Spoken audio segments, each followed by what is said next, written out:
It's the 11th of October 2022 at 9:30 on this morning. And this opening line is to welcome you to this meeting. This meeting is officially opened. So to the members, to the officials from the Financial and Fiscal Commission, I think they're led by Dr. Ntobeko Baba, the supporting staff of the Portfolio Committee, Honorable Dr. Sibongiseni Dloma, our Deputy Minister, I see is on the platform. Also, members of the media, Parliament, YouTube streaming. We will be receiving a presentation from the following three groups. Firstly, from the Financial and Fiscal Commission from 9:30 to 11. From the AGSA at 11 to 13:30. We will have lunch at 13:30.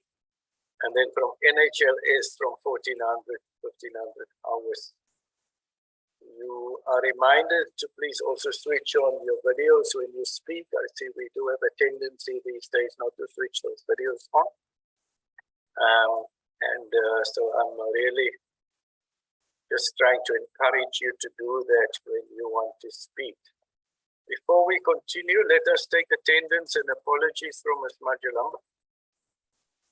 Good morning and thank you, Chair. Present is Dr. Jacobs, Mr. Munyai, Ms. Geller, Dr. Harvard, Mr. Kaba, Ms. Clark, Ms. Wilson, Ms. Ishmael, Dr. Tembe Kwayo, Ms. Chero, Umam Hlengwa, Mr. Van Staden, and Mr. Imam Sheikh. I haven't received any apologies, Chair. Thank you. Thank you very much. Honourable Member, before we proceed, I want to remind you that this virtual meeting is deemed to be in the precinct of Parliament and therefore constitutes a meeting of a committee of the National Assembly for official purposes only.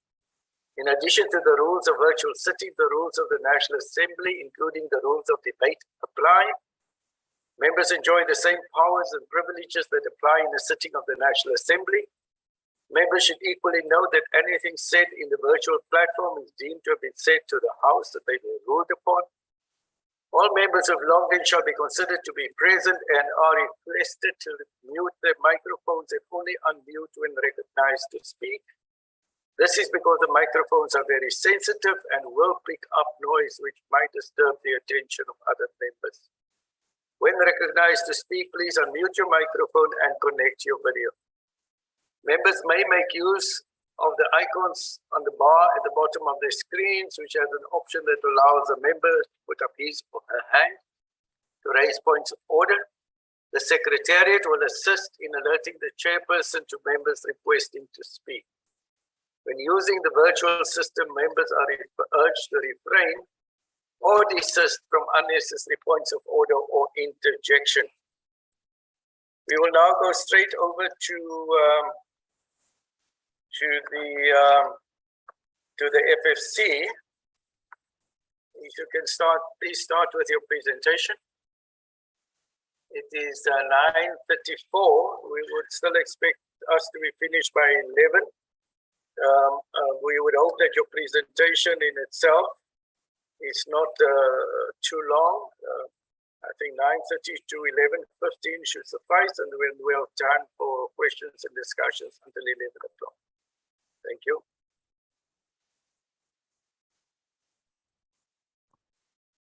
Good morning, Honorable Chair and members. Indeed, good morning and protocols observed. My name is Chen Tseng. I'm the Head of Research at the Financial and Fiscal Commission. And just like to, I don't see our chairperson in the platform, but in that case, may I attend her apologies due to technical difficulties and others. But I'd like to also greet Honorable Deputy Minister, Dr. Dlomo. I thought I saw him appearing on the list of participants. Without further ado, if I... Yes, Chair. Sorry for the interjection, yes. Yes, you're very welcome to continue in the absence of your chair, but I've seen two hands raised on my platform. I would just like to take those two hands. Well, it's only one hand now. Yes, it's now changed to different hands again. I'll take it in the order which I see it on the platform. Honorable Kaba, Honorable Tembekwaya, and Honorable Shilitsi Munyai in that order. I'm sorry for this interjection. Yes, thank you, Chair. Chair, no, I was just raising to remind Chair, perhaps you may want us to adopt the agenda. Thank you, Chair. Yes. Yes, we normally don't adopt agendas in the portfolio committee, but thank you. We could do that. Honorable Dr. Susan Tembekwaya. Thank you, Chairperson. Good morning. I just wanted to let you know that I've got another commitment that runs the same time as with our committee. But when we are done, I'll rejoin the committee if we finish before the time. Thank you. No, I'm covered. Safe to say, ni hao, Chen Wei, Tang. Thank you very much. Honorable Kaba, we don't normally in these meetings adopt the agenda. I hope that answers your question. Mr. Tseng, you're welcome to continue. Thank you very much, Chair, and thank you, Honourable Member, for the warm welcome. Without further ado, let me ask my program manager, Mr. Thando Ngozo, to try and flight the slides, but going into the essentially a broad summary of it, of today's presentation to this portfolio committee, I think I'd just like to commend as well as applaud the progress that's being made, especially just recently in May 2022, I see that Portfolio Committee on Health has met to consider the motion of desirability of NHI. So the progress there is definitely something that's worth noting and worth applauding. Further to that, we'd just like to give our support to the progress, and as well as some other considerations. I think especially around data and integrated data management systems associated that really underpins the success of the such a centralized system of healthcare insurance system. A lot of apprehensions may arise sort of on and about this particular the motion, but ultimately it is the right thing, particularly given the studies and in terms of the market dynamics and the vast inequality and inequity of healthcare service within the currently what is we call a dual system, and we all know very well of between the private and public sector healthcare systems. Further work should come in support, especially around some of the regulations regulating the private sector healthcare insurances and insurance schemes, and especially those small funds. I think many of the works that will have to be done, especially with a lot of care, due care, and a very observant approach to the impacts of these implementations. Let me then hand over to Thando. I see maybe he's struggling with the slides, so I shall assist in sharing the slides. Honorable Chair members, and over to you, Mr. Thando.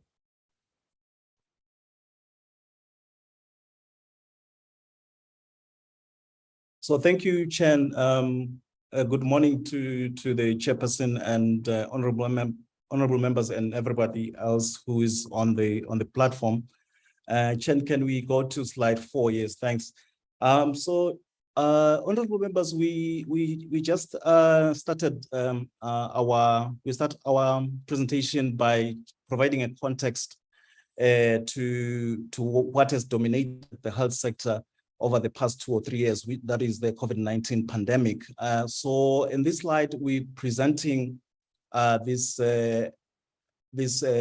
chart that is basically showing us what has happened to the developments and as far as the pandemic is concerned between January 2020 and where we're July 2022. So there are a number of things that we just want to make mention of, which members are I'm sure are pretty much aware of, but it's important for us just to contextualize the presentation on those. So the first thing is that the COVID-19 deaths have substantially declined after 4 waves of the pandemic, as depicted in the slide in the chart on the slide.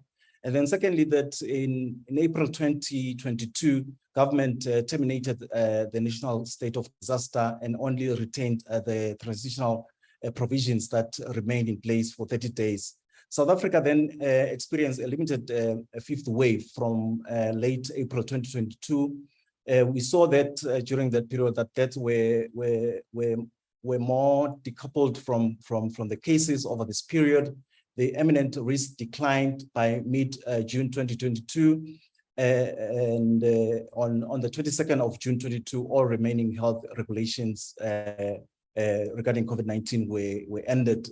So according to the South African Medical Research Council, during the first 2 years of 2020 and 21, excess deaths were estimated to be 293.3 per 100,000 population. And between the 1st of October 2022 and the 3rd of May 2020, there have been 331,942 excess deaths from natural causes, and between out of those, 85% to 95% of these were attributed to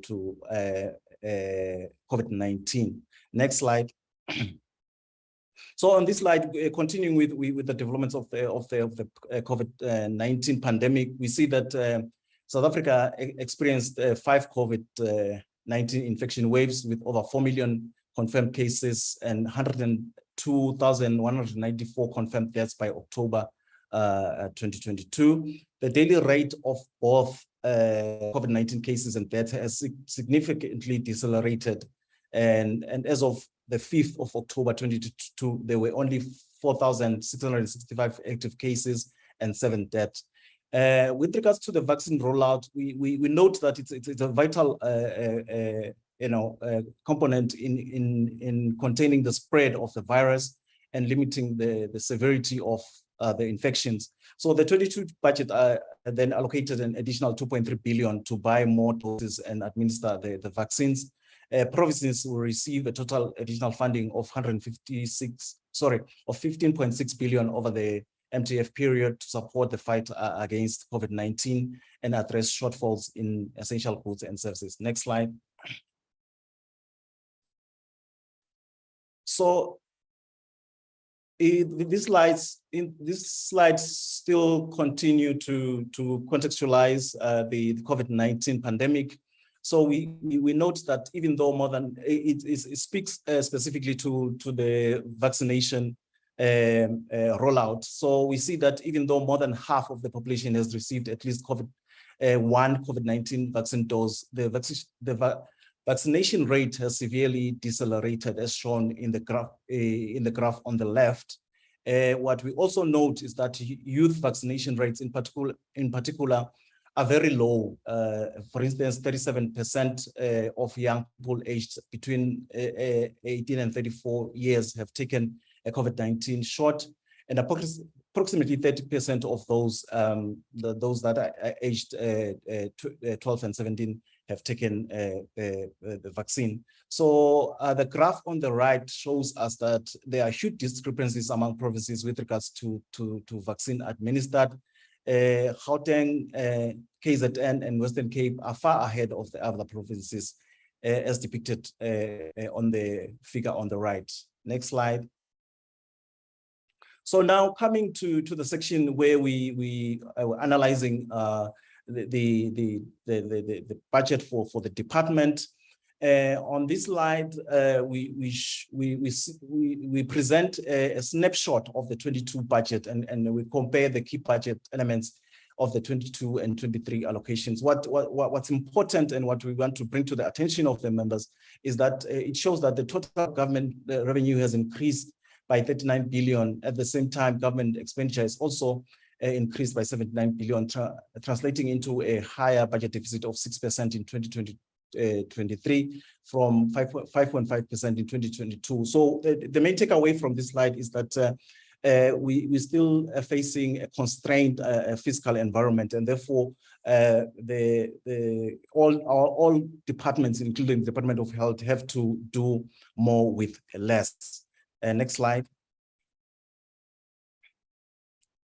So on this slide, then we still analyzing the expenditure trends for the department.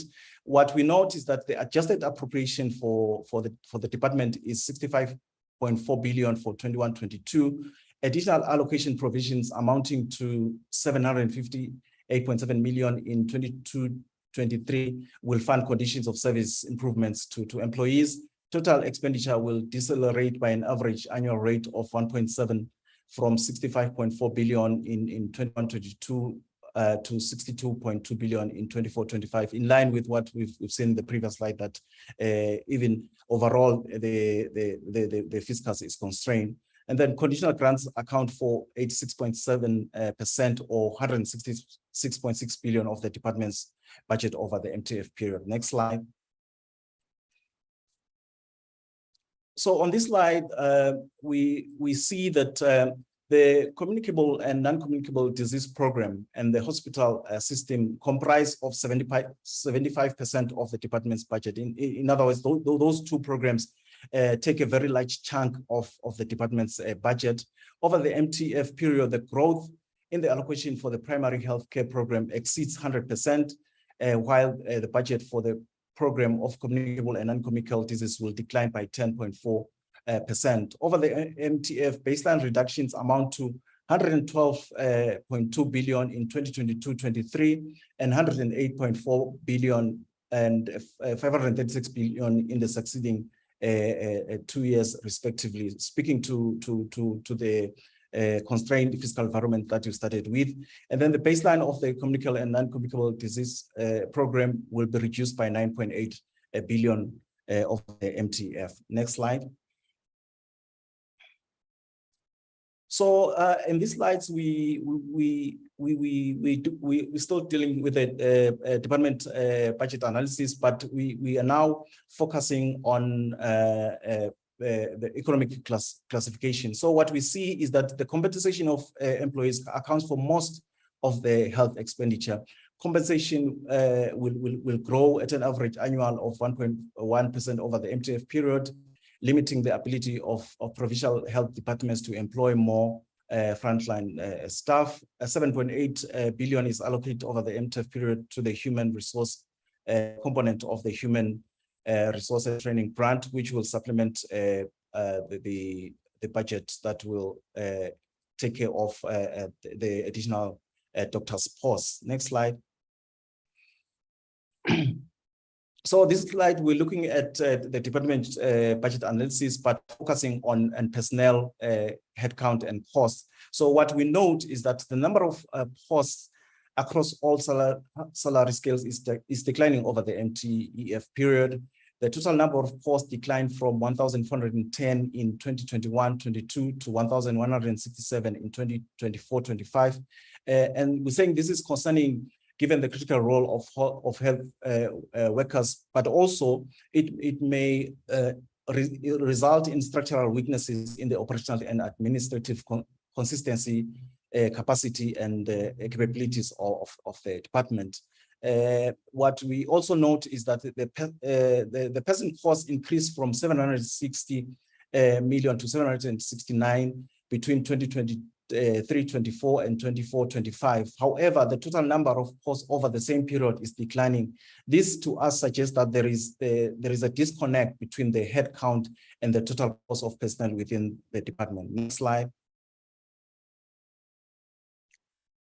So when it comes to the departmental performance, what we note there is that the performance indicator for the primary health care program, that is the number of health facilities implementing the National Quality Improvement Program per year, indicates that 16 quality learning centers were identified to cover 80 hospitals and 64 primary health care facilities for 2020-21.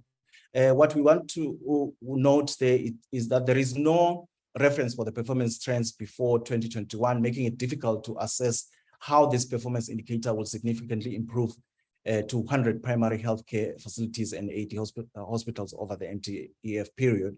And then lastly, we just want to note that the number of primary healthcare facilities that qualify as ideal clinics per year is declining from 1,906 in 2019-20 to 1,444 in 2020-21. This to us is concerning because clinics, as we all know, are the first point of contact for most patients.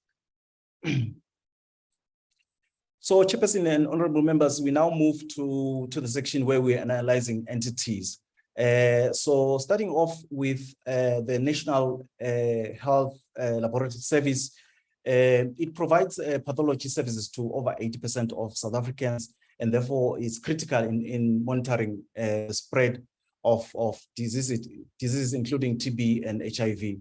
So what we note there is that the laboratory test program constitute 80% of the service's total budget between 2018-19 and 2021-2022, and 77.5% over the MTEF, growing at 2.6 annually on average from 9 billion in 2021-22 to 9.7 billion in 24-25. The main revenue item is from the sales of goods and services. It accounted for 80% of the total revenue between 2018-19 and 21-22, and over 90% over the MTEF period. So revenue growth at 7.1% lagged expenditure growth at 11% between 2018-19 and 21-22, resulting in a sharp decline in the surplus by 52%. The surplus will further decline over the MTEF period by 63%. The surveillance of communicable disease program plays an important role, as we know, in containing the spread of COVID-19 pandemic and providing surveillance and advice on other communicable diseases. So what we note there is that its spending correctly saw increase from 443.2 million in 2021-22 to 508.7 million in 24-25 to support these efforts. And as a commission, we support this increase given the critical role of this particular program. Next slide. So the South African Medical Research Council conducts and funds health research and medical innovation. In terms of its performance, we see that the number of accepted and published journal articles associated with the council is decreasing. In general, the performance as measured by most indicators is declining and projected to fall further over the medium term. The number of research grants awarded by the council was reduced from 247 in 2019-20 to 130 in 2020-21. And this to us is concerning given the crucial role of the research in informing health initiatives. The financials show that after growing by 237% between 2018-19 and 2021-22 to reach a surplus of 79 million. The council's budget deficit will increase from 19 million in 2022-23 to 31 million in 23-24. Total turnover is 1.2 billion in 2020-21. The deficit is primarily due to elevated expenditure. We also note that transfer received and the sale of goods and services generate most of the revenue for the council. And lastly, that the 7 to 16 salary account levels account for more than 80% of the total number of posts. Next slide. So the compensation for occupational diseases in mines and works. The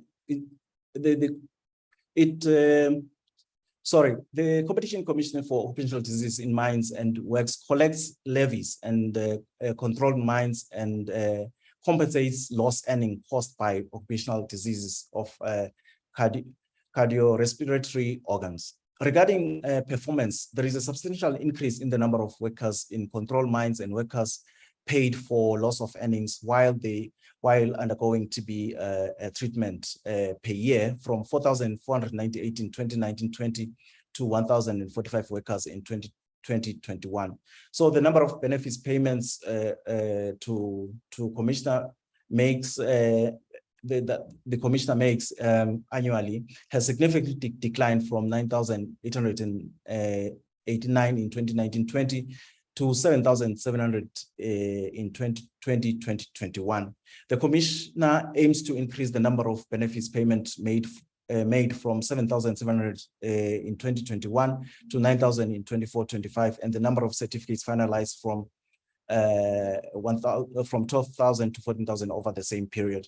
Expenditure is expected to increase marginally from 287.8 million in 2021 to 280.2 million in 2024-25.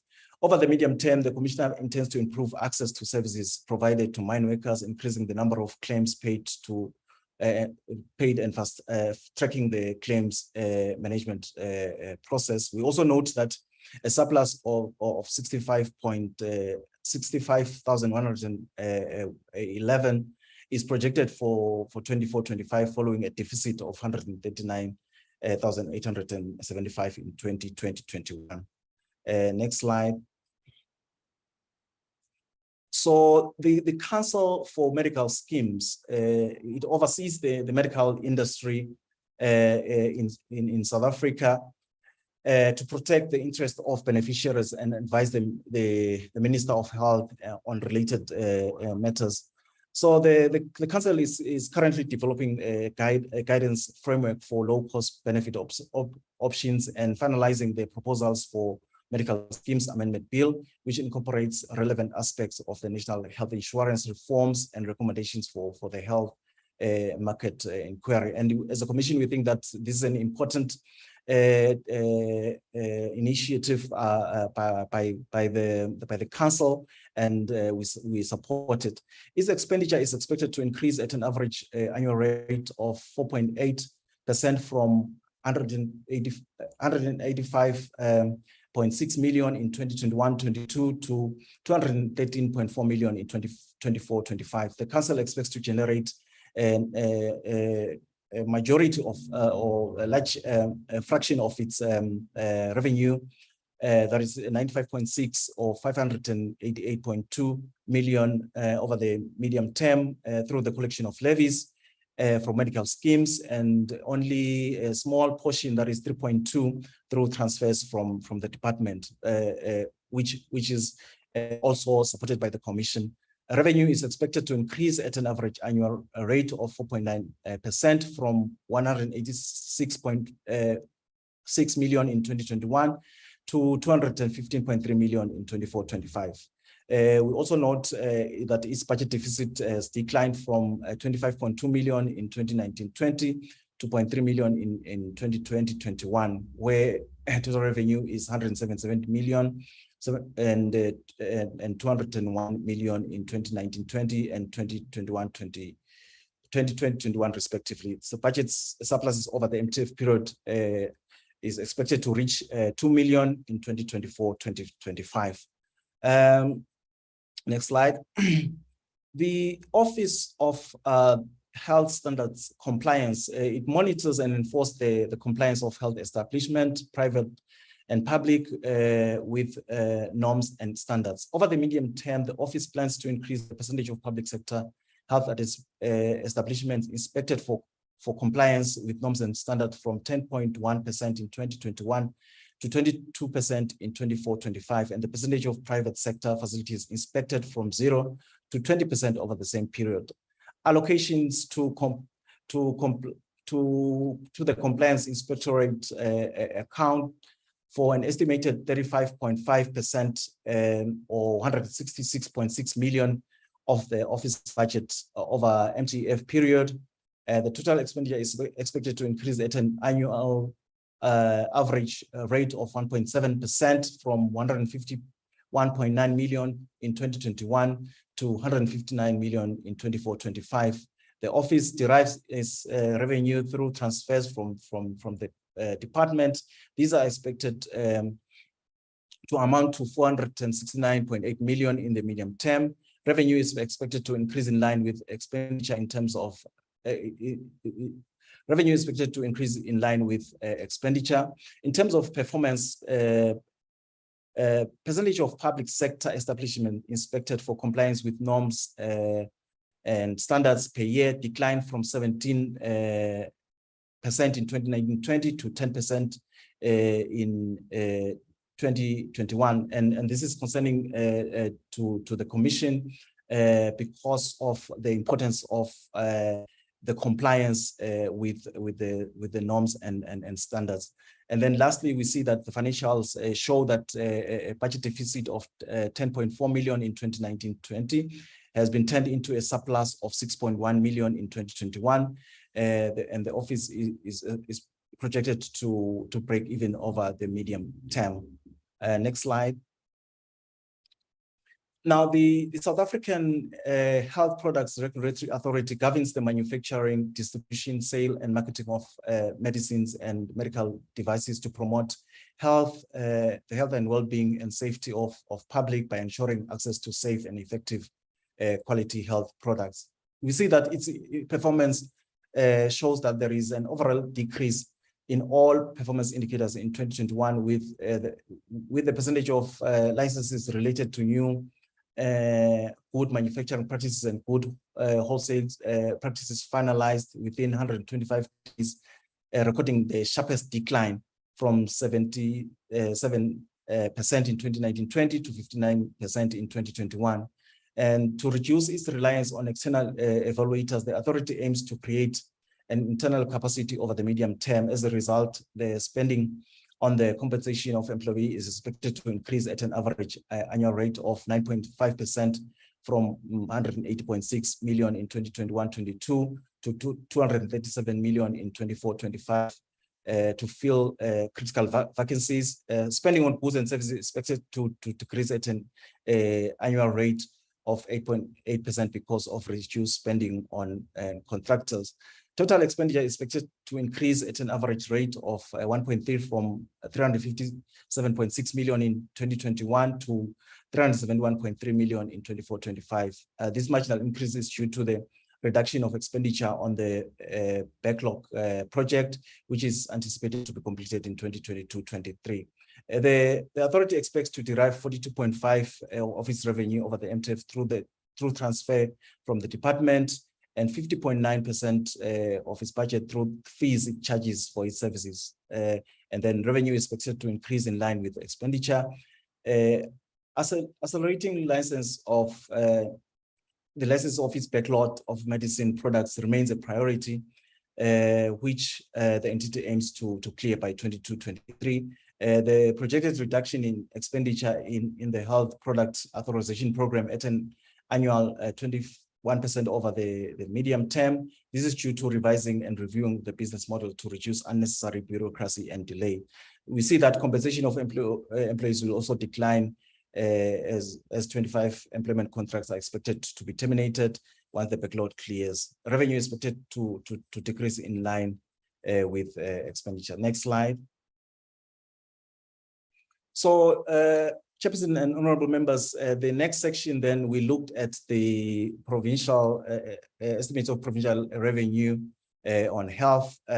So this particular slides shows us that the provincial spending on the compensation of employees is relatively high across all provinces. The figure, what's important there is that the figure shows us that Gauteng and Western Cape, for instance, spends almost half of their total budget on cost of employees. Next slide. So in this slide, we see that the spending on conditional grants reflects increases across the board. Consequently, the total direct allocation increases from 52 billion in 2021-22 to 56 billion in 22-23. When the national insurance grant is added to this total, we see that the total increases from 54 billion in 21-22 to 58 billion in 22-23. Next slide. This slide was looking at changes to health provincial allocation. So what we note there is that over the MTF period, 15.6 billion is added to the provincial departments of health to respond to COVID-19 pandemic and to reduce the impact of budget reductions on essential medical goods and services. Secondly, we see that additions to provincial conditional grants over the MTF period include 3.3 billion added to the human resources and training grant to address the funding shortfall for medical interns and community service doctor. 1 billion is added in 2022-23 to the COVID-19 component of the district health programs grant to fund the continuation of COVID-19 vaccines rollout by provinces. To address a funding shortfall for medical internship and community services pause in provinces over the 22 MTF period, 745 million has been reprioritized to the human resource and training grant. This funding is made available by reprioritizing 345 million from the health facility revitalization grant and 400 million from the National Health Insurance indirect grant over the 2022 MTF period. Perhaps the most important development is that which relates to the changes that have been made to the conditional grants to accommodate structural changes to functional shifts. So the HIV, TB, malaria community outreach grant will be renamed the district health program grant. It will still be used for the same purpose, but the number of components within the grant will be reduced to 2. The mental health services component and the oncology services component of the previous grant will be shifted to the National Health Insurance grant. Next slide. So, Chairperson and honorable members, the last section we were looking at life after COVID-19, looking at various aspects. So we start off in this slide by looking at South Africa's health care expenditure in comparison to advanced economies. So what we see from this slide is that South Africa spends relatively the same portion of its GDP on healthcare as advanced economies such as Canada and the UK, for instance. What is also worth noting is that South Africa healthcare expenditure is essentially above average for a developing economy.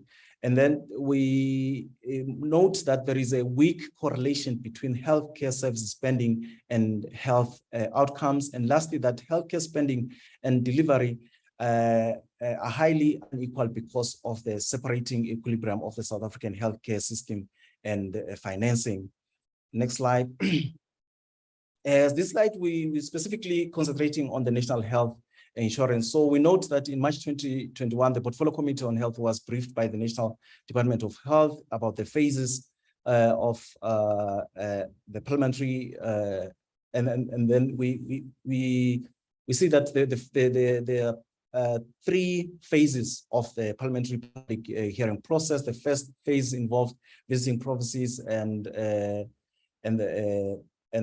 report thereof which is expected to have been completed. The second phase involves written submission, which need to be processed and analyzed internally by the Enterprise Project Management Office. And then thirdly, there were 121 oral submission. The committee conducted a virtual public hearing from May 2021 to February 2022 and received oral submission from individuals and various groups. And in May 2022, the Portfolio Committee on Health met to consider a motion of disability of National Health Insurance bill with the majority of voting for its favor. And the commission just wanted to note and relay the message that we support the progress that is being made with regards to NHI parliamentary processes. Next slide. So this slide is speaking specifically to vaccine procurement. We just wanted to note that there was a World Bank a loan that was approved amounting to 7.6 billion for the COVID-19 emergency response project, and that the project will retroactively finance the procurement of 47 million COVID-19 vaccines doses, and then that's lastly the 22 budget allocation is there is an additional allocation of 2.3 billion in 22-23 to buy more doses and administer vaccines. Next slide. So, Chairperson, we end off the presentation by just reminding honorable members of our recommendations emanating from our annual submission for the 2020-21 cycle, and there is pertained to Chapter 4, which was on sustainable financing of South Africa's healthcare system and the NHI. So there are four main points that we just want to remind the members of with regards to the recommendations. Firstly, that we recommended prioritization in the development of an integral national information system of patient and doctor registry with real-time data to inform healthcare financing and provisioning decision using the demand-based costing methodology. Secondly, to re-examine the prescribed PHC package based on the needs of the people, refocusing from informing, promoting, identifying, facilitating, and educating activities to providing healthcare services. And then there should be an examination of an eradication of the inefficiencies such as wastages, corruption, and leakages that result from the disparity of the two-tiered healthcare system. And then lastly, that the Minister of Health and Finance ensure that there is an enabling policy and legislative framework aligned among all the spheres of government is put in place with due regard to setting norms and standards, and is enforced with proper oversight by established committees. Next slide. Chairperson, just on this slide, we just wanted to bring to the attention of the committee that the Commission noted that the transparency created by the Minister of Health and COPTA and led by the President with regards to the fight against COVID-19, and that we noted also that the government's response was scientifically led, and that we as a Commission, we note and support the efforts by government to create confidence in the vaccines.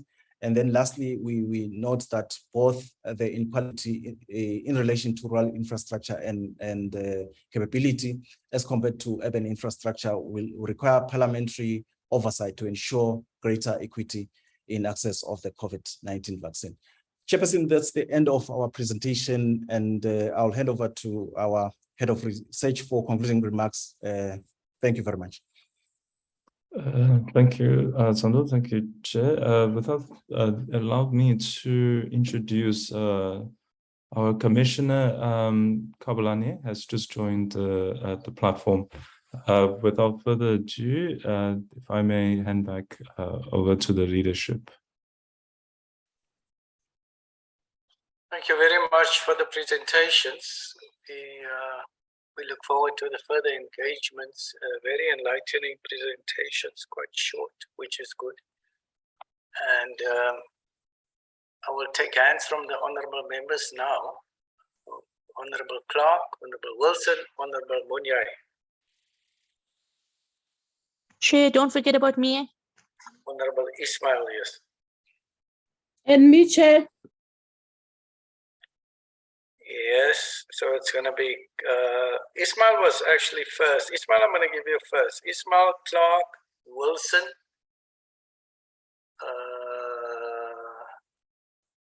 Munyai, Chirwa, Gela, in that order for now, honorable members. Thank you, Chair. Good morning to the Chair, to the colleagues, and to the Commission that is here today. I just have a few clarity-seeking, questions and some opinions from the Fiscal Commission. My first point is that compliance and monitoring seems to be a continued weakness of the department and the entities. How do you foresee the quality of compliance under the proposed NHI with the current issues the department is facing in this regard? My second question, with regards to the decreased amount of clinics that qualify as ideal clinics, what do you foresee as a problem? Most especially, where we have some clinics that actually pass and are given an ideal clinic status. Yet there are, there's a major shortage of staff and space. What would be your recommendation in this regard? Thirdly, what's your view on the fact that the state of the economy has changed tremendously since the inception or, since the introduction of the NHI? Would you agree with the recommendation that a more updated financial feasibility study must be taken with regard to the NHI? With regard to COVID and vaccines, we know that SAPRA has extended the lifespan of these vaccines and we know how much was spent. What is your view on how the department has actually dealt with the vaccine purchases and ultimately the success rate of vaccinations in the country? And, just your thoughts on the PPE corruption and the digital vibe scandal with regard to COVID and the whole pandemic. Lastly, I note you mentioned the placement of interns and ComServe, and I think you'll know that every year there's a problem with not having enough or sufficient funds. While I note that, it will be incorporated here and there and it's a minor increase, on the same level, we know that there's a shortage of doctors and theater nurses. Now, at the same point, we know that the department actually spends millions on insourcing from outside, like the Cuban Brigade, for example.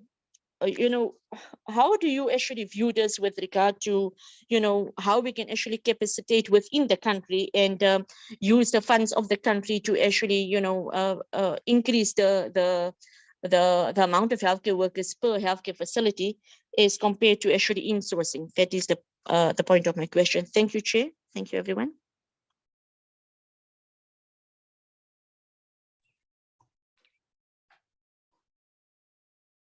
Honorable Clark. Good morning, Chairperson, and good morning to the department. I have a couple of questions and I'm not going to repeat what my colleague has said, because some of those were also part of my questions. Firstly, how much of a priority does the National Department of Health place on reaching 70% of the COVID vaccination rate? And how much resources will be allocated to this coming financial year? And will the department have a COVID ring-fence budget? If not, from which budget will this be allocated? How did the provinces use their allocated COVID funding to combat the virus, and how successful were each province? How much of the budget will be allocated in combating load shedding next year, and in what capacity, generators, solar panels, etc.? What are the reasons for the decline in the numbers of posts, and how are they being addressed? And how exactly has the NHI grant been spent up to date? And while I'm on that NHI grant, I would also like to know how Cabinet is actually, what was Cabinet's view on the NHI in terms of feasibility and costs? And, Chair, I'm just going to jump the gun a little bit. I mean, if you just look at the AG's report, which we're going to speak about just now, I mean, that report is like reading a horror book. And, I am just really concerned is how effective is the funding in terms of NHI going to be in terms of management, fraud and corruption, and so forth. Then in 2022, the budget of 2.3 billion for vaccines to be administered, provinces received 15.6 billion in the MTF to address support and the fight against COVID, essential services and goods. What plans are put in place in terms of mitigating A, fraud and corruption, B, service providers paid on time, C, tenders are procured, opened and transparently, and what kind of consequence management will be put in place? Then on slide 6, why are Gauteng, KwaZulu-Natal and the Western Cape far ahead of the rest of the provinces? And are there not lessons to be learned from provinces that are doing well to assist those that aren't doing well in order to implement those lessons learned? We also 7.8 billion is allocated over the MTF period to human resources component.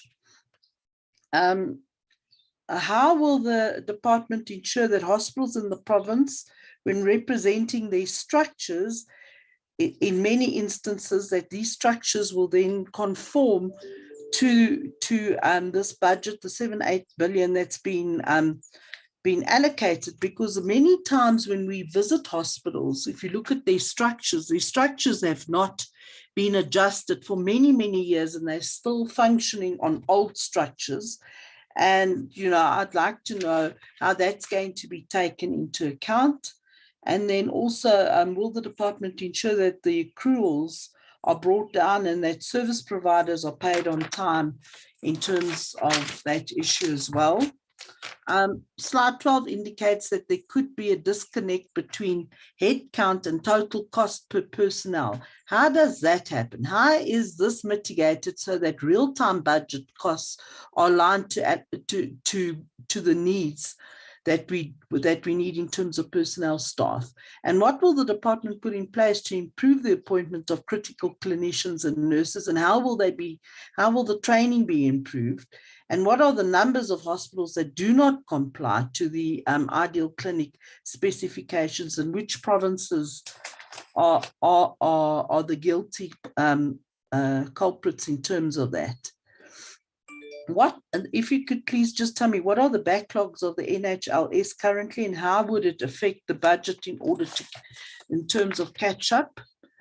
And what causes the sharp decline in surplus by 52%, and then, you know, in terms of the MTF, down to 63% of the NHLS?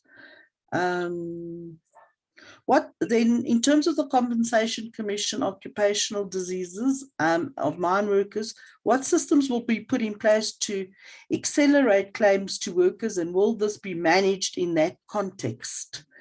In terms of the Council for Medical Schemes, how many medical aids do not have low-cost benefit options, and by when will this KPI be realized? Because, I mean, it doesn't help saying we're going to address this, but it doesn't happen. I know that some medical aids definitely do have schemes in place like that is sort of subsidized by their higher plans. Then the Office of the Health Standards Compliance, declines of norms and standards from 17% to 10%. What has caused this? As this is in terms of the quality of health, and it's very concerning that we have these kind of declines happening. And then the SA Health Products Regulation. Will the 25 employment contracts that are going to cease to exist, will those be renewed? And what if they're not renewed, what kind of impact in terms of service delivery will this have? Then in terms of, I'll have to stop you at some stage. We have okay, this is my last question. Raise some of those questions with individual entities also, Honorable Clerk. I don't know if they can really answer those very specific questions. Yeah, I just worked through the whole presentation. Too much. Thanks. Can I just give my last question, Chair, then I'm done. I mean, I just want to know, how can we shift funding from mental health and oncology services to NHI, and what kind of impact will this have in terms of healthcare? Thank you, Chair. Thank you.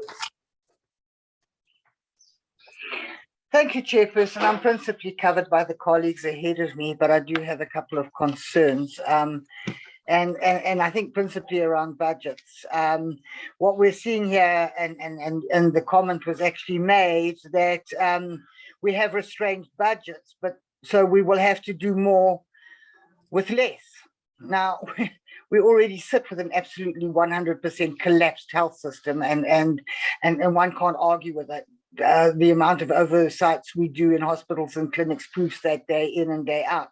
So what we're seeing is a deceleration of budget, and it's deceleration. And yet we sit with a situation where the compensation is up, but the employment is down. Posts are going down. And we're already sitting with a collapsed health system, and this becomes very alarming. And you talked about the disconnect between the headcounts and the cost of employment. Well, we've done some research into that, and we will have that finalized shortly. But what we are seeing is that in the provincial departments of health and in some of these entities, people are actually employed at the top of scale. There's appears to be no sliding scale at any of the levels. It's just that everybody is automatically employed at top of scale. Now, that in itself is going to create huge problems. When the budget's not there, your entire workforce cannot be employed at top of scale. And that's a huge problem for us. You talked about the OHSC's health and standards compliance. Very, very alarming, particularly, and we've raised this, I don't know how many times in the NHI, because the NHI clearly states that only people who can offer NHI services have to be registered and meet the compliance standards, the norms and standards. And yet, according to the report, the OHS will only reach 22% of compliance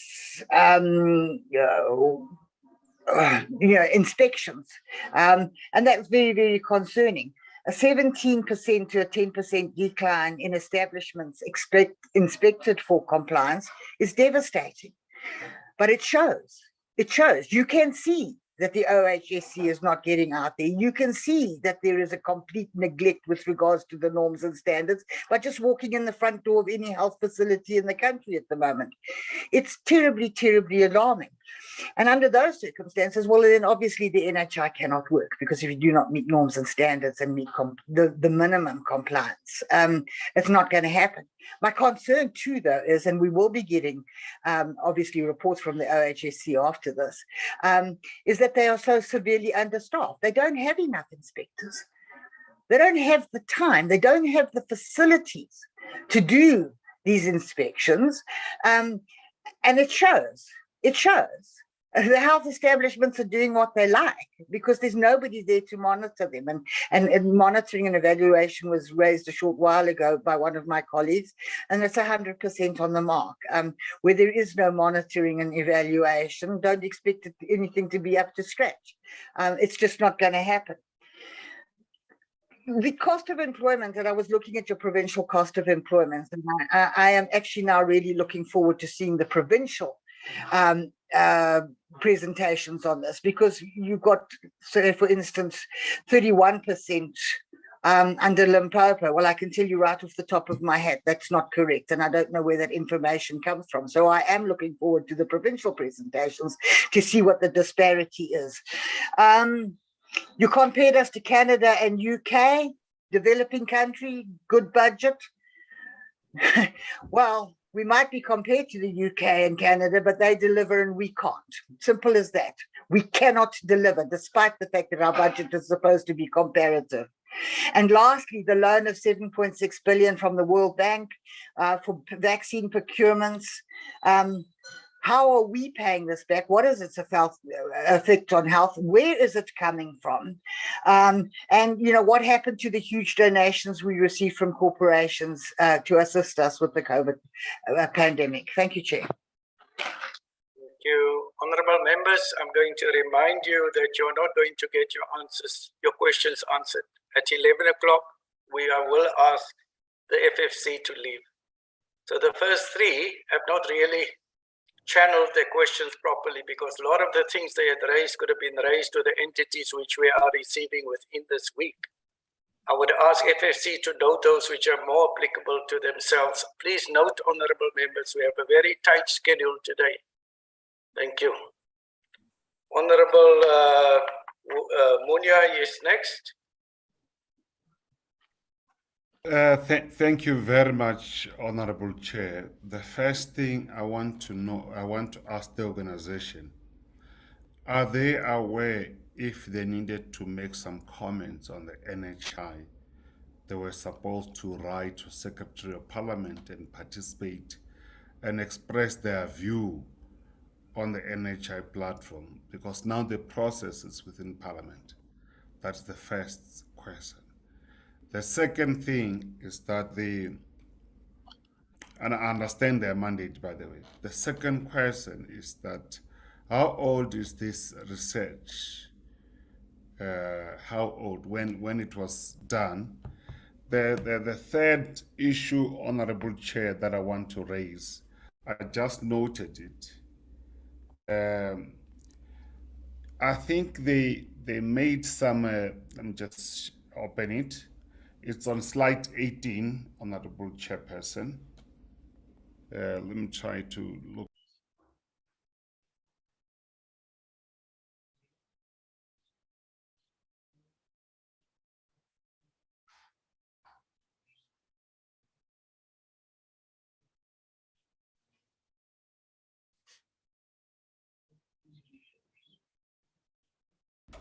On the slide 18, Honorable Chair, they advised that they said the Council for Medical Schemes is going to develop the guidance framework for the low-cost benefits options and finalize the proposal for national health insurance. I mean, where do they get this? Where do they get these views that the issues of benefits will be determined by Council for Medical Schemes?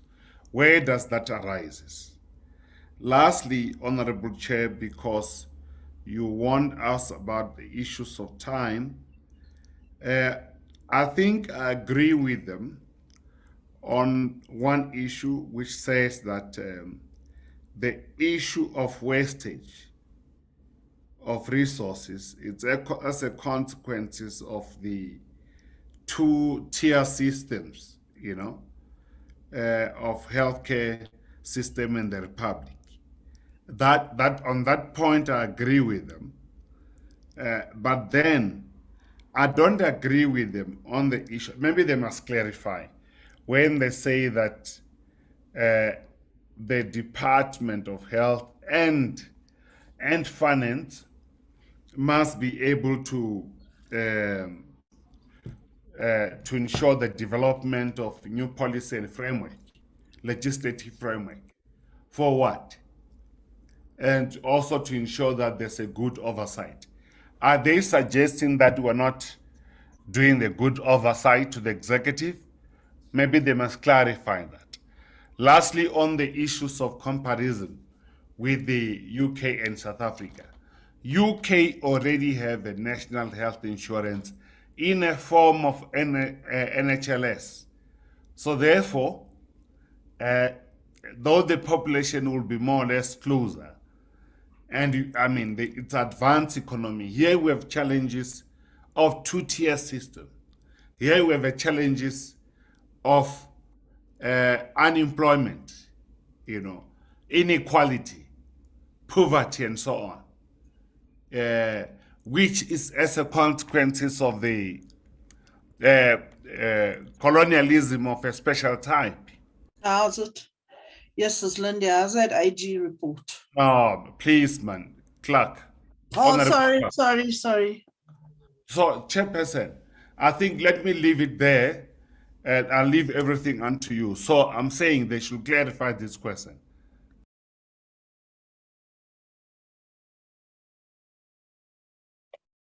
Thank you, Honorable Chirwa and Honorable Gela, in that order. Thank you very much, Chairperson. Greetings to the FFC, and thanks to them for their presentation. I think I'm one of the people that always look forward to the presentations of the FFC, but sadly today I was quite disappointed because my reason for primarily looking forward to them is their partiality in dealing with these kinds of issues, and obviously with the preamble that they opened up with regarding the NHI, I'm finding an issue because even in their presentation, they speak about issues of accessibility, of ideal clinics declining, and in relation to that as well, right? Now, noting all those issues that they are raising and the referral system imminent in the NHI that will have people go to their nearest point of contact and not just any healthcare facility whenever they are in a healthcare situation, noting the infrastructure issues of our healthcare facilities. What is the basis of supporting the NHI if these are the issues that are still going to persist? Because the NHI does not seek to resolve these particular issues like infrastructure, accessibility, and dealing with ideal clinics, for example, right? And there's the referral system also imminent. And secondly to that, there's a continuous misterming of the NHI as the abolishment of the two-tier system. This is not the case. The abolishment of a two-tier system would mean that private sector is nationalized. That is not going to be the case. The private sector still exists. It's just the government outsources and pays them for the services they give to the public sector. So I think we must be very careful of how we like misterming this particular aspect, because we're giving a view, or we are misrepresenting what this is about, and we are playing on the need for such things to actually happen in the country and covering neo-colonial bills such as the NHI as something that is revolutionary when it is actually not. It's going to empower the private sector. And then the third question, I want to hear from the FFC, what could be the cause of the decline of the number of accepted and published journal articles associated with the SAMRC? Besides the decline of funding for research grants. I mean, this is something that really is concerning because that is one of the primary duties or obligations of the SAMRC, to release work that is being done and that is declining. I really want to know, besides the issue of research grants declining, what could be the other reasons that bring us in this situation? And fourthly, I want to hear what the FFC's position is on CMS, on the CMS also regulating medical insurance or dealing with medical insurance issues, right? When they are for medical aid. I mean, there's other bodies or entities outside of the CMS that deal with issues of insurance in particular. You've got the insurance ombudsman and stuff like that, but the CMS overlaps its jurisdiction, and it's not even legislated that they can go that far, but it still is the case. We've raised it to the minister as well, but obviously it continues. So I want to know what the FFC's position is on the CMS also regulating issues of medical insurance when they are legally limited to medical aid. And then lastly, I want to know what the FFC has to say about the over-procurement of vaccines. Okay, it's not last, it's second last, over-procurement of vaccines beyond the demand and take-up. And I'm asking this because I note that at the end of your presentation and your recommendations or something like that, you acknowledge and you applaud the competence of the president and the minister in responding to COVID-19. Where is this competence that you're speaking about? Noting the problems that you're raising in your presentation, noting the steady decline of the functionality of the NDOH, noting the decline of performance of health entities. What and where exactly is this competence the FFC is referring to in relation to the minister and the president that isn't visible in the bettering of the healthcare system? And speaking in particular in regards to the healthcare, our healthcare system is literally crippling. It has collapsed. It has collapsed, quite frankly. There's a woman who gave birth this morning, outside a gate of a clinic. And then we're being told by the FFC that they applaud the president and the minister when we are buying more vaccines that we need. We're buying expired vaccines. People are not taking up vaccines. And there's an issue of monopolizing the vaccine industry. What exactly is the FFC applauding in regards to the minister and the president in relation to the healthcare system? Because everything has collapsed and there's nothing to applaud. They must just tell us what exactly it is that they are applauding the president and the minister for in relation to healthcare in South Africa. Thank you, Chair.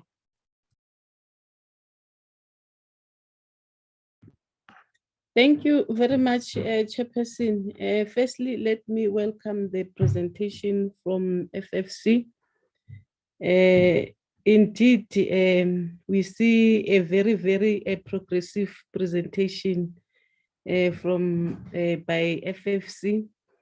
It's very different from last year. There's a lot of improvement, I must say. Last slide is so powerful. The management of COVID-19 by government, with something that I think in your presentation you highlighted, but also acknowledging the issue that we need HI. It's a good move for the country. I also agree on that, but also on the issue of vaccine, the issue in one of the slides that there is also an improvement, Chair. But the other issue that I want to check, Chairperson, it's the issue of the departmental performance, particular on the ideal clinic, the declaring. I just want to check what was the cause and what is the plan to improve that, because ideal clinic, it was a good initiative. We saw it actually in one of in the clinics where I'm living. It is a good model. But also the other issue that I want to check on the budgetal departmental budget analysis expenditure, if I can just get the clarity on the 9.8 billion reduction to the communicable and non-communicable, if I can just get the clarity on that one, Chairperson, moving forward. And then lastly, Chair, I think we appreciate the good work that you are doing. Of course, you can't satisfy all of us. We see things differently, but we know that from where we are, our health system is not collapsed. We are trying, it's more better than before.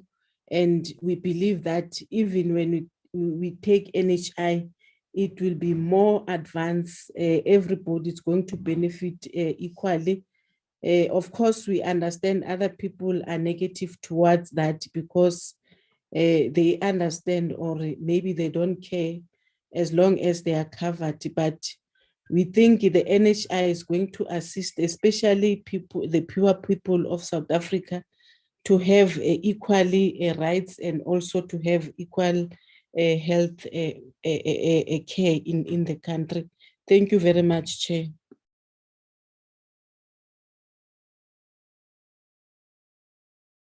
Thank you very much, honorable members. We are now at 17 minutes to, so my questions will be very short. Just a bit of commendation, the fact that you've been thorough with this report in terms of wanting to cover all of the different sections from general overview, COVID budget, post entities, etc. And we understand within the short space of time, you've tried to at least highlight a few issues from all of the entities who must still come to present to us. Then just two other matters, and I'm trying to understand your input on slide 13. Your fourth paragraph where you say the number of primary healthcare facilities that qualify as ideal clinics is declining. And then you have 1,906 in 2019-20, and then 1,444 in 2022, and then you say that's a decline. So maybe if you can just give me clarity of your understanding of those numbers there. And then concerning, of course, is the decrease in the number of posts while our population is actually growing. Number of posts, as you had put, from 1,410 to 1,167, as is planned in the next 3 years. We also commend the department on being able to take the interns and ComServes into employment. It's been raised that there should be a different approach to this challenge of the vast number of interns which we now have been able to achieve as South Africa, which we wanted. We needed more doctors into the system, and we've been able to do that with the 2 joint programs of what we do in terms of training in South Africa and then training in the Dr. Nelson Mandela Fidel Castro collaboration. So yes, I think the department itself has an understanding of what it is planning on doing, yet I would want to raise that I'm quite concerned in the decrease of the number of posts projected for the future. So you have 15 minutes exactly, Mr. Tseng and Mr. Ngozo, to reply to the points raised by the honorable members. Thank you.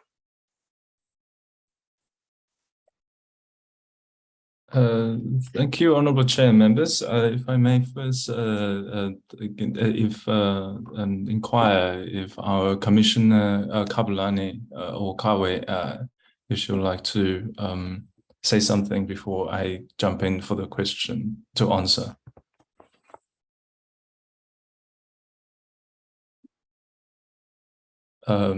This is part of protocol requirements, but let me jump to it in the interest of time.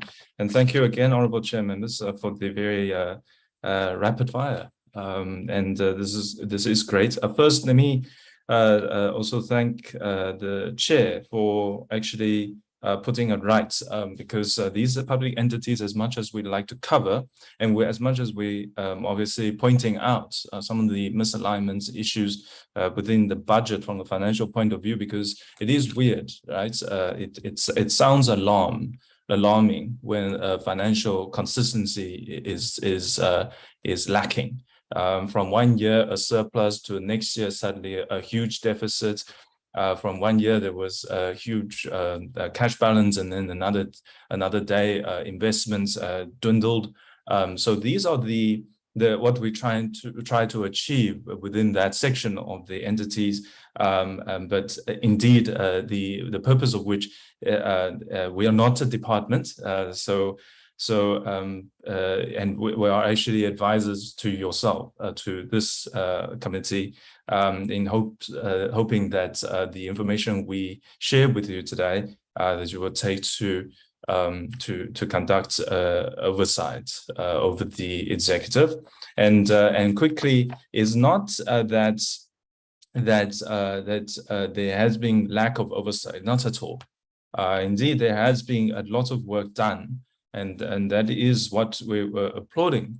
In terms of jumping to the pertinent issue of what exactly are we applauding, I think to put it all things in perspective, this COVID-19, and we obviously saying it from a standpoint of obviously always objective and try to be independent in all, is that we looked around the world and we looked at ourselves, and I think it wouldn't be a too flattering a term to say that South Africa actually responded to this unprecedented, it's totally external, one might I argue, and in fact on that point the World Health has not even sorted that out yet. We approached it, I think, with a balanced, calm and appropriate manner, shall I say.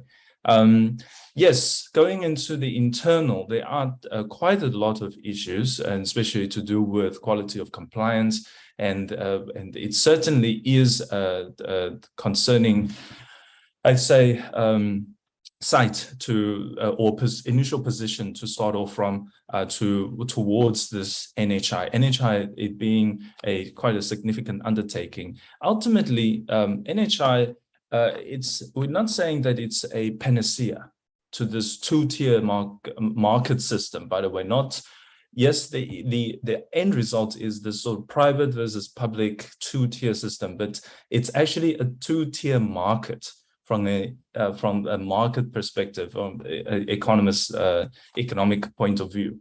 And when you have a two-tier market, invariably these other sort of participants, public sector, private sector, they are just filling the banks or filling those roles.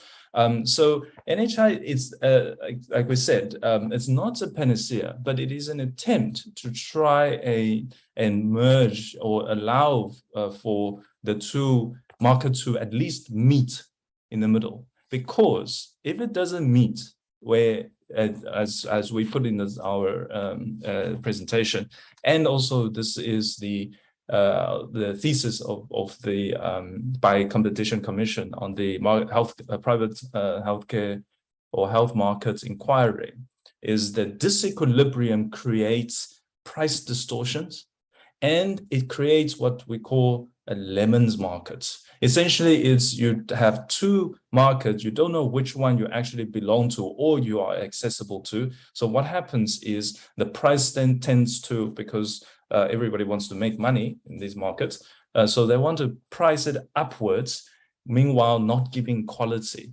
And because you're not sure which one, you would always tend to go for markets, for lemons, so for suboptimal or subpar products. And that is the attempts, and it's not just South Africa is not the first to have considered NHI. NHI has been around, and we've obviously saw the implementation in UK and Canada and other places in various forms. But two things to note there. One is that it takes a long time, all right? And in fact, UK, when it first started out, post Second World War, it was definitely not a popular thing to do. It was because of the financial implications. And since its initial inception, there have been multiple amendments and changes done to it to make it sustainable. So that is a learning curve that will everybody who undertakes such a big project will have to adapt to.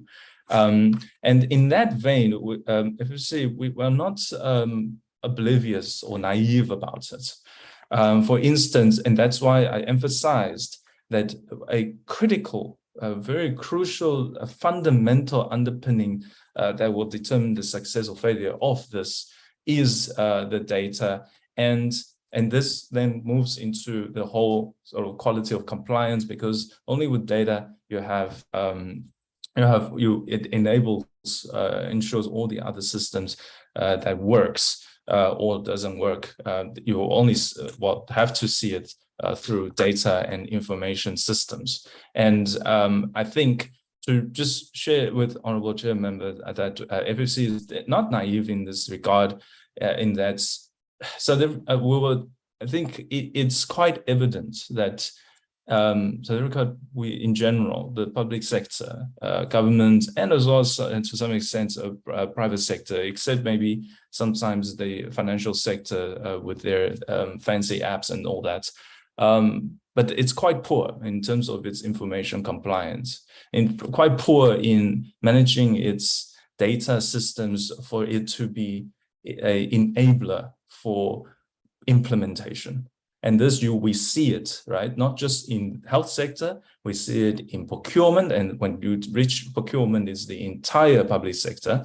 You also see it in education, you see it in all sorts of other places. Wherever actually a government spends money, the data issue is very concerning. And with that, you can't, without seeing, you wouldn't know what to do about it, essentially. And that, I think, is what created a lot of wastages and leakages within the system.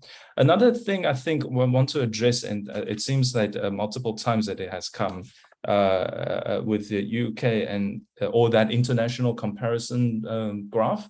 The purpose there is not to say that who is developed, who is not developed, and how and so forth.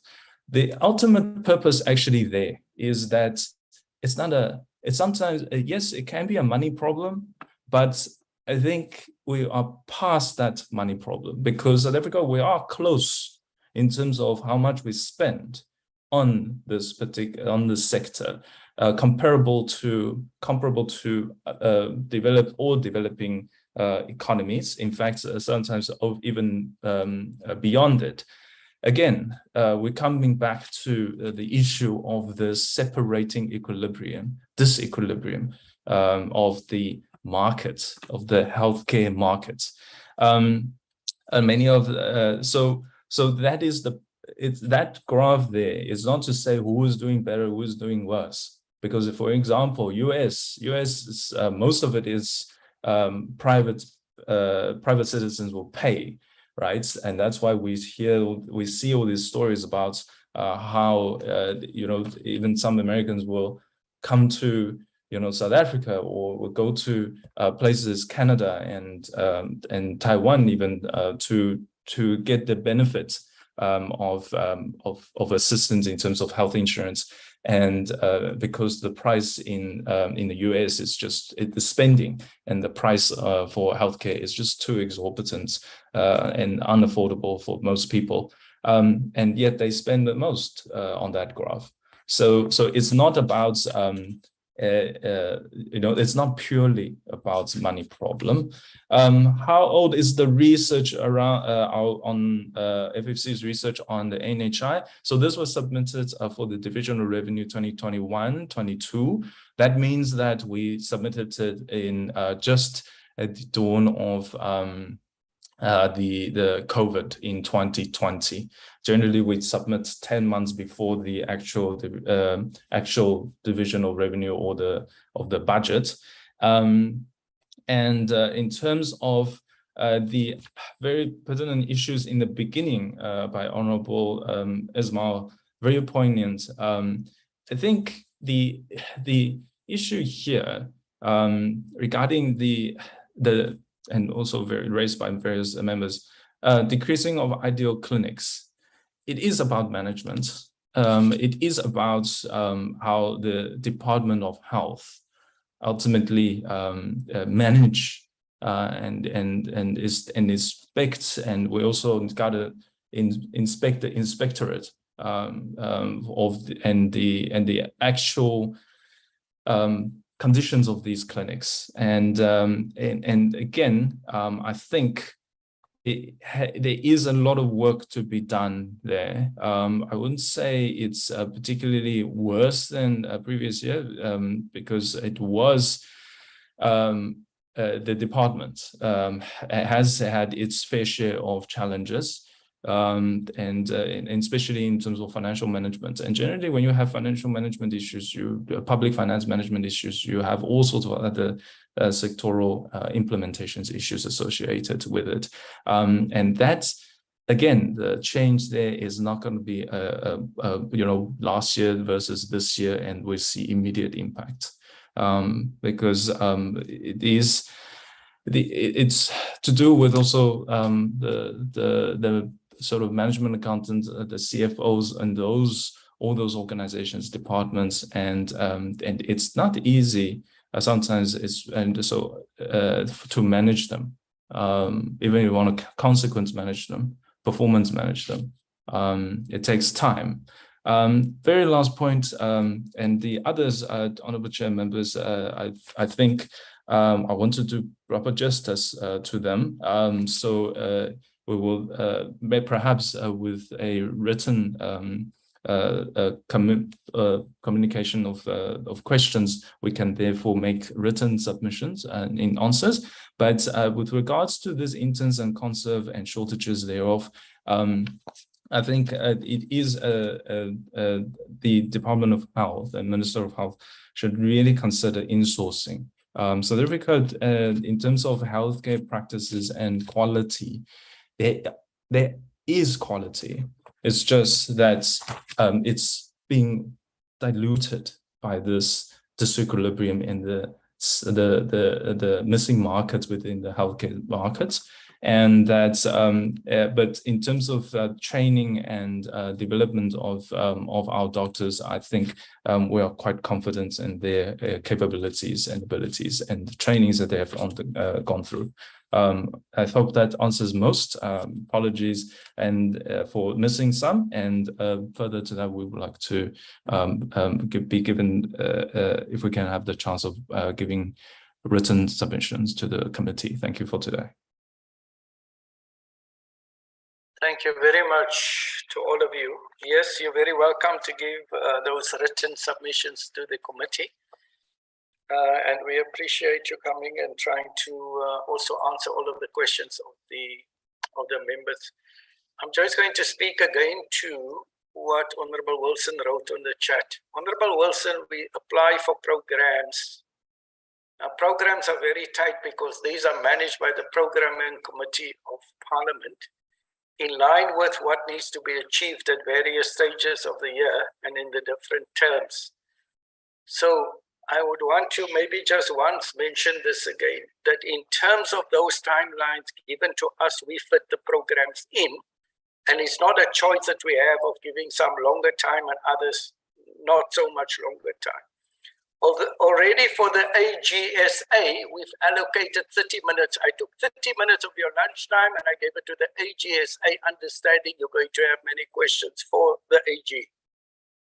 So really, I want to be mindful. Otherwise, I'm going to shift those three who ask all of those number of questions. I'm going to shift them to somewhere else because, and here in particular, Honorable Wilson, Honorable Ismail, please write some questions to through the necessary other avenues which you have, so that we are given equal time to all members of the organization in order for them to be able to raise all of their concerns. It wasn't me. It wasn't me this time around.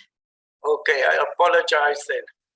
Yes, but just as a matter of principle, honorable members, let us be fair and be able to equate the opportunity to everyone who want to ask any questions.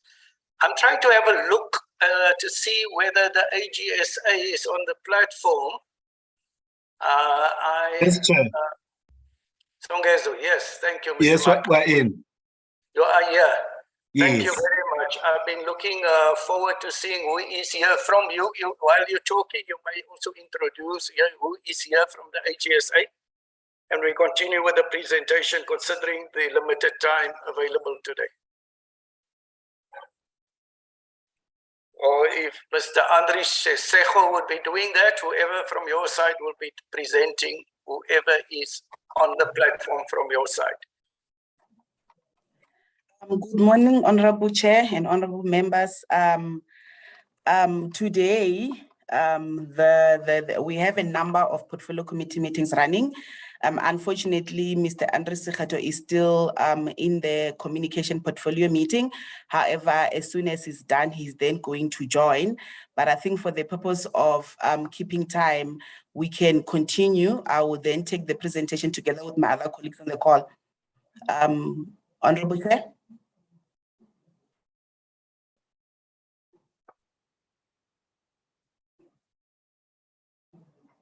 Yes, thank you. Are you going to start? Yes. Thank you. Yes, permission to start. On the call with me, Honorable Chair, we have the colleagues from our office that helps us with the specific focus areas in the health sector. I'm trying to check them because we had to quickly call them into the call. I can see that the elephants on the call. I think the infrastructure expert is on the call. I am hoping, yes, Corey, and I'm checking to see if our colleague from information systems, they're all on the call. So, Honorable Chair, yes, thank you. Honorable Chair, from our side, thank you so much for the opportunities to present today. Our presentation, Honorable Chair, we have two sets of presentation. This is because what we do is we have we audit the National Department and its entities, Then we also then audit we also provide the committee with an overview of the health sector audit, their landscape. The audit is actually conducted by our colleagues in the provinces.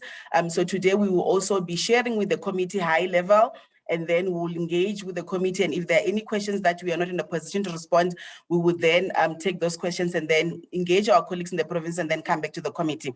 So before I start, I am asking for a confirmation if the chair can see my screen and the honorable members. Yes, we can. Thank you. If you can put on, are you on the slideshow? Yes, I'm on a slideshow. Yes, thank you. Please proceed. Thank you so much. I think from my side, as indicated, and also honorable chair and honorable members, because the slides are very long, what we are going to do, we are going to focus on specific sections of the presentation and specific slides. However, during the question and answer session, if a member wants us to maybe highlight something on a slide that we did not cover, we can then do that. So I think with our presentation, I will not cover the mission, the vision on the slides, but I will start with our new slide that we've been introducing the current year around the accountability ecosystem. Honorable Chair and members on the call, if you recall, in the prior years, we have tabled what we call an accountability a wheel, where we had recommended specific actions that the accounting officers and authorities and can then implement. And as part of those wheel, we also had a section around assurance providers.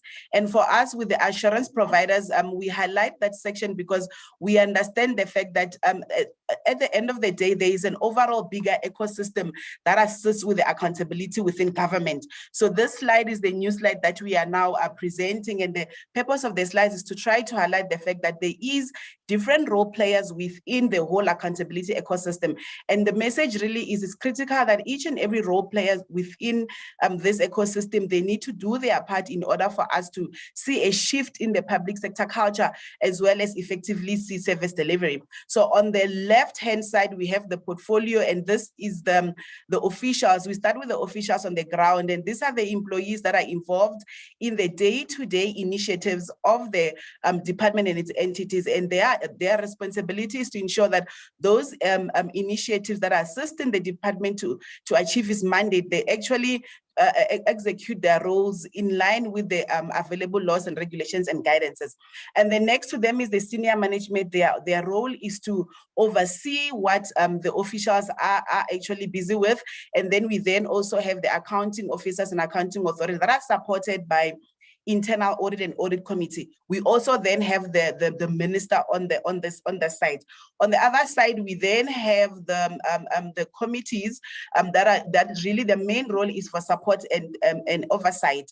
And we are highlighting the different committees. We're also highlighting the coordinating departments, which is the DPSA, National Treasury, and DPME. They have a role to play within the overall ecosystem, the role of either setting the standards or ensuring that there's relevant laws and regulations that the departments and entities are implementing. We also then are highlighting the Parliament, which is this committee on the call today, as well as SCOPA. In the middle of this block, we have the Office of the AGSA, and our role is to audit so that we are able to assist with insights. And as we are then providing insight, we are able to then influence. We hope that we are going to influence with our insight that we are presenting. And then in instances where, specifically with our amendments, where there is a need for us to have enforcement, then there's enforcement.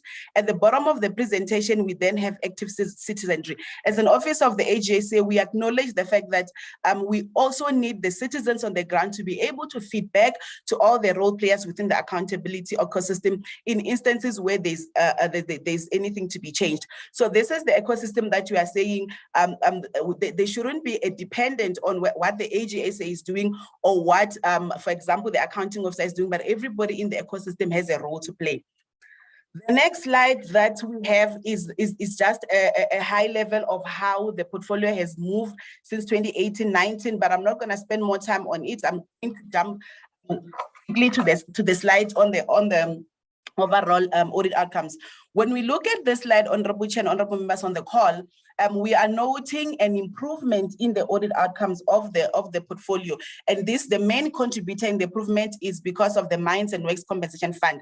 Previously, we have called the Mines and Works Compensation Fund CCOD. However, there's process in place where we are then changing the name. And I think one thing I want to highlight on this, on the MWCF, Honorable Chair, is the fact that currently the entity is an unlisted PFMA entity. And because it's not yet listed, there are some sections of the PFMA that we don't audit against, and therefore the audit outcomes that the committee sees today is mainly the audit outcomes on the financial statements, as well as a few sections of the compliance. We also do not look at the annual performance reports of the entity. Our message to the executive authority is to ensure that they speed up the process of ensuring that the entity is listed on the PFMA with Treasury, so that we are then able to focus on other sections. So we do commend them for improving their control environment in the current year, but we were also cautioning them to say once they are listed on as a PFMA entity, there are other areas that we'll start looking at, and we are really hoping that the control environment is also addressing all those areas that they will need to comply with.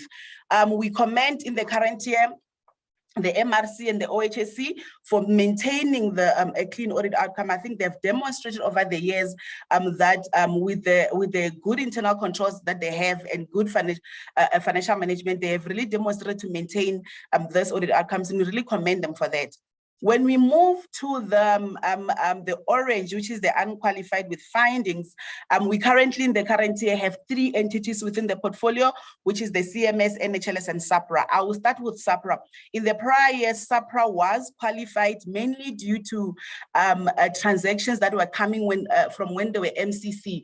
For a while, the entity struggled to get it right, but in the current year, we note that they did improve the internal control environment, and then they were able to clear that qualification. However, they still have some compliance areas that they need to look at. I'll then address those in the slides that follows. When it comes to CMS and the NHLS, I think they've also been in this category for a while.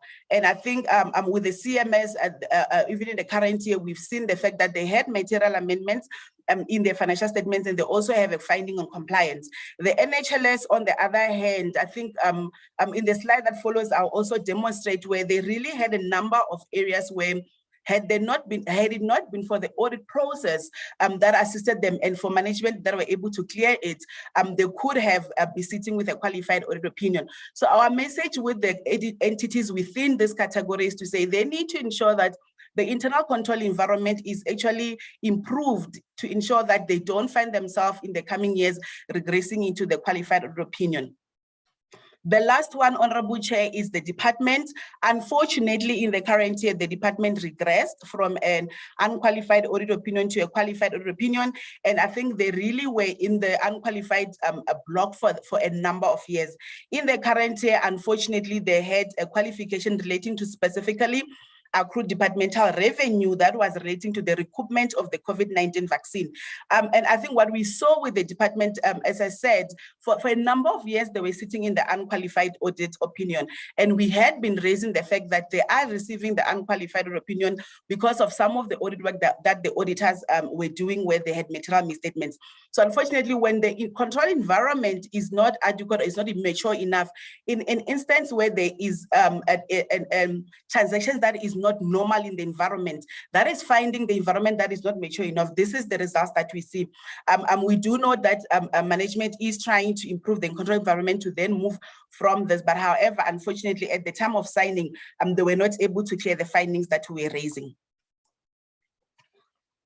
Next section that I'm moving to is the performance portfolio.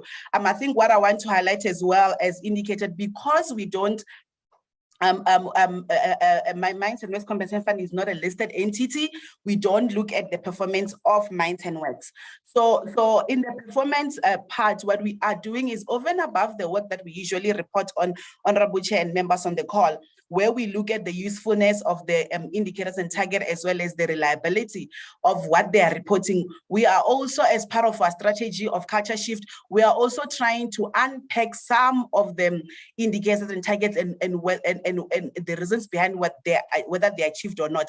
And for us, really, it's a matter of assisting or providing the insight to management on what we are then seeing and what they can then work on to improve the overall outcome. So for the portfolio in the current year, I think the first graph on the left shows the fact that for even though the CMS, the NHLS and SAPRA did not report any material findings in their audit report, this was due to the audit process. So what we're saying is the annual performance report that was submitted, for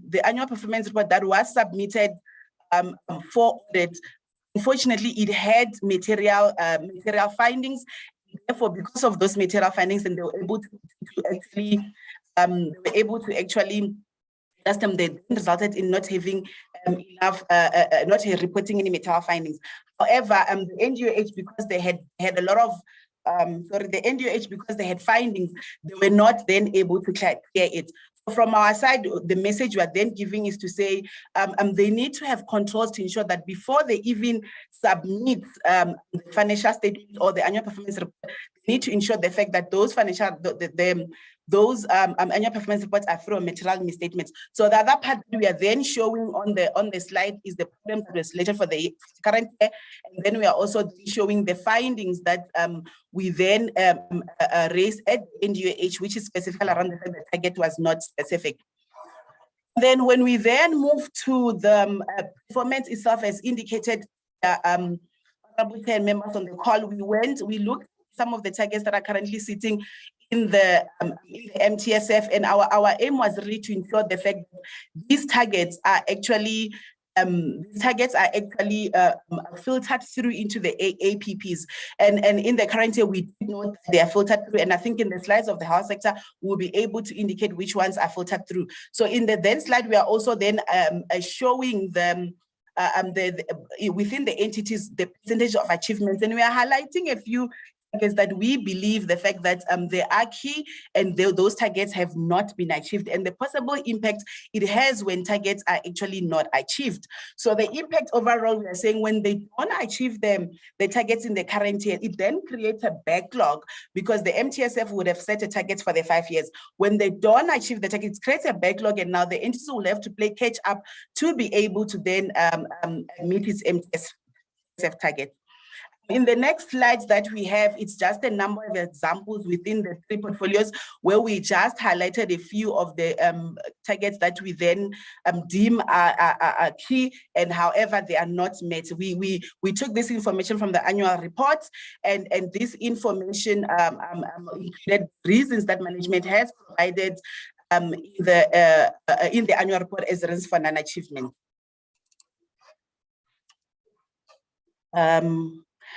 The next section that we have currently, I'm sorry, Chair, apparently the way I'm sharing my screen is not clear.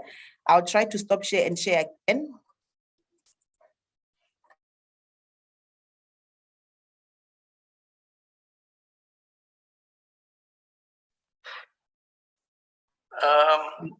Apologies for that. I was told that the way I'm sharing my screen was not clear. I'm trying to reshare it. Can I get confirmation from the chair if is it better this time? Is it better this time? Honorable Chair? Yes. Okay, thank you so much.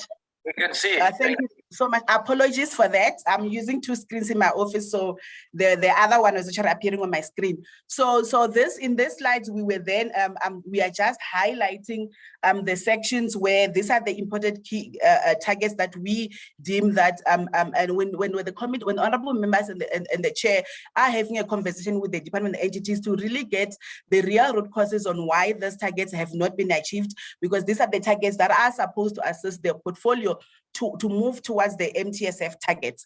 So I won't go into detail. I think the one that was interesting was the OHSC that we do acknowledge that they are clean, but there were a number of targets that they didn't meet. And I think there needs to be a reflection on what this means going forward for the entity with regards to their role. So the next slide, like I said, is the IT. I will not go through the IT. Our colleague, when we present the health sector, will talk to the IT, but in the current year, we did look at the IT within the NDOH.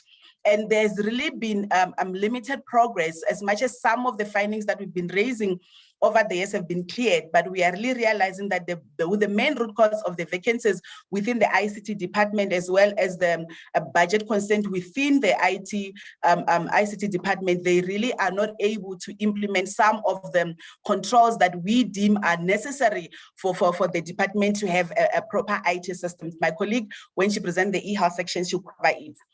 So when we move to the financial management, I think this is what I was referring to, Honorable Chair and members. We start with the quality of the financial statement. So the department and its entities have a responsibility, according to the PFMA, of when they submit the financial statement for audit, they need to ensure that those financial statements are complying with the relevant laws and regulations and the framework that's available. So they have a responsibility of ensuring that the financial statements are free of material misstatements. So when we look at the outcome in the current year, as much as we have a number of entities that received an unmodified opinion, we are noting that for the CMS, the NHLS and SAPRA, they were able to get unqualified due to the audit process. So they had a number of material misstatements in their financial statements. However, management was able to correct these misstatements, and therefore they received an unqualified opinion. With the NDOH, I've also indicated earlier. And I think the two entities that we really are highlighting here is the NDOH and the NHLS. And I think with the briefing note that we submitted, you know that there are a number of areas within the financial statements that they had to adjust to get to the position that they're in. So it's critical that those two entities specifically, they improve the control environment. They improve the whole preparation, the review, and the reporting process of the financial statements to ensure that the financial statement they submit are free of material misstatements. When we look at the compliance with key legislation, Honorable Chair and Honorable members, we then note that the three entities did not have material findings reported on the audit report. I think one thing to clarify is you might find that, yes, when you look at the management report, there are a few non-compliance that was reported, but they were not material enough to elevate in the audit report. So when we unpack the four key or the most common non-compliance areas, it was the quality of the financial statements, as I indicated in my previous slides. It was also the prevention of irregular, unauthorized, and fruitless and wasteful expenditure. So these are entities that they were not able to prevent this irregular. So therefore, when they were engaged in their transactions, there were instances where they were not complying with laws and regulations, and that non-compliance then triggered irregular and in some instances fruitless and wasteful expenditure. We are also then highlighting consequence management, and I think this area we did highlight it in the prior. For the NDOH, we did highlight the fact that there's a need for the department to investigate all instances of irregular and fruitless and wasteful expenditure. Unfortunately, in the current year, we are still reporting a material finding in the area. It's because when we made an assessment, the one irregular expenditure that they actually investigated was the digital vibes case, and consequence management actually took place after year end. However, with the remaining of the balance, a lot of the investigations either have not been completed or some have not been initiated. So we then the message is to say for the DG and team, they really need to ensure that they perform the investigations and deal with the irregular expenditure so that it doesn't reoccur in the future. With the CMS in the current year, it was the first time in the current year we're reporting this material non-compliance, and this is mainly because they were able to investigate some, but they did not investigate all of them. With the procurement and contract management, we noted that SAPRA dealt with the findings we raised in the prior. Unfortunately, the NHLS still had a number of non-compliance that they're reporting in the current year. And unfortunately, this non-compliance resulted in the irregular expenditure that we see in the portfolio. For the NDOH, in the current year, there is no findings on procurement contract management. However, we did know that the current year, they have less procurement. So from our side, we'll make a proper assessment on whether the control environment has changed. And I think the message we left them is to ensure that their environment government has improved so that when they do start procuring a lot in the coming years, there is no non-compliance reported and effectively irregular expenditure. On this slide, Honorable Chair and members, we are then showing the irregular expenditure over the years. I think one thing I want to note on the version you have, there was a slight error in the 2021 balance. We've corrected them in the slide, but what we are seeing is the fact that there is really an increase in irregular expenditure within the portfolio. There was 1 year, I think it's the 1920, where there was a huge condonation at the NHLS, but however, the portfolio is still incurring irregular expenditure. So that says the control environment, specifically within the procurement and contract management, as well as the within the entity, it's not mature enough to prevent. So ideally, you want the control environment to prevent the non-compliance before it takes place. And instances where it takes place, you want the control environment to be able to detect it and then deal with it necessarily. Unfortunately, in this instance, we are seeing an increase within the portfolio. So at the bottom right of the screen, we are showing the main contributors, the nature that we see. And the first one we have now, we are calling it the breach of the 5 pillars of procurement, but this is instances where there was procurement without following either the quotation process or the competitive bidding process. In the current year, NHLS reported 339 million. When you look at the non-compliance with contracts, this is where either they are procuring on expired contracts, or they were extending the contracts without the proper approval from the relevant authorities, and therefore they have the irregular expenditure. And then there were other instances where the non-compliance is because as much as they had followed the procurement process around getting quotations, while they are evaluating the quotations or the tender processes, there are some parts of the ACM regulation that they don't comply with. And then once again, we are seeing with NHLS having the biggest contributing factors on that. We are also noting that at the NHLS, there is irregular expenditure that is still being assessed and it's not reported in the current year to the value of 115 million. So if they actually report it in the following year, this irregular expenditure might then increase. On the right of my screen, we are indicating that this is related to the consequence management that I indicated earlier, that there is still a big portion of the irregular expenditure balance that has not been dealt with. Not been dealt with means either at the time of the audit, the investigations were still under process, or they have not started. So when you look at the Treasury regulations, they say within 3 months of identifying irregular expenditure, it needs to be investigated. So the moment it takes longer than 3 months, it means that the entity or the department does not have sufficient time to update or to some of the processes or internal control environment to ensure that there is no recurring of irregular expenditure. In our conclusion, what we then did in the current year, Honorable Chair and members, if you recall in the prior, we had a similar slide that we presented. And in the slide, we also presented to the minister and the relevant accounting authorities. And in our slides, what we are trying to highlight as the Office of the AGSA is area that we think they need to work on for them to be able to improve the audit outcomes. So what we did in the current year, we then included that slide with a reflection of our assessment in the current year. And on the right part of the slides, we try to then highlight using red, either orange or green, on the internal controls or the parts where we felt the department and entity did not implement, which is contributing to the audit outcome that we see today. For example, with the NDOH, we did note the fact that they still do not have effective contract management unit. With the ACM, we highlighted in orange because we do know there are some findings, but the findings are not material for us to then elevate in the audit report. But I think one of the areas that we really want to highlight in this meeting today is the fact that the finance unit still needs to invest time in reviewing the information that is being submitted by the different units. Unfortunately, there were a number of areas that had material misstatements, and some of them they were able to clear. We also want to highlight the fact that there's still work needs to be done around performing and finalizing the investigation. implementations. The similar one we have with the NHLS, where the 3 bullet points that we had raised in the prior, the action plans implemented are either inadequate or the implementation is not adequate, and therefore we are seeing the audit outcomes that we see today. I would want to highlight SAPRA. So when we see the improved outcome of SAPRA in the current year, this is the instance that we indicated that they were able to clear the prior financial statement paragraph, and therefore they were able to be unqualified. So we commend them for doing that. However, they still have a qualification, a material finding paragraph on compliance, because they still need to work on the contract management. So for root causes in the current year, Honorable Chair members, most of them you notice the fact that it's the same recommendations that we are presenting to the committee today. We are saying the root causes is there needs to be a proper record keeping that needs to be implemented within the entities to ensure that when they do submit financial statement, those financial statements are supported by accurate information, and even during the audit process, the information is accessible to all.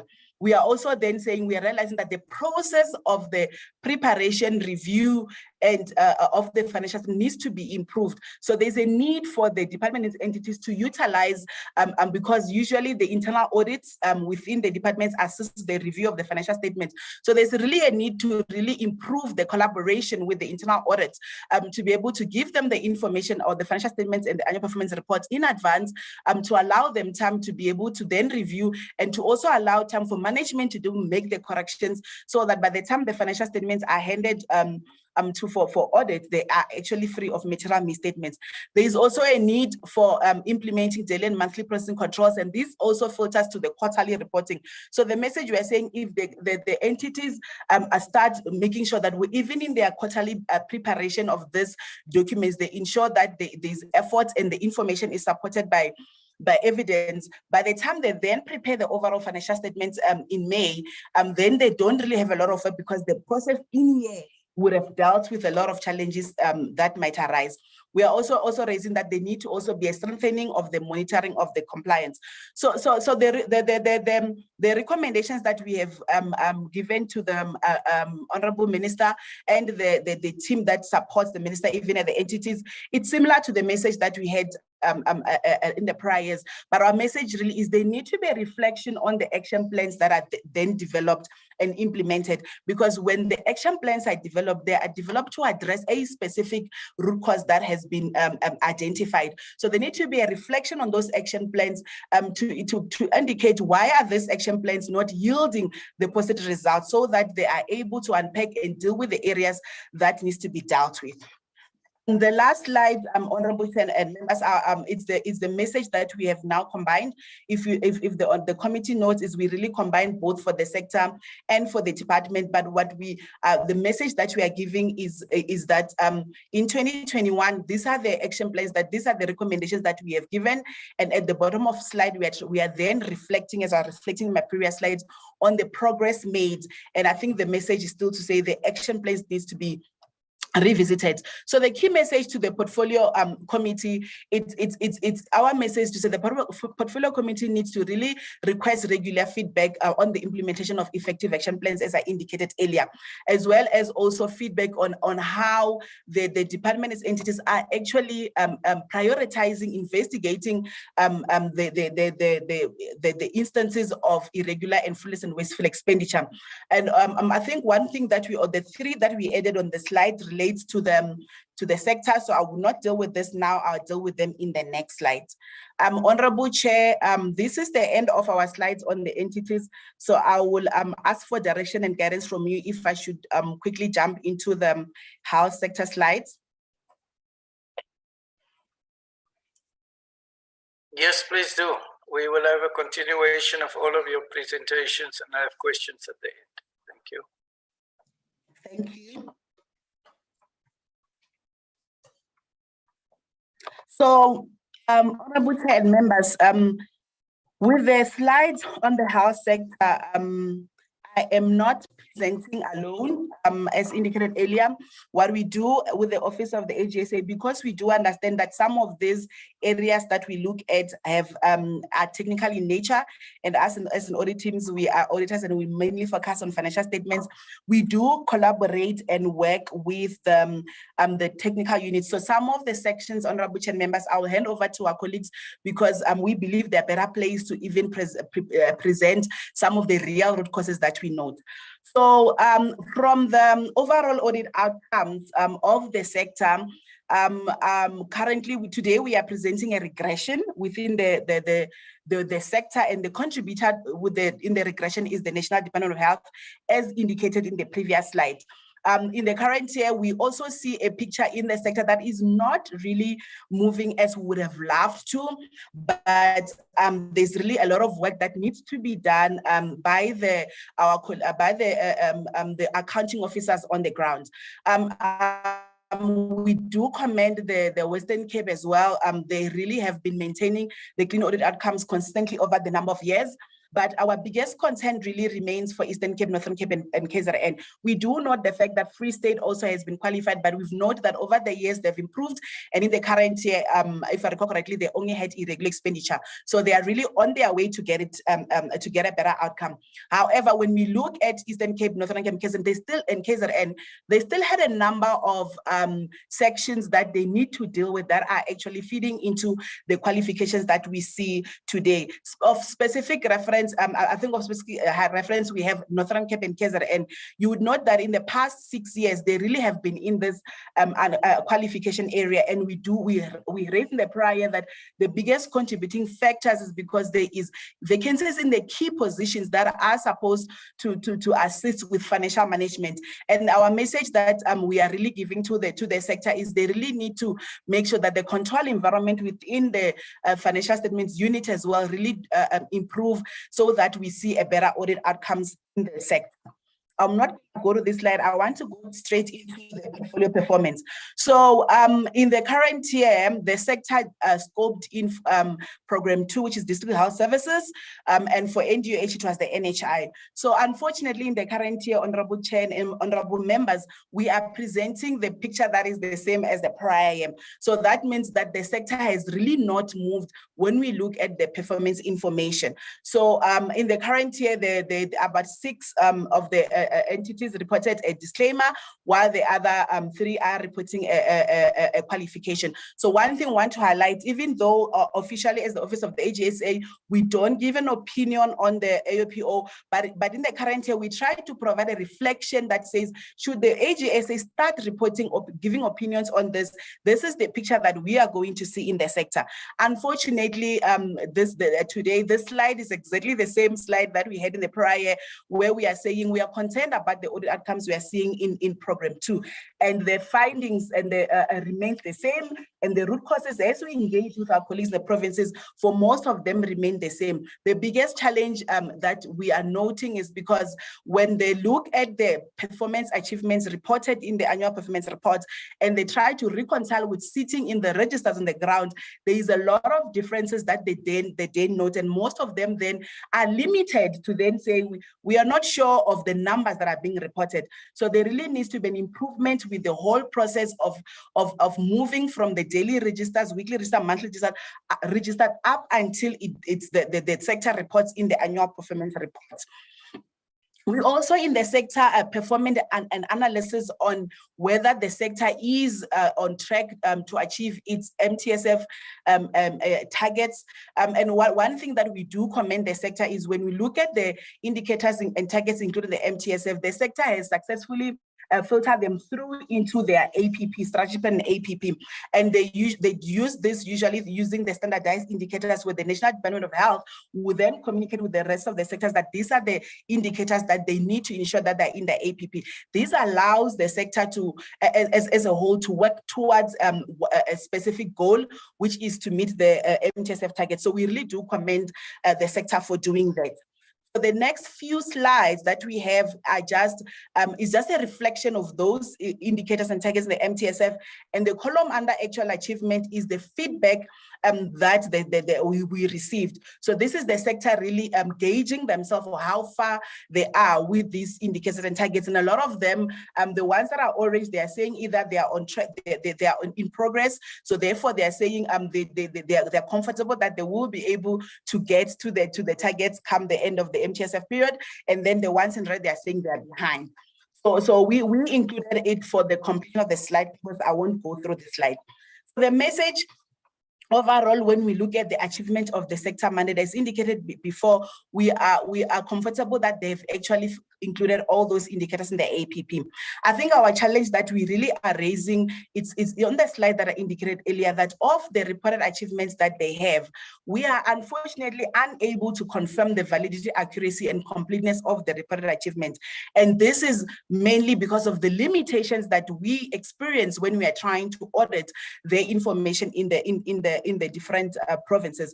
And therefore, unfortunately, as assurance providers, we are not in a position to say whatever the sector is reporting as progress towards the MTSF targets is actually valid, accurate, and complete. And really, I think there really needs to be a lot of work in the sector to ensure that that whole reporting process is improved so that we are able to, as insurance providers, to be able to issue an opinion. We are then going to move into the focus areas that we had in the current year. So the next few slides, Honorable Chair and members, it's the focus areas. And towards the end, I will then come back and present the financial viability as well as some of the financial management within the sector. So in the current year in the sector, we had 3 main focus areas that we had scoped in. The one was medical legal claims, and the trigger really for the medical legal claims, if you recall, Honorable Chair and members, in the prior year, when we were reporting on the financial viability of the sector, we did highlight the fact that the sector is really losing a lot of money to medical legal claims.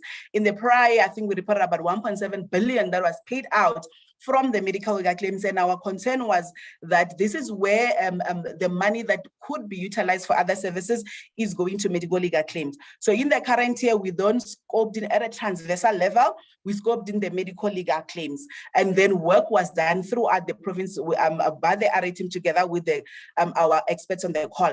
We also then focus on infrastructure. Infrastructure is one of those that we've been covering over the years and released because we are concerned on the state of infrastructure within the sector. So we also have a section where we're going to get feedback on what we are seeing on the ground. We also then brought in the feedback on the e-health or the digital health strategy that the sector is implementing. One thing that we also add is we do note that sometimes in the different provinces, they do have additional challenges that are not necessarily transversal. So our colleagues sometimes do look at province-specific areas. However, those we don't then elevate in this level, they then sit in the different reports of the provinces. So when we're looking at the medical legal claims, the first few slides are just graphs that we then included in the slides, but the department really have the same reporting system. They are also using the Power BI where, as the NDOH, they are able to have an overview of what the status of the medical legal claims are. So for the purpose of this presentation, we just then included for completeness sake. However, if the honorable member committees want the details, they can request from us or alternative from the department, as we are aware that they have a similar tool to report on medical legal claims. So I will cover the part that is that is related to the NDOH, because we're trying to look at a full value chain of the medical legal claims. We looked at the involvement of the NDOH in the whole medical legal claims. We did know that in the MTSF there is a target included as well, relating to the reduction of the medical legal claims. And then in the NDOH, we looked at 2 indicators that they had included in their APP relating to this. We also looked at the budget and how they are managing the contracts. So the observations that we are presenting today is, unfortunately, they did not meet the targets that had included medical legal claims. However, they went and procured about 5 service providers. So the 4 service providers were specifically for the medical legal claims project, and then there was 1 for the case management, which is what we have on the right. And the feedback that we were getting and the observation we make is the fact that the service providers that are actually on the ground and assisting the departments are really benefiting from it, and it's really resulting in a savings to the department. So we really commend them for that they hired these service providers to assist them, and they're saving money to the state. Unfortunately, when we look at the case management system, we do understand that the department reports that it's still on pilot phase. But unfortunately, as at year end, the system was only rolled out in 4 provinces, and only 1 province was utilizing it. So what we raise as a red flag to the department is the fact that if there's no uptake at the end of the day of the case management system, this has a possible effect of fruitless and wasteful expenditure, because the system was procured to be able to assist the sector to track this claims. So if only a few provinces are actually using the system, then that will result in a fruitless and wasteful expenditure for the department. The next slide, we're just trying to highlight the systems the provinces are using. And I think if honorable members and the chair can see, I think only 1 province, as indicated, is using the system. The rest of the provinces are either using a spreadsheet to track this, which it also comes with a risk, and some of them have their own system. So I think the departments really need to reflect on this project to ensure that there is no fruitless and wasteful expenditure, because this project was supposed to assist the sector. So I'm going to hand over to my colleagues, Dr. Oliphant, who is going to then finalize or take through the honorable members in the committee on the medical legal claims, and then she's going to then hand over to the infrastructure experts and eventually the AGSA experts, and then I'll then come in and close off the rest of the presentation. Over to you, Dr. Oliphant.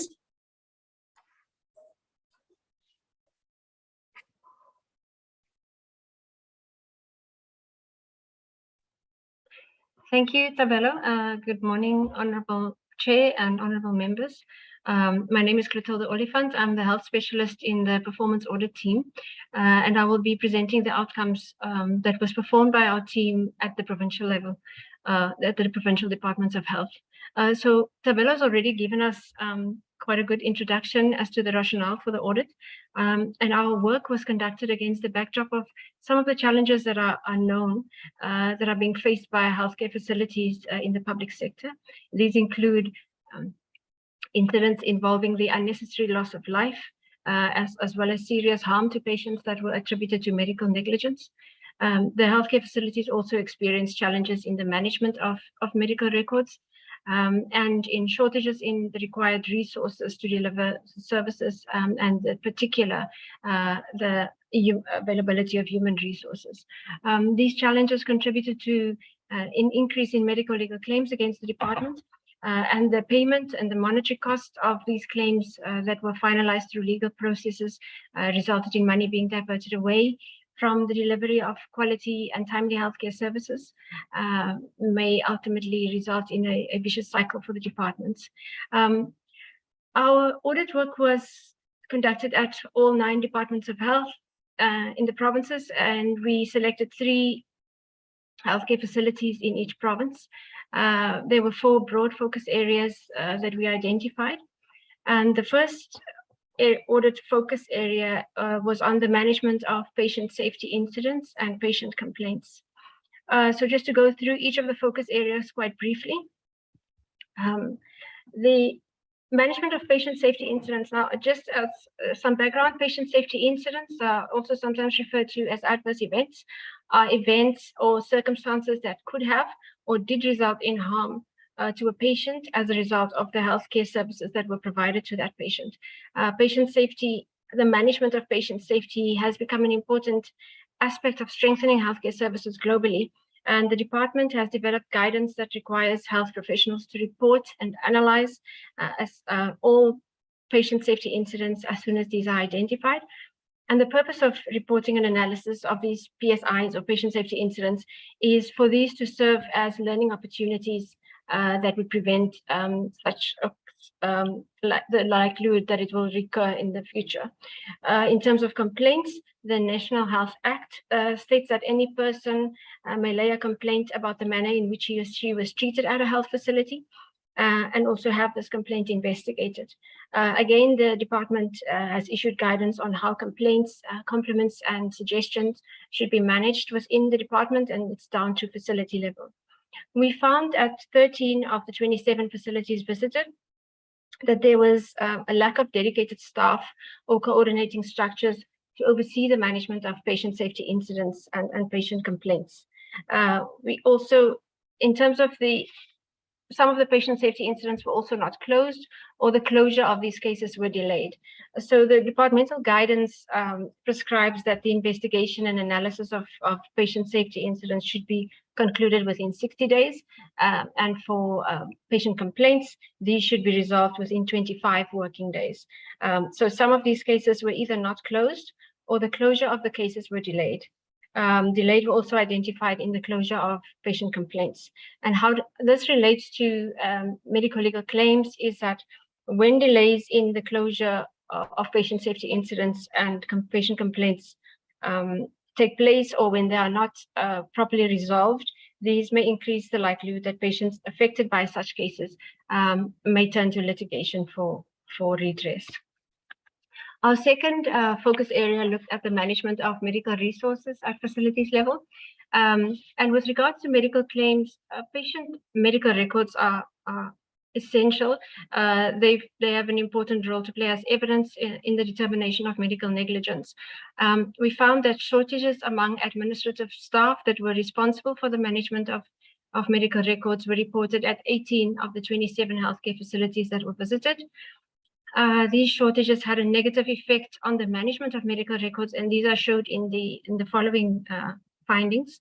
The ineffective medical record tracking systems were implemented at 17 of the facilities. And these tracking systems, the purpose is to monitor the return of the medical record to the filing or the storage area once it has been issued for use.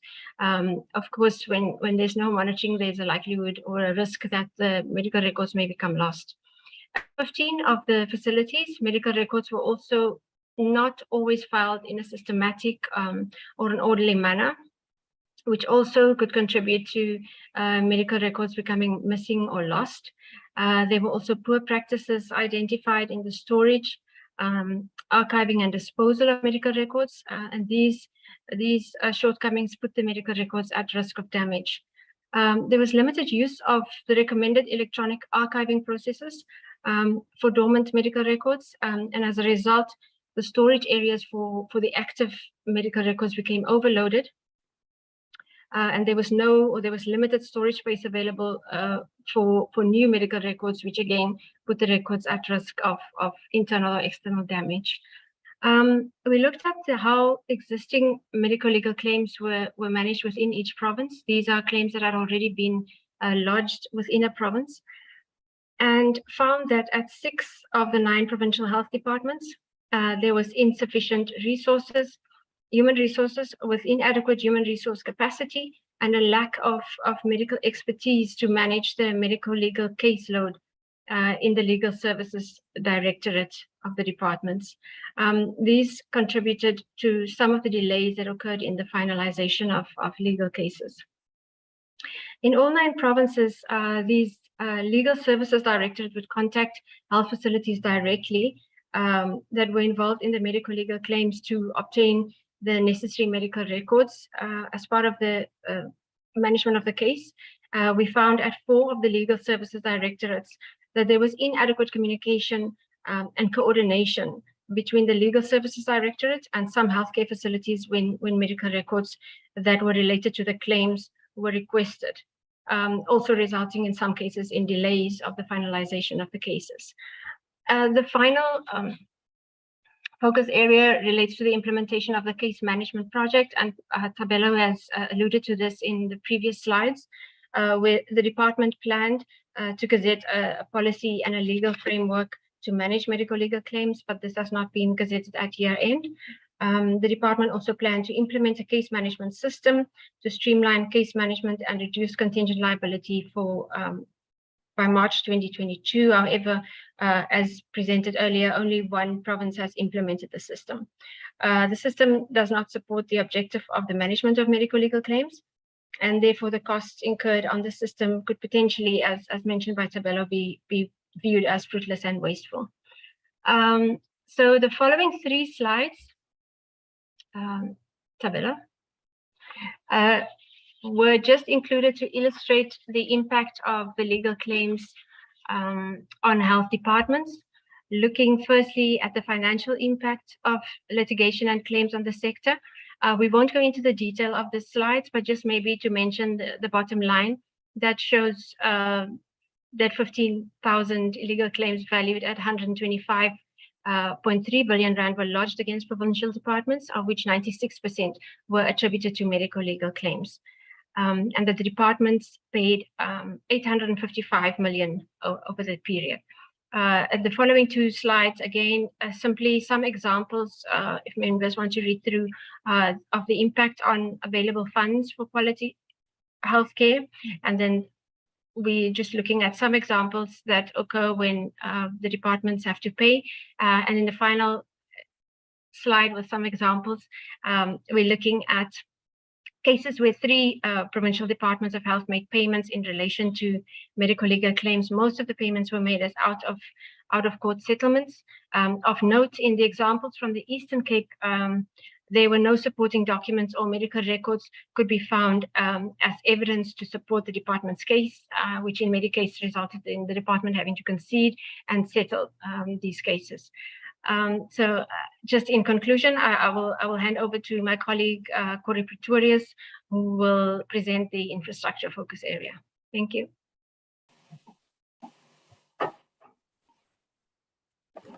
Thank you, Chair. My name is Corey Pretorius. Infrastructure is something that AGSA have been looking at for many years now. We report on this matter continuously. Unfortunately, it's an area within the health sector where we really see very little improvement. The focus of our work was on the Health Facility Revitalization Grant, a grant of 6.4 billion annually. So it's quite a large volume of money going into this aspect. Our scope was to look at 27 projects. So we basically looked at 3 projects per province. And the total value of the work that we looked at was about 4.2 billion. We also spent some time on following up findings from prior years. And in that regard, we were looking at 22 of the projects. On the right-hand side, you can see the kind of things that we were looking at. We're looking at the project planning, the implementation, the project management, and then the commissioning thereof. At the bottom, there's just a summary of where we saw the findings. You can see that in most provinces, there was findings when it comes to project implementation. You can see that time or delays was a big issue, with most of the provinces showing findings there, as well as issues of cost and build quality. Thank you. If I look at the summary of our message, then we can see that departments in this sector are struggling to do adequate need assessments when projects are in the planning phase, when projects are starting. And the effect is that they cannot provide timely and effective access to the finished facilities. You know the saying that if you fail to plan, you plan to fail. And that is typically something that we see continuously. We also saw that there was ineffective project implementation and a lack of consequent management to rectify the problems and encourage accountability from both the client and the contractor. So the effects thereof is that they cannot drive progress and identify and deal with the roadblocks and issues that might arise during execution. We also saw that progress remains slow, and projects already delayed incur further delays in terms of time. There's an increase in costs and financial losses, especially where the delays are to the contractor, where the client department and the implementing agent delays giving proper instructions, submitting planning documents, or even paying on time. Then we saw a lot of poor workmanship, quality issues that was attributable to contractors. And we also saw that the reaction on identifying these issues were very, very slow to force the contractor to correct these. We also saw some other issues that, and that was issues like community actions and protest actions. By following up on the prior year findings, we confirmed the inability of some of the accounting officers to implement a responsive action plan to address these findings. This is indicative that the AG's call for action have not been taken seriously, and therefore we have these repeat findings. Thank you, Tabelo.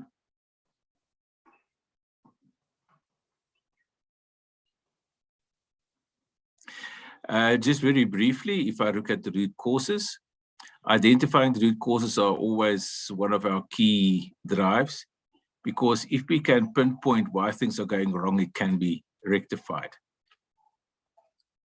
So what we saw was there was a lack of adequate coordination by the departments with other government institutions such as municipalities and implementing agents. Typically in a health environment, you have the Department of Health, who uses the Department of Public Works or other implementing agent to implement the project on their behalf, and the municipalities need to contribute by providing the bulk services that is required for the hospital or clinic to function. Then we see that there was a lack of adequate enforcement of action plans or non-performance challenges to ensure that concerns are addressed through the appropriate interventions and actions. There was an over-reliance on external consultants, monitoring and reporting on the quality and the progress of the key infrastructure projects. Then we also saw a lack of project management skills at departmental level. With such a reliance on the professional teams implementing agents that are appointed to manage these projects. These professional teams or implementing agents are not effectively managed by the departments. So the departments are really not able to hold these other institutions to account to make sure that proper work are being done on their behalf. Because it's the Department of Health whose budgets are being spent, so they remain accountable. Then we saw inadequate consequent management, and we saw a lack of accountability. We saw problems in enforcing deliverables, in ensuring that services were rendered, monitoring the different actions, and approving variation orders and other important documents on time. Thank you, Tabelo. Now, if I look at our recommendations, improve the planning process of projects to ensure that the correct needs are identified and addressed, manage the projects adequately, address deviations from the contract or poor performance in terms of the contract, implement the penalties or terminate immediately once the deviation is discovered. The construction contracts allow for these kind of severe actions to be taken, but unfortunately, very often those are not taken timelessly. Prioritize completing of projects and avoid the risk of unnecessary time delays and cost escalations. Improve the project management and monitoring to ensure that all instances of poor workmanship are promptly identified and rectified. And the last recommendation, AGSA compiled a preventative control guide on infrastructure in the prior year. In compiling this document, we drew on our past experience with infrastructure audits, and this guides provide very valuable information and direction for leadership and even oversight bodies like yourself. Thank you, Tabelo.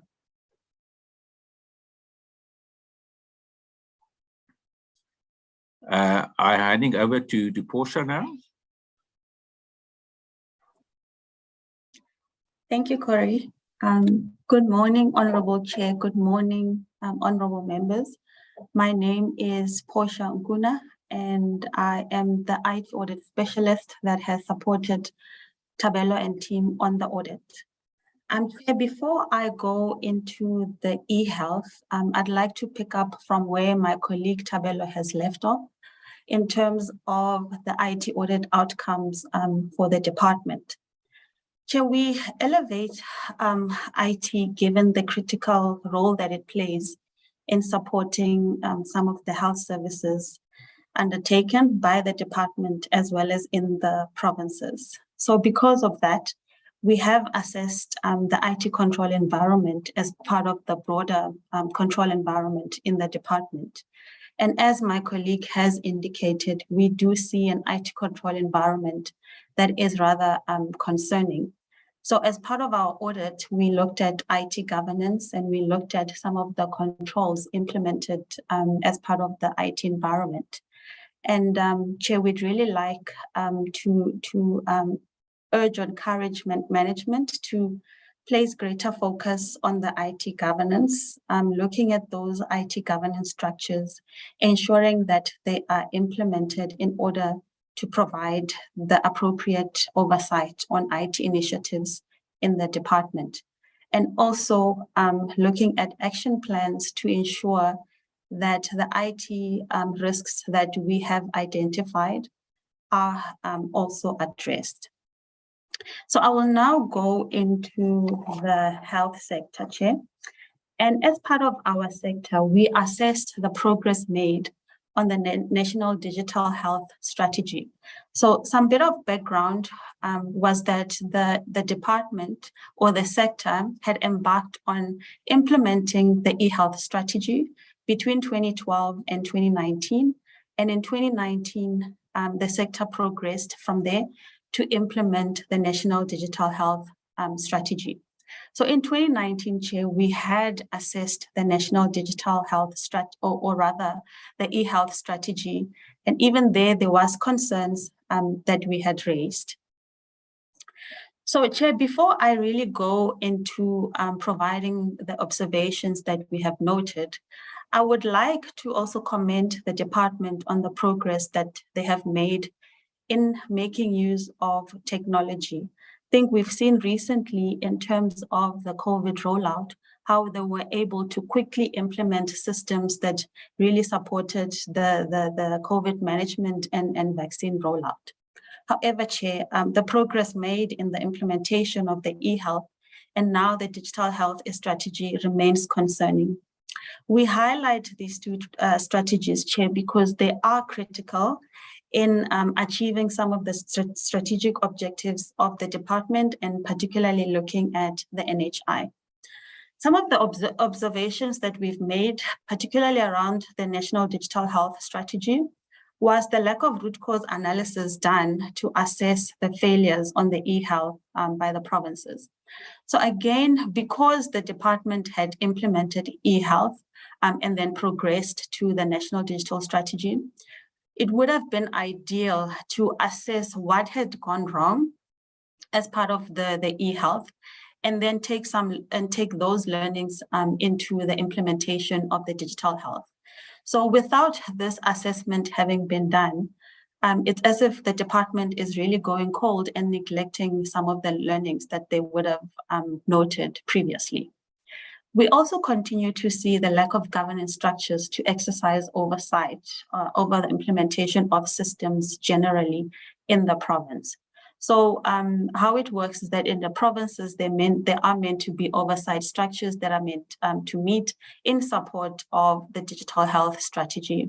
And we noted that a lot of the provinces, these committees were not meeting. We also assessed the National Digital Health Strategy, and we really noted that it's broad and doesn't really provide the guidance that would allow the sector to implement the initiatives specifically. We also noted that the province did not develop their own digital health strategy. So what was meant to happen is the department has approved the National Digital Health Strategy. Now the provinces were also supposed to take what is in the digital health strategy and develop and approve their own strategy.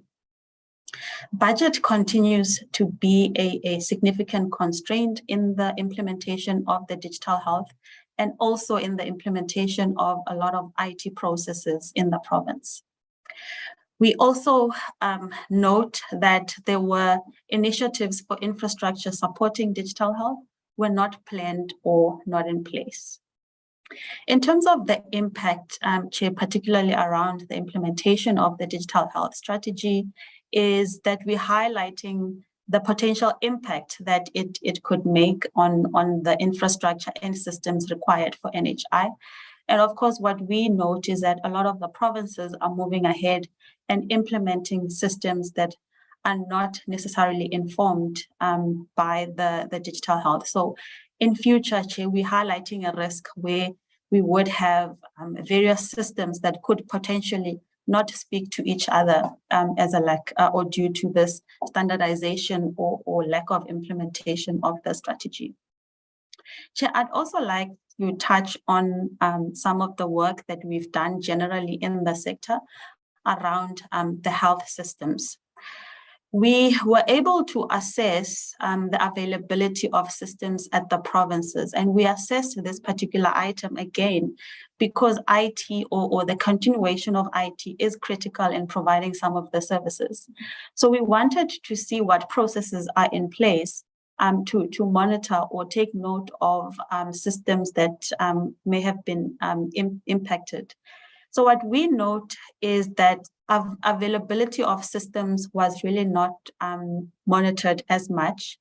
The provinces were not proactively monitoring systems, and as such, if there is a disruption of any systems, there isn't really processes to proactively identify those services.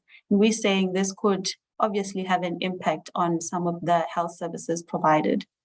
We also continue to see or note the lack of integration of health systems. As you would know, Chair, integration of systems is a key feature of first the e-health strategy and is also a significant feature in the National Digital Health strategy. So in terms of the impact, we are saying that the lack of incident and problem management may negatively impact on health services that are dependent on IT.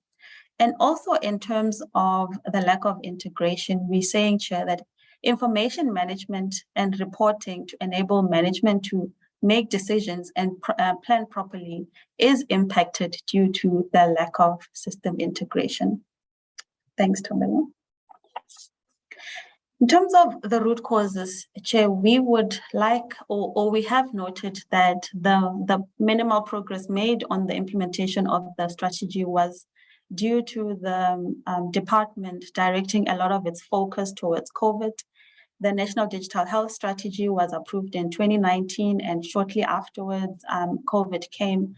And like I said, a lot of the efforts had to go into that. But over and above that, Chair, we really continue to note the impact that minimal resources and IT budgets has, not only on the implementation of IT, but on provision of IT services generally in the provinces. And of course, as indicated, the minimal oversight over IT processes is also a key root cause to the findings that we've noted. In terms of our recommendations, Chair, we're saying that the department should go back and review the digital health strategy, review the initiatives and timelines that are contained in the strategy, and see how they could update those for implementation in future. We also urging the department to review some of the IT budgets and see how they can support the IT environment in terms of the provision of IT resources as well as IT budgets. And we also encourage the oversight structures to start playing a more greater role over IT in the provinces. And that's it from me, Chair. Thank you. Thank you, Thobela.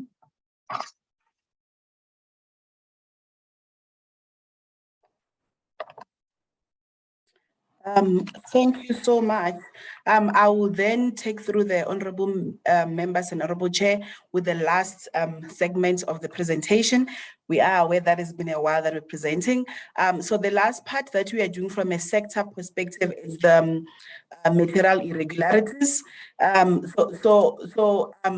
Office of the AGSA, I think in 2019, when we started the implementation of the MI processes, we were following a phased-in process, and not all department entities were actually part of the process, but within the sector, we are at a point where all departments are part of the MI processes. And I think I'm not going to go through the detail of what an MI is, because I want to allow us time to also have time for questions. But I think where we are, one thing we wanted to highlight is when we do identify a possible material irregularity, there's a lot of work that gets done on the ground by the team to ensure that when we eventually do report a material irregularity, it's an amount that is confirmed, and we are confident with the amounts or the non-compliance that has taken place.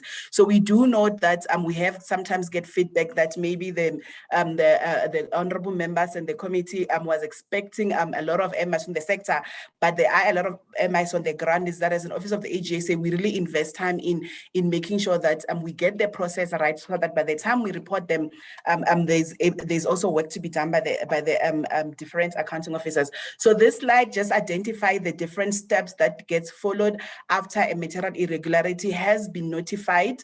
And I want to highlight that. I think what I wanted to highlight is when you look at the next few slides where we highlighted the number of material irregularities within the sector, a lot of them are still sitting under step 1, which is instances where we have issued the MI, and then the accounting officer has indicated that they are dealing with the MI. So there is either investigations that are taking place, or in instances they are opening a criminal case against the perpetrator. So a lot of the MIs within the sector are in that category. So from our side as the Office of the AGSA, on a yearly basis, we do then follow up with the action plans to see if the action plans that management is implementing, or account officer is implementing, is actually adequate. And in instances where sometimes they're not adequate, we can then move to either a referral or a recommendation. So there is, I think, one material irregularity that it was referred to a public body, and I think there was one that was also, we issued a recommendation. I will just maybe highlight a few, but when we observed the material irregularities within the sector, a lot of the times it's material irregularities that are coming because the sector is not paying the service providers on time, and this could be the contributing factors to the financial strain that we've highlighted within the sector. So in instances, for example, if it's a construction project and the contractor is on the ground but they're not being paid on time, the contractor then charges standing time, which then results in a loss to the sector because that money could have been utilized elsewhere. So we have a few that relates to construction, and I think it links to the presentation that my colleague Cody was making, that there needs to be work that needs to be done within the construction to make sure that they catch up on some of these projects, because a lot of them have been outstanding for a while, because as long as they keep delaying the projects, there is losses that are incurred. We have seen a few that came through the COVID-19 processes where procurement was done even above the market price. I think there was one on and specifically GP and KZN, and then there were some where in instances where they are paying for medical legal claims, they don't pay on time and therefore their interest. So a lot of, if we can categorize the MIs that we are releasing, a lot of them falls under the interest and penalties category of instances where, because they have financial issues and they're not settling things on time, they're then charged interest and penalties. I will not go through the rest of the slides. I think we included them so that the honorable members and chair can then look at them and then we can engage. The other thing I wanted to mention here, all these material irregularities have been reported in the audit reports of the specific provinces, and some of that have more detail than what we have then included here. I'm going to move to the financial management and compliance section. Similar to the portfolio, we also looked at the quality of the financial statements that is presented for audit. And I think in our instance, only 2 entities did not have a material finding, and this was the Western Cape as well as GP. The rest of the entities had reported material misstatements, and therefore only 2 were actually only then able to get the unqualified audit opinion, as I indicated earlier. The main qualification areas within the sector is around PPE. There is a lot of irregular expenditure, contingent liabilities, as well as accruals and accrued department revenue and compensation of employees. So the message is similar to what I was saying earlier, that they really need to improve the control environment around the reporting, preparation and reporting of financial statements. We also included an illustration of the impact or possible impact of the on the financial health of the sector. We did have a similar slide in the prior, where what we do, we analyze the current accruals and payables that are recognized in the financial statements. We also look at the claims against the state that is reported in the financial statements and the fruitless and wasteful expenditure. And we see what impact does that have on the sector itself. And on this slide, what you also do, we also compare it to the next year appropriation. One thing for us that is very critical is when we look at the accruals and payables, these are committed invoices or services that were rendered that were committed as at year end. They total 16 billion, which means that because they didn't pay them as at year end, they are then going to pay using the next year's allocation. And already the sector really keeps, what the message is saying, the sector really keeps borrowing from the future to settle the current service delivery. We have seen in certain instances where some of these service providers, because of the delay in payments of invoices, they start charging fruitless and wasteful expenditure. That's why we are seeing the amount we see. And in certain instances, I think it was 1 or 2 provinces where some service providers even withheld services because they are still waiting for payment. And this is having a direct impact on the service delivery on the ground. The claims against that said, even though we do know that this is the amount that they received, I think what is worrying the sector is they keep increasing. And in the current year, when we look at it, it's sitting at 95 billion, which is 90% of the next year's appropriation. So our message is to say, if these are successful, unfortunately, it results in medical legal claims, and therefore it then results in money being redirected from service delivery into these claims as indicated in this section earlier. Looking at the compliance with laws and regulation, only one province did not report findings, and this is the Western Cape. The rest of the provinces had different findings. And I think in this table, we are indicating instances where there was procurement and contract management, as well as the quality of financial statements as indicated earlier. And then we also had a few provinces a number of provinces that had findings around consequence management. So it's linking back to what we are also seeing in the portfolio, that there's a need for the sector to really investigate these cases of irregular and fruitless and hold people accountable as required.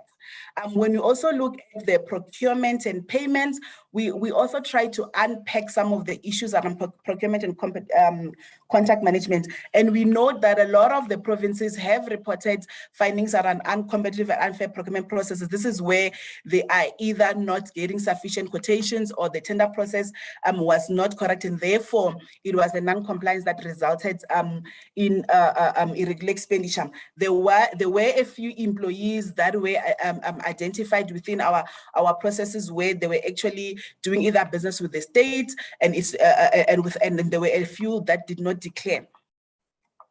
I'm going to then move to the irregular expenditure. So when you look at the irregular expenditure within the sector, so in the current year, the closing balance was 70 billion, which is also concerning because of this 70 billion, because there is limited investigations, consequence management is not taking place. And hence we keep seeing an increase in the irregular expenditure balance that we see.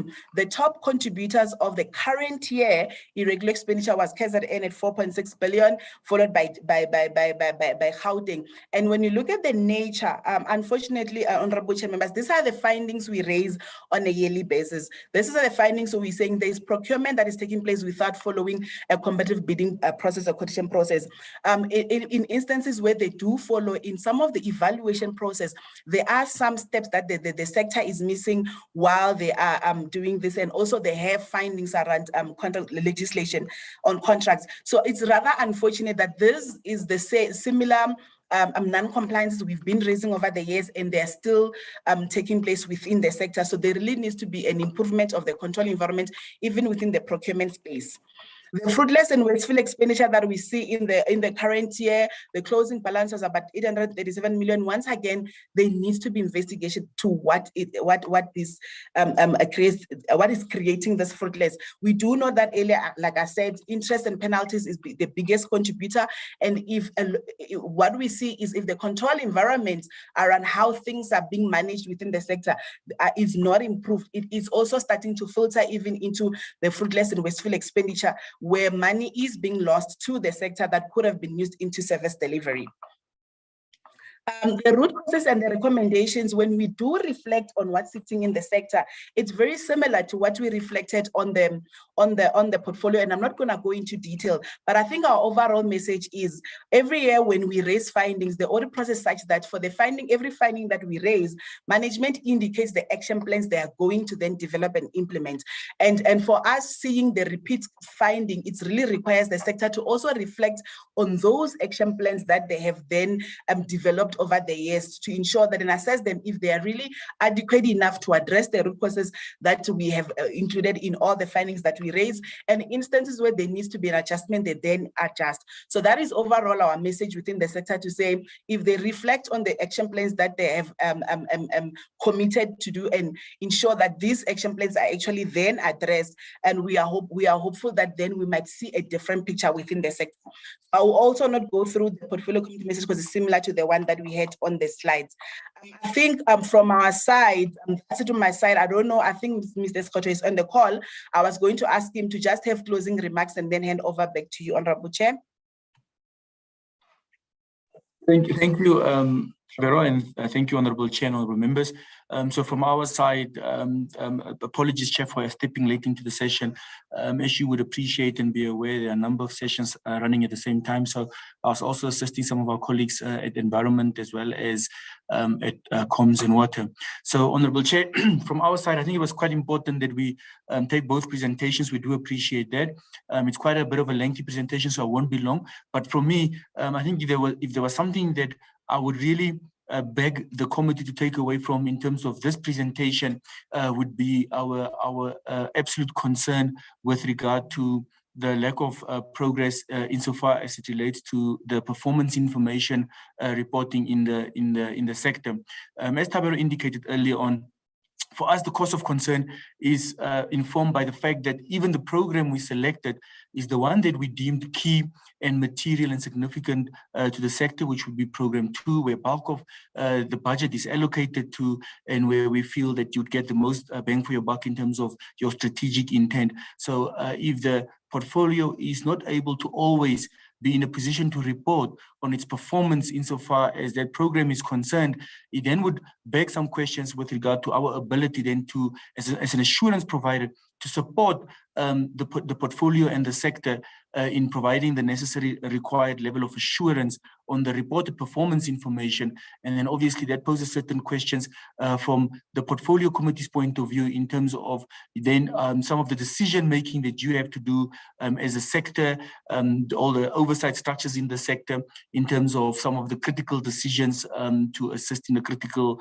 service delivery in this particular sector as well. And then ultimately, Chair, would just be for the portfolio committee to also continue keeping an eye and monitoring the situation insofar as it relates to medical legal claims and the fruitless and wasteful expenditure incurred in the sector, because we do appreciate the fact that our economy is quite tight and money is too tight to mention, and we don't want to find ourselves in a situation where we are in a position where we are not able to achieve some of the objectives that we would want to because we don't have sufficient budgets available, but yet in the same vein and breath, we have other avenues within the scope of our business where money is actually bleeding from the system, where we could be doing and implementing certain initiatives to assist and curb those and have those funds available to maybe procure equipment, increase our capacity or increase our skill set in certain critical required fields. So that's really the message for us at this particular point in time, the two overarching messages insofar as it relates to the sector. Insofar as it relates to the PFMA audit, I'm quite happy, Honorable Chair. I did mention when we're doing our preparation work and even with our engagements with the Executive Authority that we are confident that the department, the national department, would be able to turn around the situation. To that effect, we have actually also committed to assist them by doing an interim audit as soon as we finalize here and they are ready and available for us. We will then do an early engagement on those particular reimbursement programs and transactions. We are aware that they are working very hard in the background trying to finalize those reconciliations and process and have the supporting information ready and available so that the Office of the AG can look at it. So we are confident that hopefully then they will be able to clear this. This is not going to go away, at least for the foreseeable future, for the next year at least, as the information starts rolling in and being cleaned out and sanitized. We do expect that some material balances will still remain insofar as it relates to the reimbursement vaccine program. On the other spaces, it's just some of the other institutions that must just really improve on the remaining financial and performance management disciplines, especially insofar as it relates to the procurement space, for us to really then gain the benefit of them moving towards the clean audits. Other than that, Honorable Chair, we will now take questions, comments, or inputs in the presentation. Once again, we really do appreciate your patience and indulgence. Thank you, Honorable Chair. Thank you very much, Andries, and your whole team. Tabelo was carrying most of this. We appreciate you coming to give us this presentation. Honorable members, I think we're going to take just a 5 minutes comfort break, please. We'll be back at 25 minutes too. You'd have heard that I had allocated more time to the AG today to 13:30, but I think we should just do that. We've been ongoing. Don't switch off your devices. We will be back at 12:35. Thank you.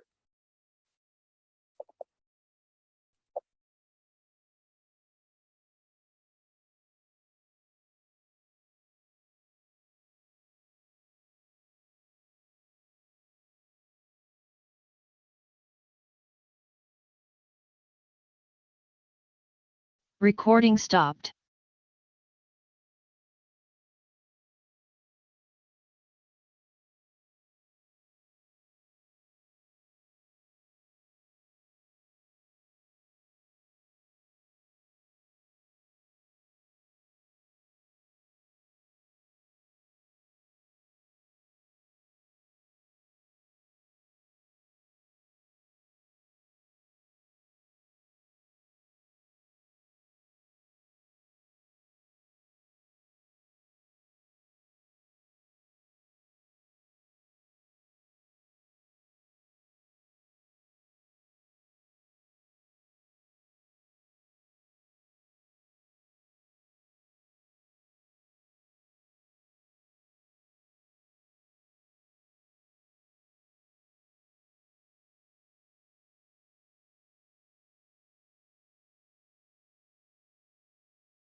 then we will have the NHLS at 2 o'clock.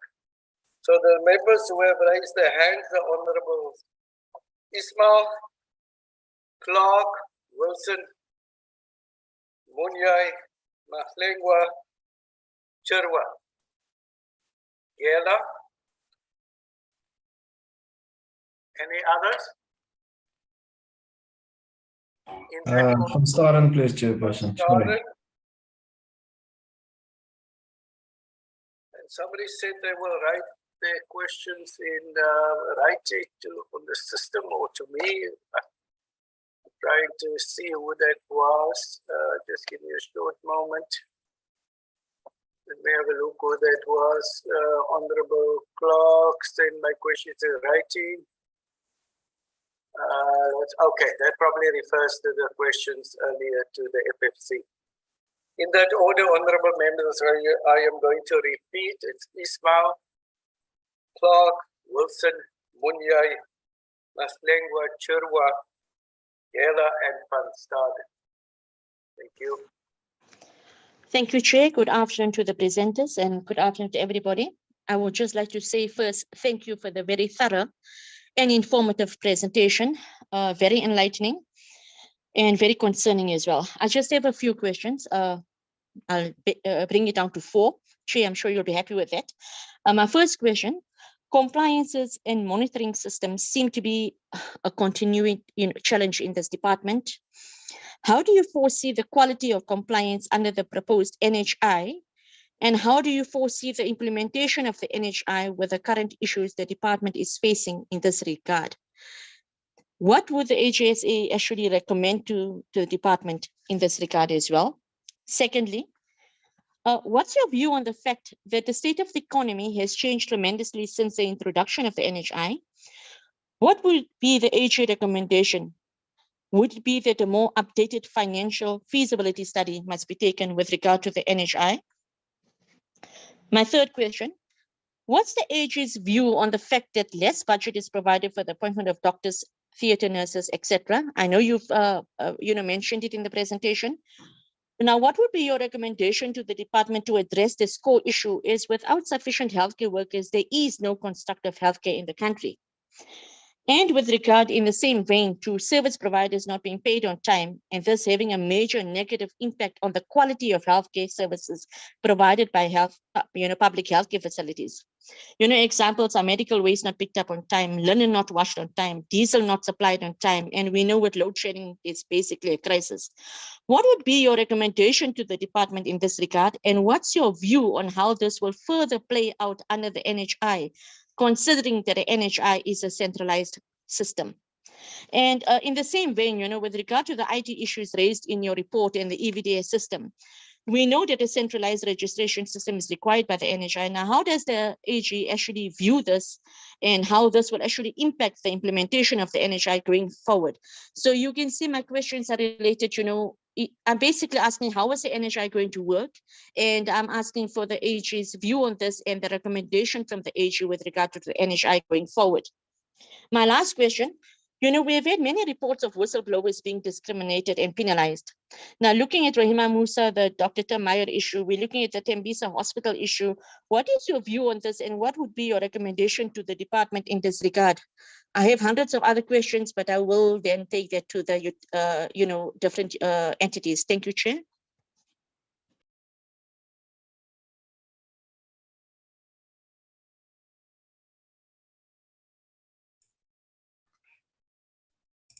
Honorable Clark. Oh, okay. Thank you, Chairperson. Regarding the 3-year contract to develop the medical legal case management system, I'm very curious to know why the system only was used by one province and who was responsible for the haphazard implementation of this project. Why was no feasibility study done around this? How does the department intend to address this issue? Is there still intention to implement it in the remaining 4 provinces? And how will the department ensure that it's being used as intended when such measures have not been used to date? In terms of the information systems that are not implemented are part of the contributing factors for medical claims, and many hospitals have no internet or computers, so record keeping is bad. And we have seen the critical role of record keeping, the critical role that record keeping plays within medical legal claims, as well as shortage of staff that work under enormous amount of pressure. And the department must tell us how they are going to deal with that. The past 5 years, how many projects with external service providers have been undertaken? How many of these followed the correct legislative and PFMA obligations? And how many were successfully implemented without irregular or wasteful and fruitless expenditure? In case of such expenditure, were the money recouped? Was the contractual timeframes adhered to? Did these projects incur penalties? And, the question remains whether contractors are actually being vetted before appointed. If contractors do not comply to their contractual obligations and results to fruitful and wasteful expenditure, are these contractors then blacklisted? And why does the department not ensure that consequence management actually takes place? Chair, I think this committee needs to do vigorous oversight over contractual delinquents, and that should be one of our recommendations coming out of this meeting today. I also would like to know how many DBS staff involved with irregular and wasteful and fruitless expenditure, and have disciplinary measures been put in the past year, and what did it entail? Also, how was the reprioritization of 745 million spent on addressing the funding shortfall of medical internships and community services posts in the provinces? Why such pervasive and persisting, it's such a pervasive and persisting problem, and how will the department ensure it doesn't carry forward to 2023? The AG also mentioned that the department's lack of consequence management, given South Africa's massive problem with corruption and capture. Why has the department not ensured proper consequence management? And then, Chair, also, will the department consider ring-fencing funds to protect whistleblowers and combat corruption? 1.3 billion rand was irregularly expended, and most of this has to do with non-compliance with procurement procedures. I mean, how does the department hold these entities and individuals responsible to account? I'd also like to know, how many criminal charges relating corruption and fraud has the department opened? And Chair, why did we not gazette the set policy in terms of medical legal claims, and when will this be done? Because case management, record keeping, and improving staffing skills and adequate appointments has now become critical in terms of, in terms of the health sector. Also would like to know what the budget for e-health systems are and what is being done by the department to ensure that these systems are implemented. Thank you, Chair. Thank you, Chairperson. I'm actually not sure if I should laugh or cry. Laugh because we could have told you exactly what this AG's report was going to say, because we actually do oversights ourselves. I spend most of my days in an oversight at one facility or another, and I could have told you exactly what this report was going to say, because it's very, very obvious on the ground what the very severe backward trend health has taken, particularly in these facilities. Or whether I should cry because this is actually so depressing that it's actually, we're the portfolio of health, and we get a presentation that actually makes us sick. It's very, very depressing. And the fact that the minister is not here for this presentation is deeply disturbing for me, because at the end of the day, he is the accounting officer. He is overall accountable for this, him and the DG, and they are not present in this meeting. And it's damning, and they should be listening to what we have to say. The fact that they are not here is absolutely appalling. And I think what's very, very obvious in this report, and I don't know how many times this report said it, is that there are absolutely no controls anywhere except potentially the Western Cape. Every material finding or problem all boiled down to no controls. And I think we must remember that all an audit does is trace the money and the implementation and the record keeping. And it's all very well to say, oh, whoopee-doo, some people got, unqualified audits or had no findings or what have you.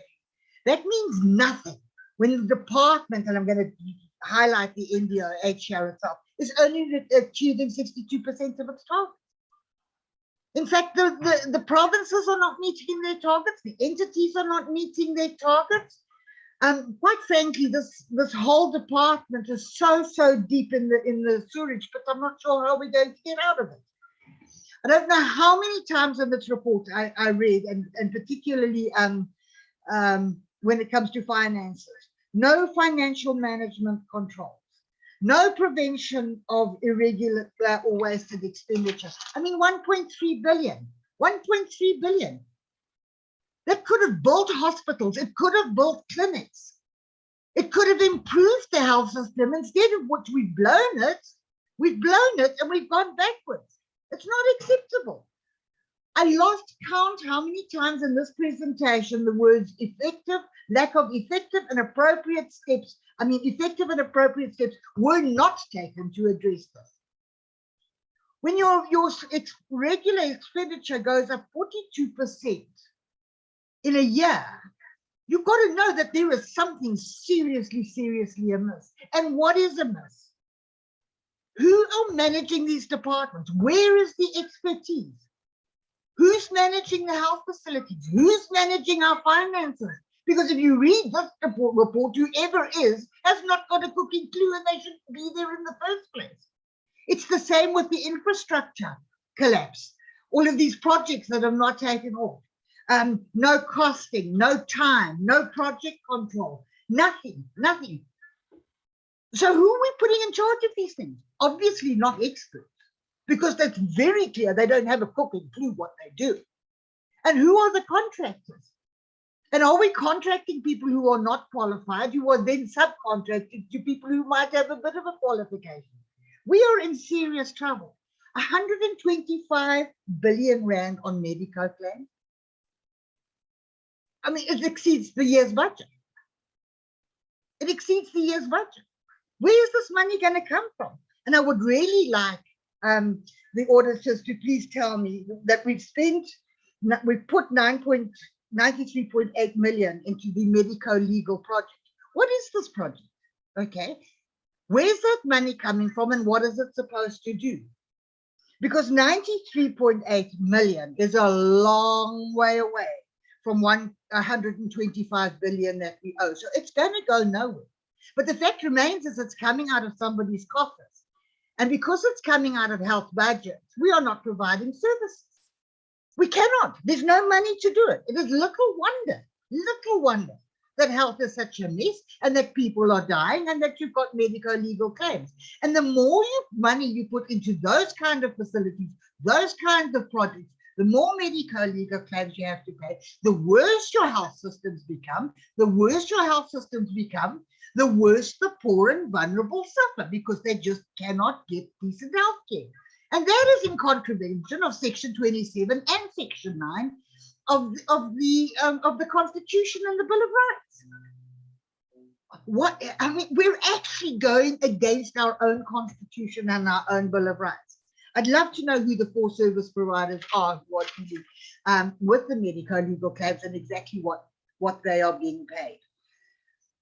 But in your medico-legal claims, number one, are lack of infrastructure that we can't even get that right. We can't even get those projects right. They're not even happening. We've got cadre deployment, and I will use that word and I will use it again and again because I have gone to hospitals just in the very last couple of weeks where I found CEOs of hospitals or clinical managers of hospitals who've had cases against them in other hospitals. And instead of being fired for incompetence and mismanagement, all they've done is deploy them to another hospital. And what happened?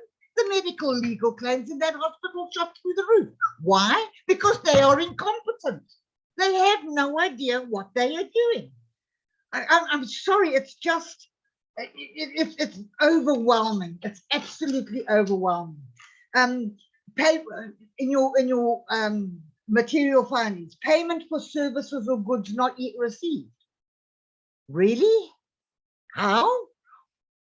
Why are we paying for things we haven't got yet? And it's not once, it's several times. Procurement, non-compliant procurement resulting in the overpricing of goods. Well, that stuck out like a sore thumb in recent reports and the Hawks and various other reports. But again, why is it happening? This report, after we finish this meeting, will go with the comments from this portfolio committee back to Parliament, and this report will have to be signed off. I don't know why we are bothering. I am the longest serving member on this committee as it stands right now. Year on year on year on year, we've complained and put exactly the same things in the report. All the recommendations, every year the recommendations is the same. Nothing gets done about it year on year on year. And where do we sit now? So deep in the doo-doo, we don't know which way to turn.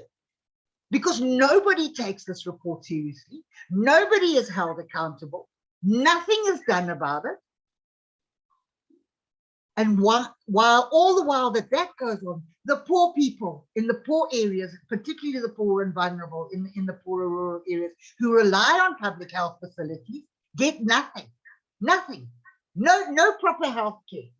We've got a backlog of surgeries that blows one's mind. People who was in pain, going blind, got cancer, who are not getting treatment. Quite frankly, I'm absolutely disgusted. I am appalled at the situation. I'm sorry that the minister is not here. And quite frankly, unless somebody takes this report seriously, I want the minister and the provinces in this portfolio ASAP, please, so that we can go through their reports, see what the hell is going on in the provinces, and find out from the minister what he's going to do about it, because he's in deep trouble. Thank you. Honourable Wilson, thank you. I've now allowed you a lot of time again. Next time I'm going to cut you. You did the same this morning, but yes, I understand your emotions which you raised. Next is Honourable Munyai. Thank you very much indeed for the opportunity. I must say, firstly, welcome the report that has been presented before us. One of the issues, Honourable Chair, about the National Department of Health possible finding, it didn't come as a surprise, precisely because the Minister of Health, Dr. Joe Phaahla, came to Parliament together with the Deputy Minister, Dhlomo, came to Portfolio Committee and brief us on the areas of possible finding so far as the COVID-19 scheme. So, Honourable Chair, because I'm not an artist, I'm not going to play drama, political drama before this session, nor be engaging about my period of service before this portfolio committee. I'm going to raise issues on the progress that has been made.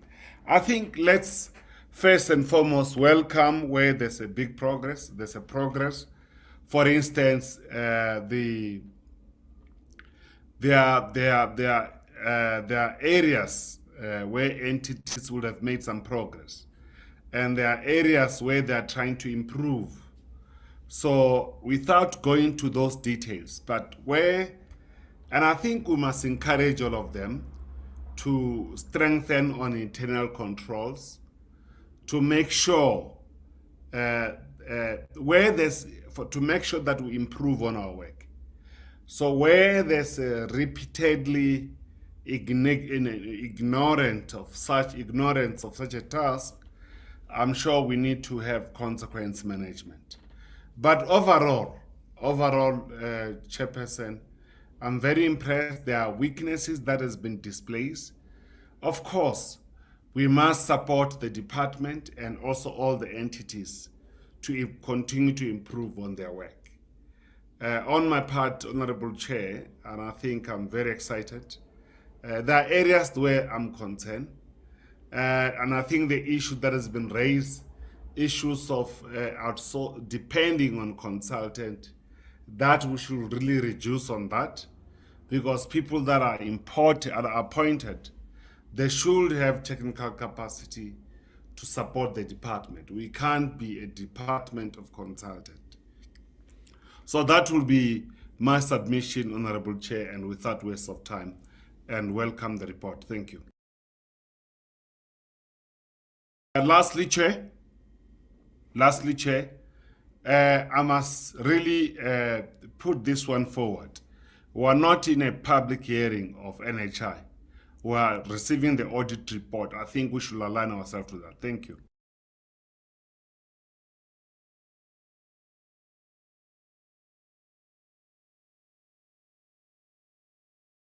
Mahlengwa.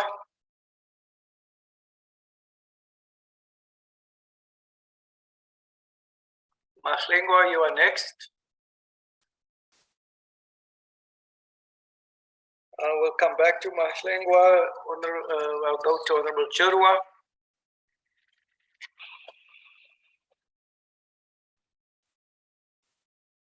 Chirwa, you are next. Is there a challenge with you hearing me, honorable members? Yes, we can hear you, Dr. Jacobs. Oh, thank You you. are audible, Dr. Jacobs, the chair of this committee. Thank you very much. I will then go on to Honorable Gela.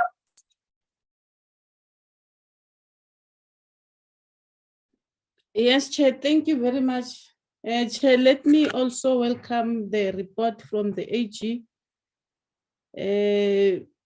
I'm almost covered by Honorable Munyai, Chair. I think he put it very clear that as portfolio committee, we were updated in terms of the challenges that the Department of Health is facing. Hence, there's this redress in this current financial year for them to receive a qualified opinion from the AG. Of course, we understand the issue of COVID-19. Nobody was expecting that, but eventually happened. But the other issue that I want to check with the AG, there were many issues that were raised in terms of financial compliance and also delay in terms of payment and also irregular expenditure. The issue of monitoring, it's something that is still lacking, but also not performed or not compared by PMFA, other issues that the wasteful expenditure, Chair. But Chairperson, I think we need also to monitor and also to make follow-ups on the recommendations, and also how are we going to make sure that this department also address what is the concern of the AG.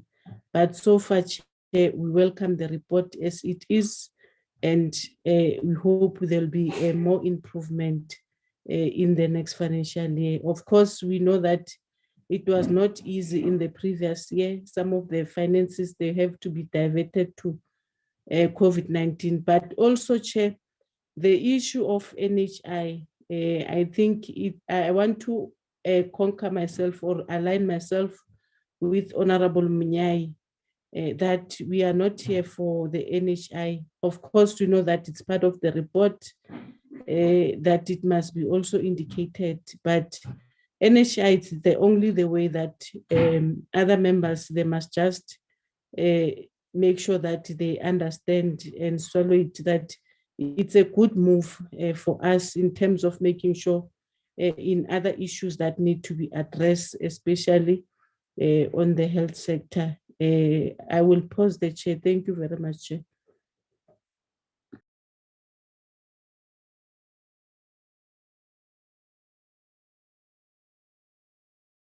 Honorable Van Staden. Thank you, Chairperson. I just have 3 questions. I just want clarity. If the AG can help me, I'm sorry, I'm between 2 meetings here, so perhaps he said it already and I couldn't hear it. I just want to know what was the amount underspent by the department for 21-22. And then on the legal litigation and claims, yes, the amount of 125 billion is staggering high. It's almost $1 billion more than last year. And then it shows that there's significant problems in our public health sector, which needs to be addressed. My question, however, on these are the following. I just want to know what are all of these litigations consisting of? And can the AG provide us with a full list of all the provinces litigations, not the one like on slide 20, a full comprehensive report, if the AG can supply us with something like that. Otherwise, we have to get it from a department. I just want to hear AG's answer on that. On my third clarity question is, on the infrastructure side, the AG reported about, if I quickly could count it from slide 24 up to slide 30, about 5 facilities, and surely there must be more as we receive complaints throughout the country from various state hospitals and provincial clinics and so forth. Can the AG just give some clarity on this matter also, please? Thank you, Chairperson.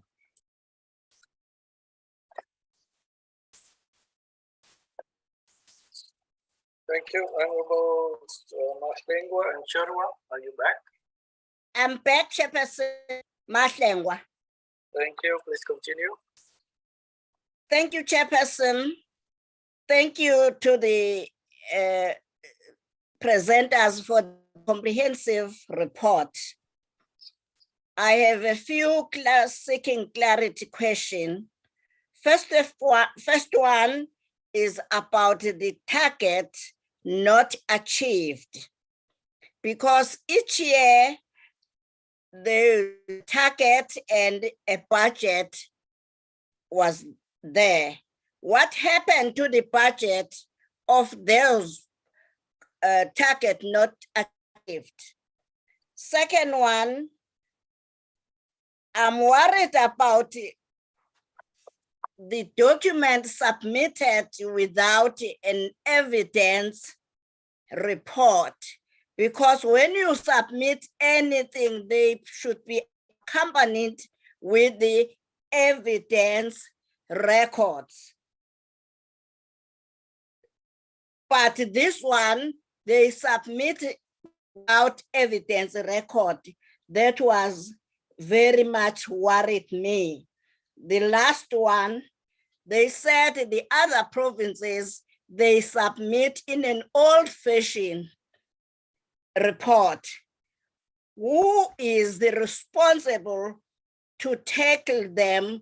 What is needed this year? What, or the lack of capacity, or a negligent? If they are negligent, who's supposed to correct that?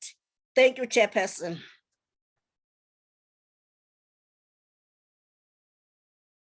Thank you very much, Chairperson. I'm having issues with connectivity here.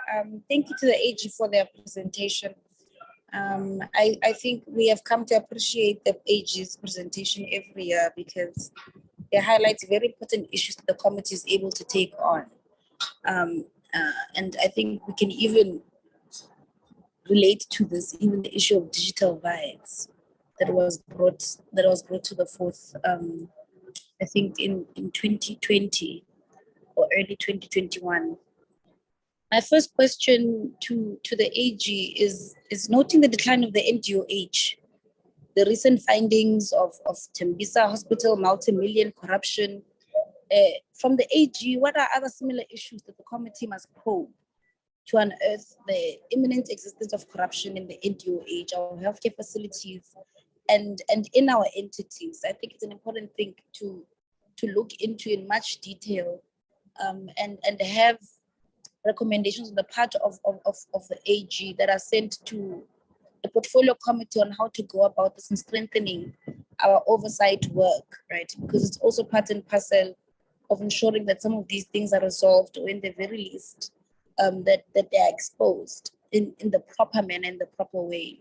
And secondly, what does the AG recommend in response to non-compliance legislation? I'm asking this because there seems to be a lack of implementation of recommendations of the AG.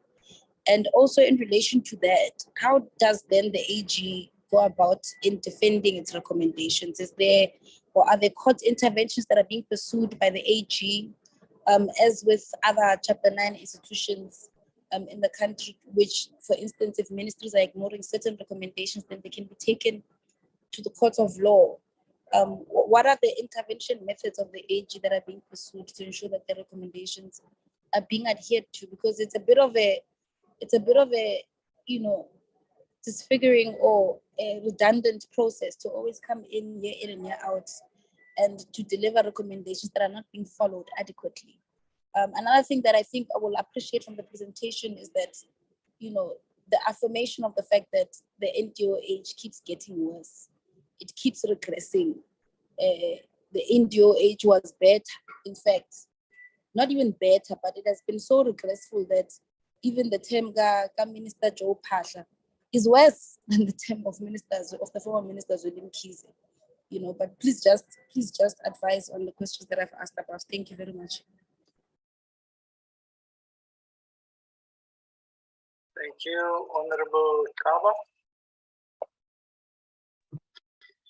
Thanks, Chair, and greetings to members and colleagues also from department.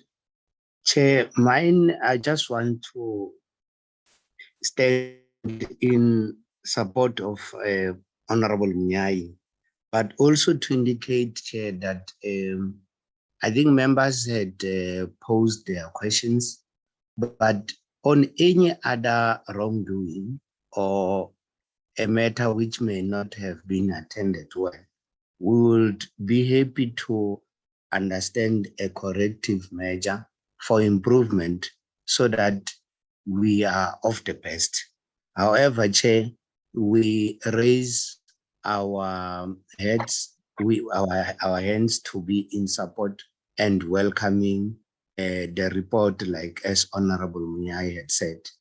Chair, on the NHI, we may have yet what it is being presented, but it's important to understand we are in a very good process, and of us to also invoke or include other practices from other countries for building our own South African NHI perfect one. We are on course, so members need not to worry. We are attending to that matter sharply so, and it's gonna succeed. Thanks, Chair. Thank you very much. Honorable Sekima. Thank you very much, Chairperson. Thank you for the opportunity. Thank you to the AG for your comprehensive report. And allow me also to congratulate and thank you on the work well done. It's one department that I think is working very effectively in Parliament. There's no doubt about that. Now, I think one of the questions I want, what are you identifying is the root cause of irregular expenditure?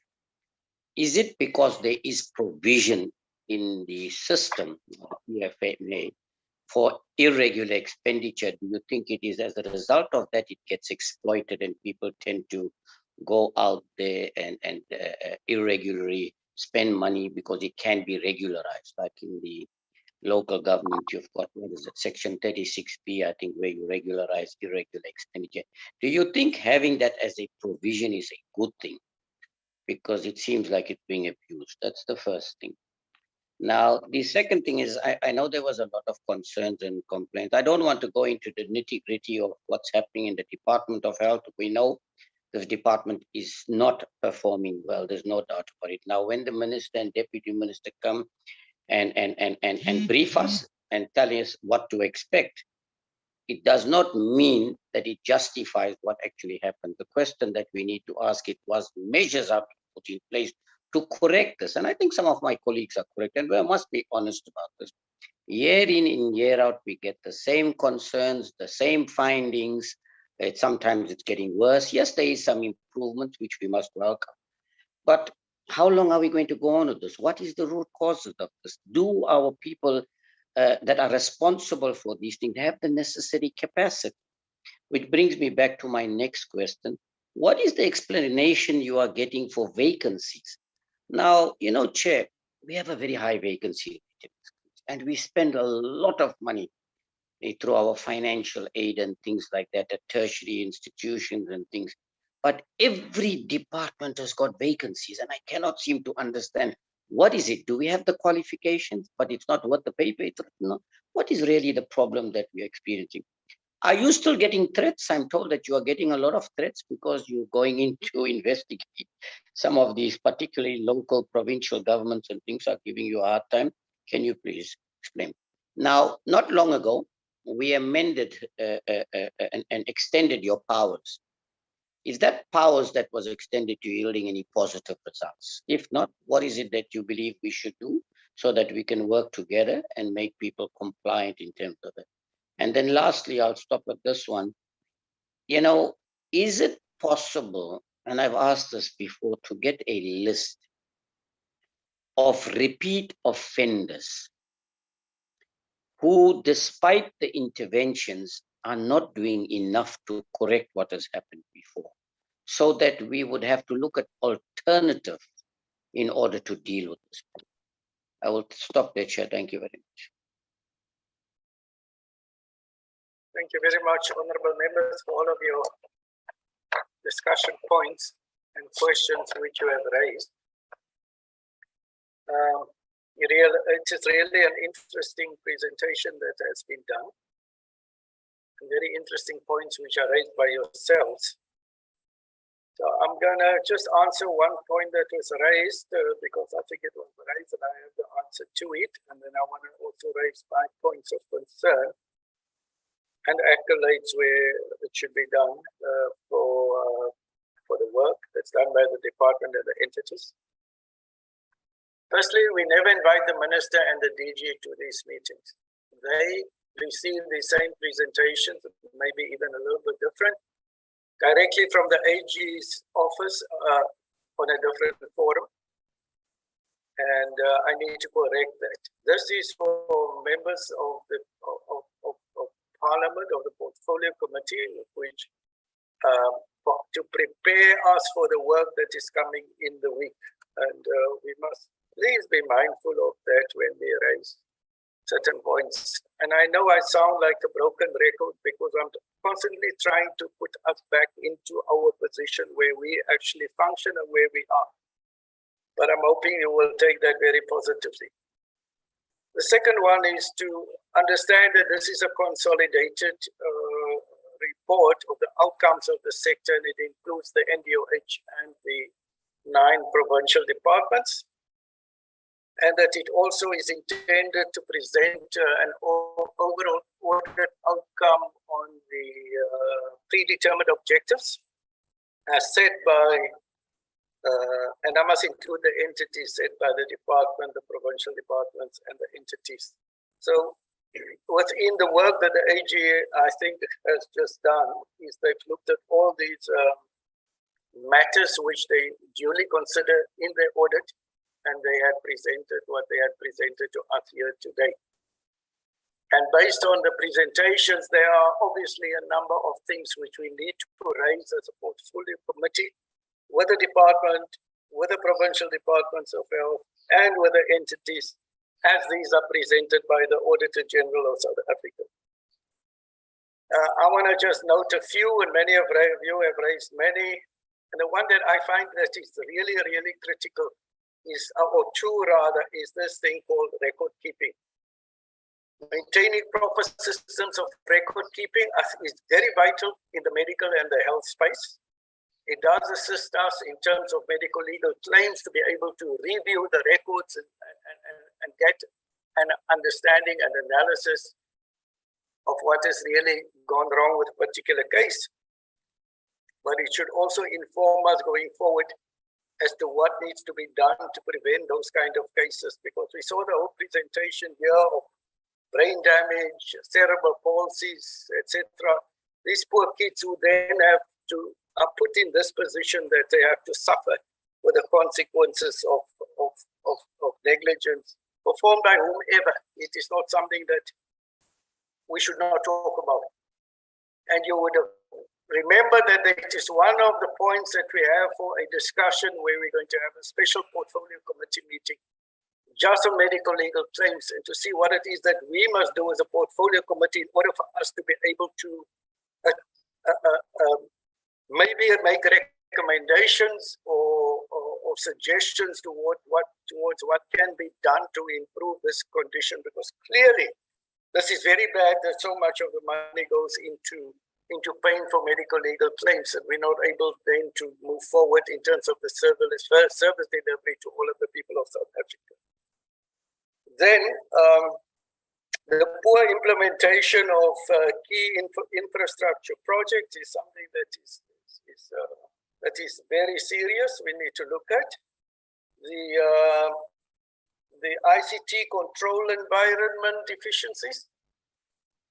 Lack of risk assessments, ICT governance, adequate funding for ICT functions, etc. Because in the current times in which we live, it's a very easy system in which we will be able to control or manage and assess all of the functions of everybody else.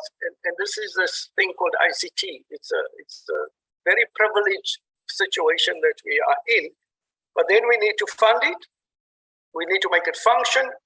We need to analyze it, and we need to correct where it needs to be done and maintain it also as we go along. And then the points of material non-compliance issues, irregular expenditure that has been raised, etc. So quite a number of issues, and I am raising it specifically because I'm hoping that putting emphasis on these few things would mean that we'd be able to get some answers on the issues which are raised. There should be a plan towards how to improve on these functions and how to erase these challenges which are mentioned. And there was also this point raised that some of these have been coming on for a while. It's repeated issues which are raised. At some stage, we should be able, as a country, as a sector, be able to address these things. I think it's very critical for us to do that. Then the other point that is very critical, I raised the one of the minister, is the fact that I raised earlier that we're in a set program. If we were not in set programs, it would be so easy to bring the departments, talk with them. Yes, and it sounds like we're actually not doing it, but we're given 1 week to call the department, all of the entities. We have to adopt the report in this week.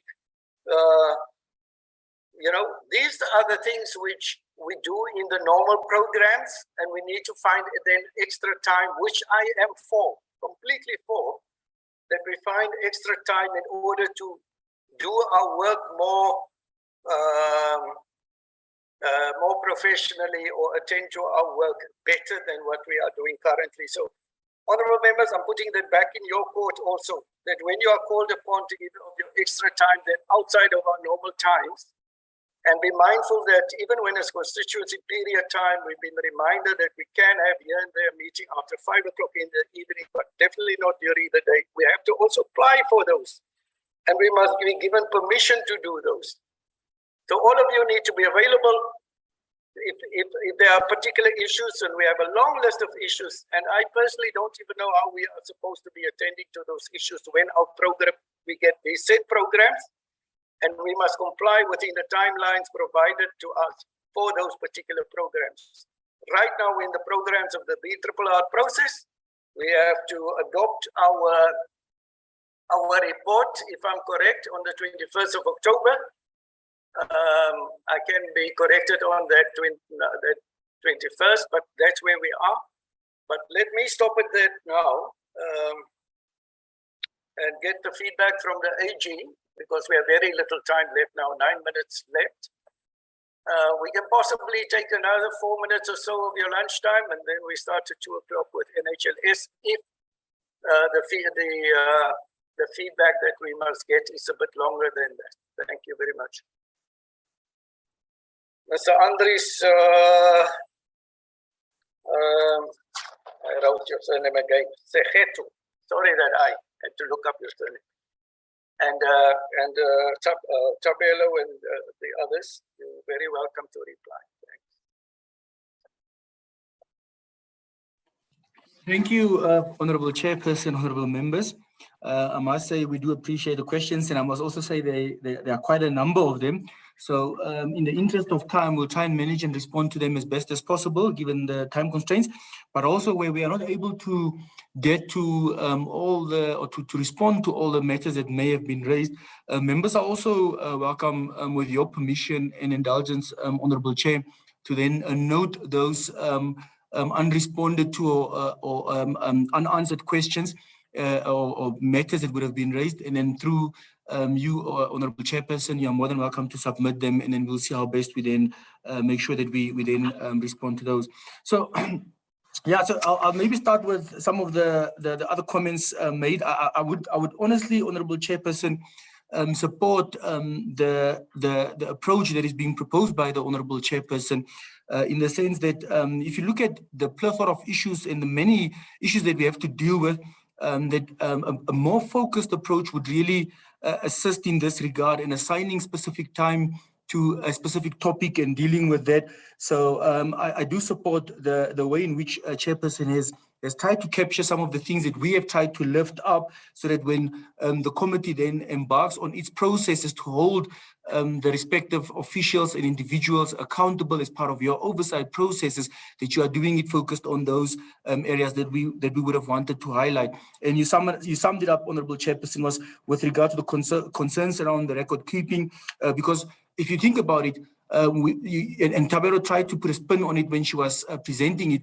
Some of the medical legal claims, if you go back to that particular slide that we had put up on the as part of the presentation, I think about from the top of my head, about 4 or 5 of those cases, we noted that they were not supported by sufficient and appropriate audit evidence. So then it becomes difficult for the portfolio to then go and defend these cases in the event that the information is not available. Again, we are making we are drawing inference, because we are saying, how did you then go and defend yourself, or would you have been in a position to defend yourself or treat the case differently if you had sight to the supporting evidence? Because a lot of those would have, if you would have noticed, would have also been settled in that regard. So record keeping, quite key for us. And like I said, it's then linked to feed into your audit outcomes in terms of your performance information, where we can't even express a view on your performance as a sector in many of these departments, but also insofar as it then implicates the big topic, which would then be medical legal claims. So I almost want to say, when you then have that focused intervention, they almost go hand in hand, and therefore you require them to be packaged together, if I can call them that. And then also in the infrastructure projects. But I think the point I'm trying to make here is just the fact that we do support a focused process in terms of choosing a particular topic or a focus area that we've highlighted and elevated, and then dealing with that.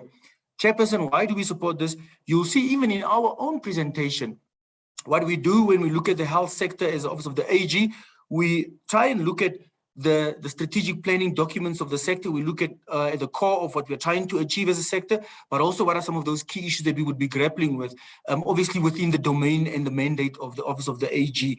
And then what we then do is we devise a plan, and we try, I think for those members who have been around for a while, because I hear there are a number of them, we would always have the 5-year sector strategic plan, and then we would identify certain key focus areas that we would then go and spend our attention on for that particular year, then take a step back, allow the departments what we call like almost a gap year for them to go and implement the recommendations, then focus our attention on something else, and then maybe do a follow-up in the subsequent years to see how our recommendations would have then been implemented. So certainly I do support that approach as well. If one has a number of issues that one needs to deal with, that a more focused approach would then assist.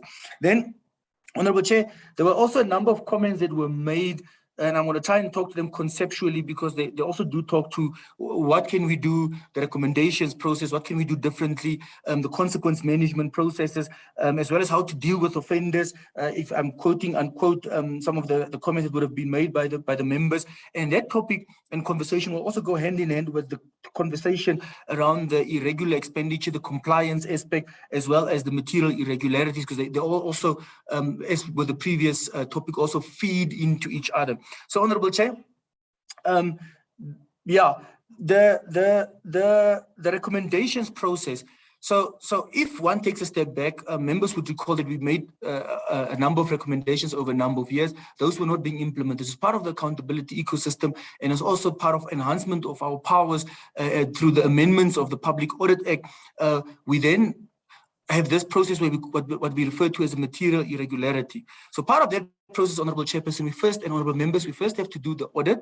So as we do the audit, execute the audit, do the normal checking, what they have reported in terms of our auditees, what they have reported, unpacking that, making sure it complies with the financial reporting frameworks. The auditees were compliant with the key legislation as and when they were, and also that they are reporting credibly, reliably, and accurately in terms of their performance.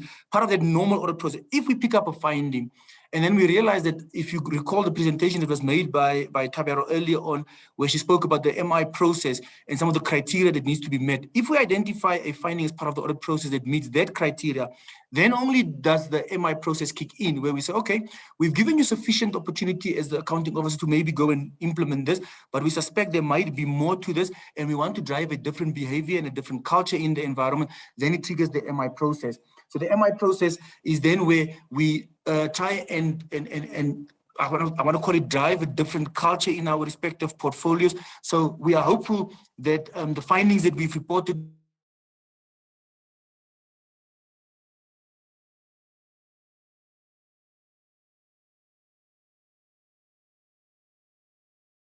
Is that from your side, Andries? Can you hear me, members? Yes, we can, Chair. Yes, we can hear you, Chair. All right, so that is from Andries' side.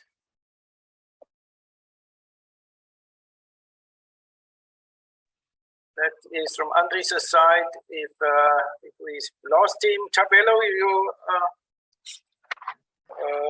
here? If you're able. No, thank you, Chair. We all got cut off. The entire team got cut off. I just confirmed with Thank you, Chair. Okay, Chair. So I was still talking about the material irregularity process, Chair. From our point of view, Chair, that is exactly what that process seeks to achieve. It's a change in culture, a change in driving the correct behaviors. And it's quite a legal process as well, because it is subject to review.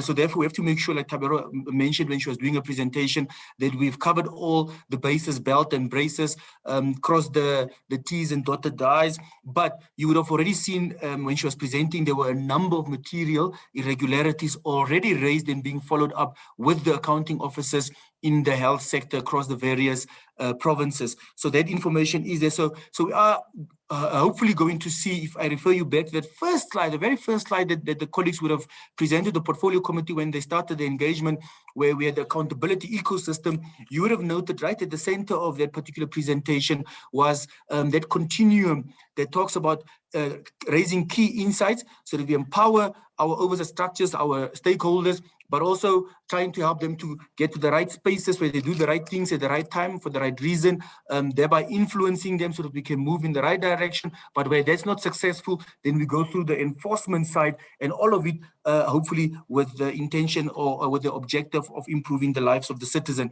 So we hope that in the future we'll be able to see some benefits based on the material irregularities that would have been raised in the sector as a whole, Honourable Chair.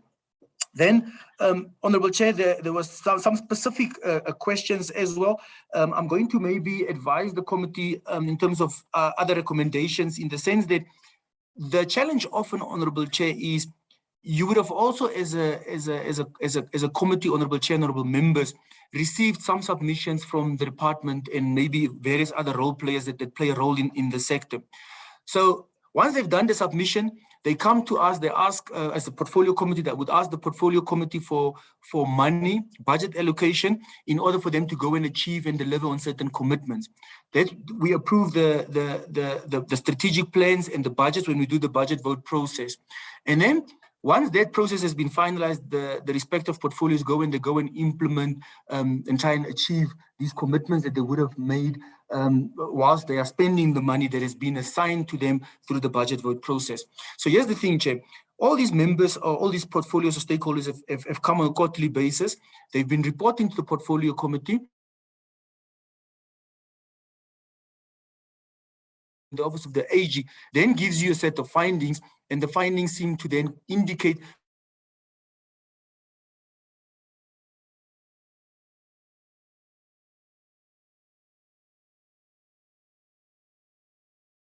the portfolio committee as well, because you would have been making certain decisions and taking certain courses of action and implementing certain action on the strength and on the basis of those submissions that would have been made. So it also becomes imperative that when those respective people and stakeholders come and present to the portfolio committee, that we ask them what quality assurance processes the submissions have been subjected to. Have they been reviewed by internal audit? Have they been signed off by the respective governance structures such as the audit committees, so that at least when you also take those pieces of information that have been submitted, you do have a sense of the quality it's been subjected to, so that you can then use it to support your decision-making process. Otherwise, the committee remains exposed. And I'm trying to also maybe throw it back a little bit to the portfolio committee when one of the members mentioned year in, year out, we get the same outcome, but year in, year out, we also still approve. We also still have the engagements with our respective stakeholders. They do come to us and present to us on a quarterly basis. So there might be value in us really interrogating the veracity and the rigor within which the quality of the reports have been compiled when we are dealing with them during the in-year monitoring processes. So there was also a little bit more of a direct question by one of the honourable members. Honourable Chair, yes, we do still have to manage our relationships and our stakeholders very well in terms of our audits that we do. We are mindful. So the threats have really reduced over the years. I think our stakeholders are realizing that it's not assigned to a particular individual. It's not Andries Segeto, I'm just doing my job, and by maybe dealing with me, you will not effectively deal with the process. And that's then usually indications and signs of a mature process that's able to stand on its own. And ideally, that's also what we want in our respective portfolios. When some of the members were talking about what needs to be done as well, is for the portfolios to really focus on preventative controls, on implementation of preventative controls. I think one of the honourable members also asked it in terms of the irregular expenditure, and it's been mentioned by other members as well. Irregular expenditure, the legislation is very clear, Honourable Chair, honourable members. It says in Section 38 and Section 51 of the PFMA that the accounting officer or the accounting authority, being the board, shall implement sound systems of internal control. And part of those legal requirements also then requires the accounting officer or the accounting authority to implement processes and systems where they also prevent incurring irregular, fruitless, and wasteful expenditures. The law is very clear. But once you were not able to prevent, so your system had a deficiency or a weakness or a gap, and now you pick up, oh, I have an instance of non-compliance, the law then says, go and detect it. Once you've detected it, make sure you can fully disclose it, because once you fully disclose it, in the interest of transparency, because you'll be transparent, you can then follow and subject that particular instance of non-compliance through a proper process of investigation, so that you can do a proper root cause determination. Because the benefit of doing a proper root cause determination, Honourable Chair, honourable members, is it then assists you when you need to go and implement and improve your internal control, so that you prevent the recurrence, so you update your system so that you can prevent having future incurrence or recurrence of the weakness. But it also assists you that where there's maybe a behavior problem, that maybe you then are in a position to correct the behavior. And we all know that in order for you to correct behavior, there are certain ER processes that must also then be complied with. But if you've done a proper determination test, you almost have proper authority, and it makes that next step in the process a little bit more easier. And hence, Honourable Chair, one of the members also asked earlier on what the real root cause is. Is it the capacity issue? Is the training issue? You will never know as a portfolio if the accounting officers and the accounting authorities are not doing proper root cause determinations by doing proper investigations to determine what went wrong. So remember, we come in a limited period of time, we then elevate and we find some of these findings based on the work we would have done because we've got a limited time period and we need to report to Parliament. But what we do is when we find certain clear-cut cases, we then escalate and highlight those to management for follow-up. But the onus, again, once again, it's clear in the PFMA, the accounting officer and the accounting authority must go do those root cause determinations. Honorable Chair, like I said, I tried to touch on some of the concepts.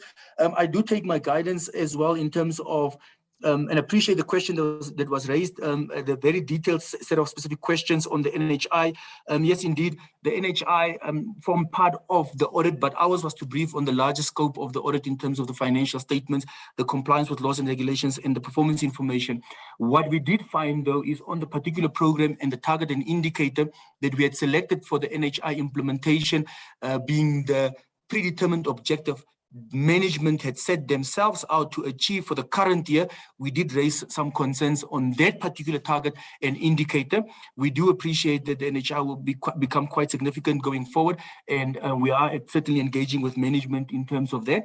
Maybe also another point that I'll mention is any system will have its benefits and disadvantages, especially whether it's a centralized or a decentralized model. What will always be required is whether you go decentralized or centralized is for the system that management ultimately then chooses must be underpinned and supported by proper capacity, proper systems, and proper systems of internal control, but also have been properly considered by management, being the experts, subject matter experts in that particular field, knowing what they want to achieve in terms of the targets that they would want to achieve related to the strategic intent of the portfolio. Then, Honorable Chair, I'm quite mindful, like I said, I know you said 1334, we are now at 1337, so I'll try and cut off at 1340. Yeah, so one maybe parting shot that I can leave the committee with, because some of the comments are also still talking to some of the what needs to be done and the non-compliance aspects. Honorable Chair, what I've also found works in a lot of portfolios, and I think I did mention it in passing during some of our early engagements as well, is some of our portfolios really, when they engage with the auditees that they are responsible to oversee, they will physically and literally ask them, give me a list as was requested by some of the members, by the departmental officials or from the departmental officials. Once they have the list of the transgressors or the consequence management processes, they will then want to see the detail. When did you start implementing your consequence management processes? So that's your first engagement when you deal with them. The second time when they come during the next engagement, you would then like to see some more tangible feedback or progress, feedback on the progress. So you can't be stuck where you were 3 months ago. And that's the only way in which you then hold your officials or the responsible people who must drive the correct behavior accountable. Because otherwise, if you leave it too long, they'll come at the end of the year and you'll get the same finding where we say those determination tests were not done, and therefore you didn't address the proper root cause, and you therefore didn't also update your or improve your systems of internal control, and you now run the risk of recurrence of the finding and the situation, and ultimately consequences have not been affected because the same individuals are still operating within your system. So I'm sort of throwing it a little bit back, but it's more saying we have reported, we have empowered those that are required to take action. It's up to them now to really take the baton forward and go and implement the requirements as per the legislation. Chair, it's 1340. I think in the interest, I'll be guided by you of time. I will stop there. And then all the other things that we may not have gotten to, we are more than welcome to then get the submission and then respond to them. There were some specific questions like the underspending in the facilities. Maybe just to conclude, we would not have touched all. You know, Chairperson, the audit does not do the entire financial statements. We do samples. So if we are highlighting 5 facilities to you, we are just highlighting those facilities that would have formed part of our sample. There may be a plethora of other facilities out there, but we are just saying we're picking up a trend. Again, it's for those charged with oversight and those that have the responsibility bestowed upon them by the PFMA to then go and take our insights and see how they best deal with them so that they can influence the environment. I'll take my guidance from you, Chair, in terms of how we proceed further given the time constraints. Thanks, Chair. Thank you very much. And I I would assume that your samples you take will be random samples just for the committee members. I'm sure you're not going to select the worst or the best. And then do not forget, Andres, Secretary, on the report requested by Honorable Sheikh Imam, a more detailed report that the members, and I'm not certain exactly which report it was, but there's so many issues which are raised that I think we probably can do with a lot more information from your side. And then also just on what I mentioned earlier about the adoption of the report, honorable members, I've looked at the dates, it's the 19th, which is next week, and on the 21st, just for your own knowledge. And then lastly, the AG's office, you've done a great job. We appreciate you coming. I would not be able to give you more time because we do have another engagement at 1400 hours, but you're very welcome to send some written replies to the committee secretary if there's anything that you thought you had not been able to address. And maybe I must just give you a last minute or 30 seconds to give a closing remark, and then we'll go and lunch, honorable members, for 15 minutes. Thank you, Honorable Chairperson. No, indeed, Honorable Chairperson, we do appreciate the engagement and the committee's robust and rigorous questions. So from our point of view, we do remain committed to assisting and supporting the oversight structures such as the portfolio committees and yourselves to drive the right culture and behavior, and to hopefully then drive and assist our portfolios to then achieve the strategic intent and ultimately for the betterment of our citizens. Within the health space, I think focus just on the medical legal claims and making sure that we have proper controls and systems over the limited budgets that have been assigned to us. And then also in conclusion, just making sure that from a consequence management point of view, that maybe we engage a little bit more often. I think then we would be covered. Thanks, Honorable. Right, thank you very much. Honorable members, we're on lunch now, and I'm really sorry we'll only have those 18 minutes. We will start promptly at 2 o'clock. Thank you. Don't not switch off your devices, please. Honorable First Sergeant, your hands raised. You have 10 seconds. No, I said it's fine, Chair. I support you. Thanks.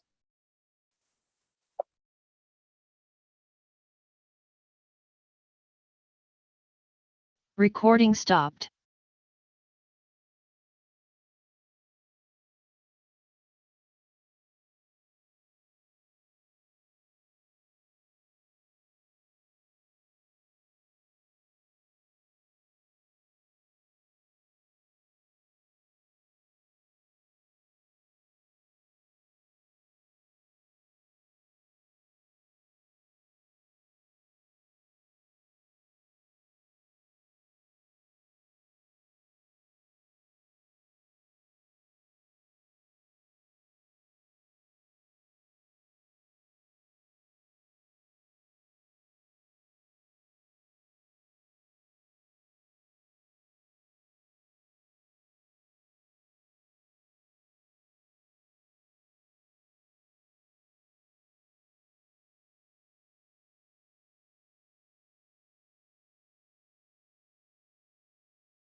Siwela, Clark, Wilson,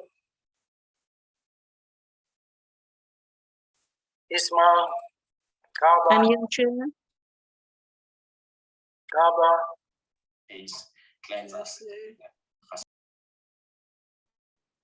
three so far, Shaky Mal, Wilson, thank you. 4, Las Lengua, Chirwa, Tembaguayo. What I missed out? Nhlas here. I'm present, Chair. Garden, thank you. So we are 5 on the platform. Honorable members, I'll give another 3 minutes. I know it was a very short time period I've given for lunch. Chairperson, I'm back. Thank you. Chair, we are here. Thank you very much. I'll give another, so it's another 2 minutes, so 5 minutes past. And then we'll start.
Thank you, honorable members. We are going to start with we're going to continue with this meeting. Next, we have the NHLS presenting to us. And I see that I have Professor Eric Book on the platform. We have the CEO, Professor Book is the chair of NHLS, and the CEO, Dr. Kami Chetty. And they might have another team with them or number of members with them. You're very welcome to come and do this presentation. I'll start with you, Professor Book. We've had presentations from the FFC and the AGSA this morning until about 20 minutes to 2 o'clock. So that's also the apology for starting 6 minutes or 5 minutes late. Members are having very little time to have lunch, but we will have to continue at this stage. So I will hand over to you, Professor Book. Great. Thanks very much, Dr. Jacobs. I'll just wait as Dr. Chetty starts to share the slide presentation. But just to say that Professor Tanyani Mariba, who is the chair of the National Academic Pathology Committee in the NHLS, is here with us today as well. I haven't picked up other members of the executive of the board who've joined as yet. So I'm just waiting for Dr. Chetty to present the slides. Thank you, Chair. Could I get sharing rights? Yes, Dr. Chetty, you do have sharing rights, unless you are using two different gadgets. It says the host disabled participant screen sharing.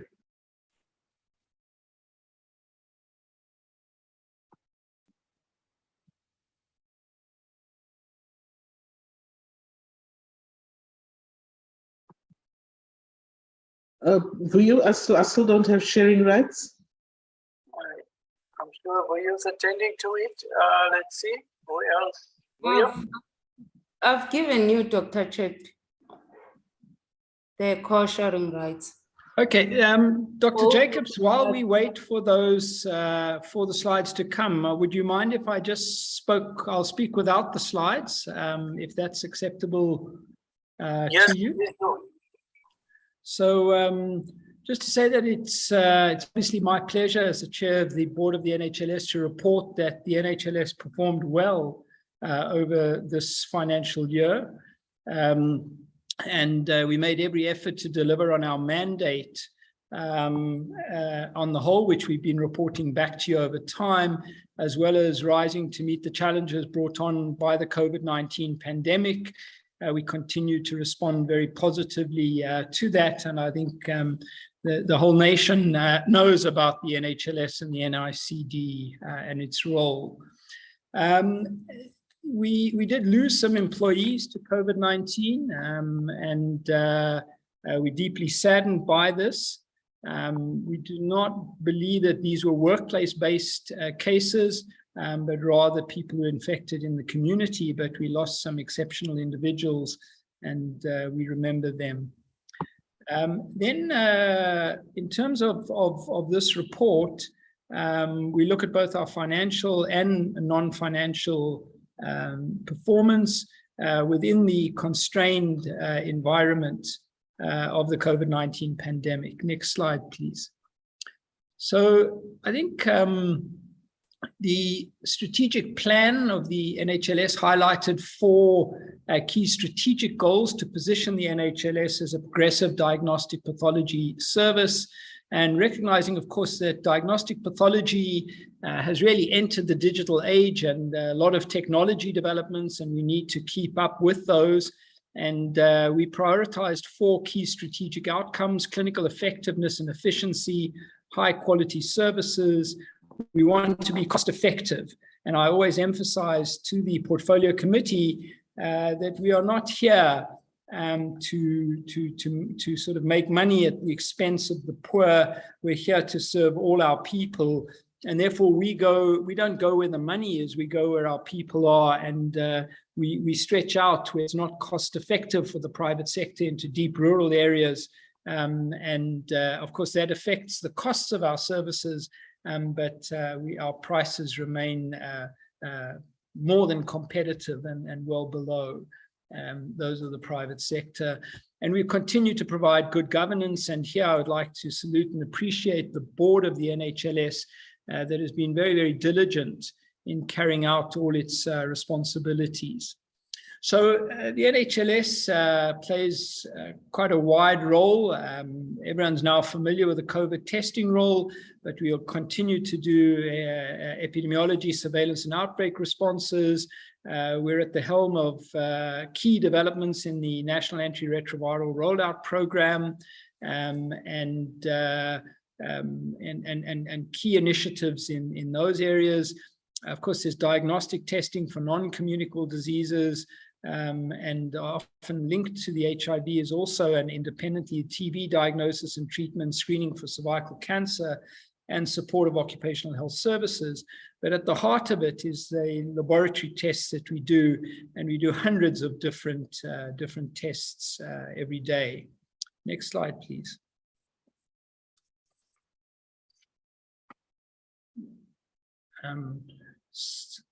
So next slide, slide 6. Obviously our primary responsibility as the board is to provide informed and objective oversight of the application of the NHLS mandate.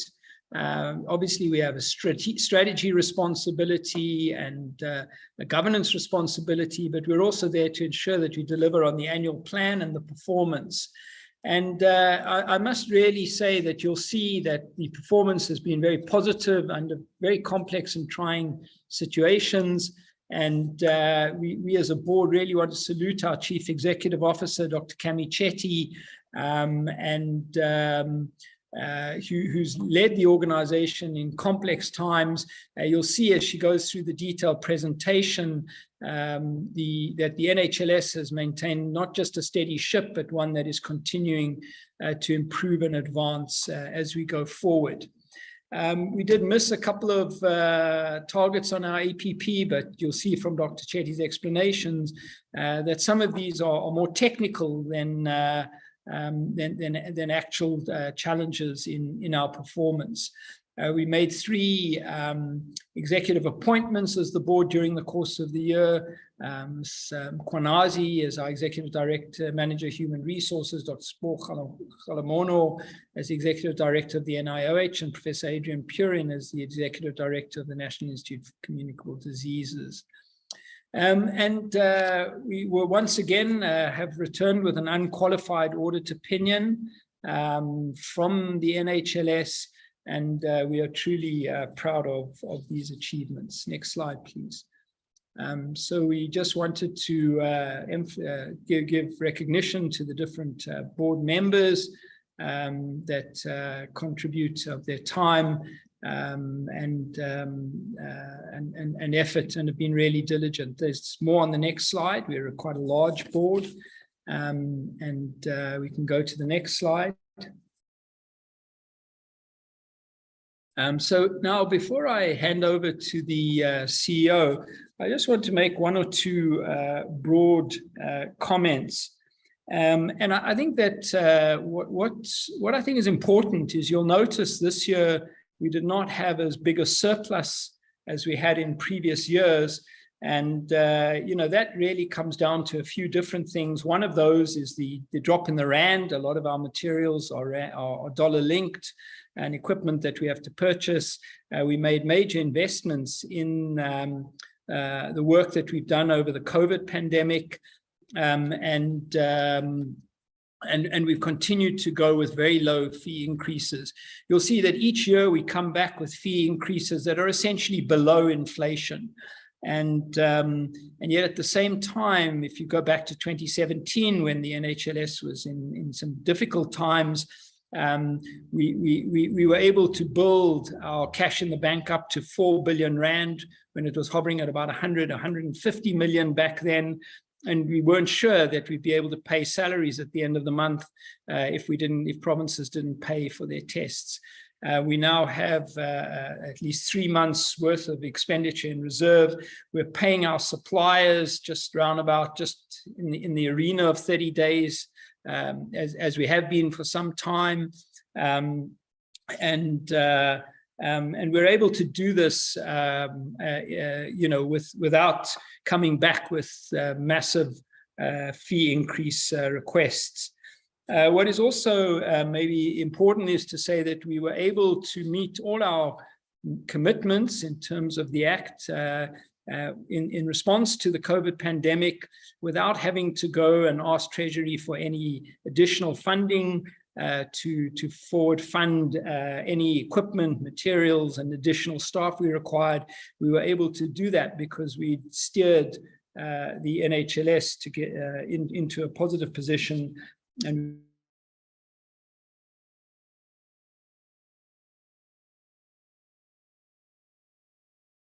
Chair, I can't hear Professor.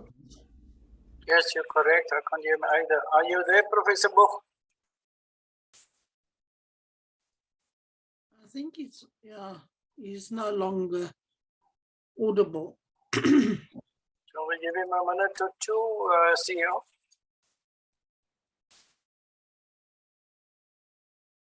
Chair,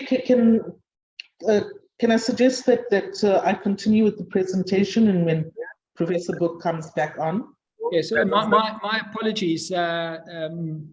Chetty. I did drop off, but I'm fine. If you're happy to take over from here, let's take everyone through the NHLS at a glance.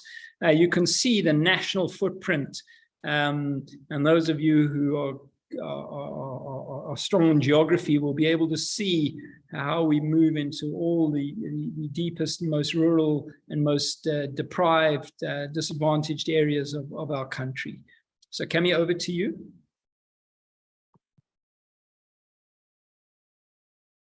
Thanks very much, Chair. I will switch my video off just to save bandwidth. So Chair, the Portfolio Committee is aware of the various institutes that the NHLS has. That's the National Institute for Communicable Diseases and the National Institute for Occupational Health. We also have the South African vaccine producers, where we produce the antivenom for snake bites, spider and scorpion stings. And we also have the diagnostic media products, which we supply for most of the public sector laboratories, including private laboratories. Chair, I'm not going to go through all of the details of the legislative and other mandates. The Portfolio Committee has been involved in a number of the amendment acts. The board is the accounting authority according to the Public Finance Management Act, and has 7 subcommittees, some of which the chairs are present at this meeting.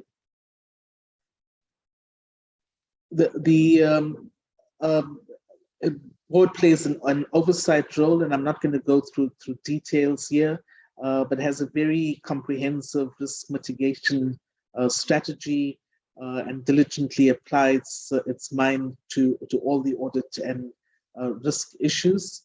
We also have an anonymous tip-off platform for reporting fraud, corruption, and unethical behavior, which works extremely well. And we've got an internal audit team that goes through each and every single one of those complaints.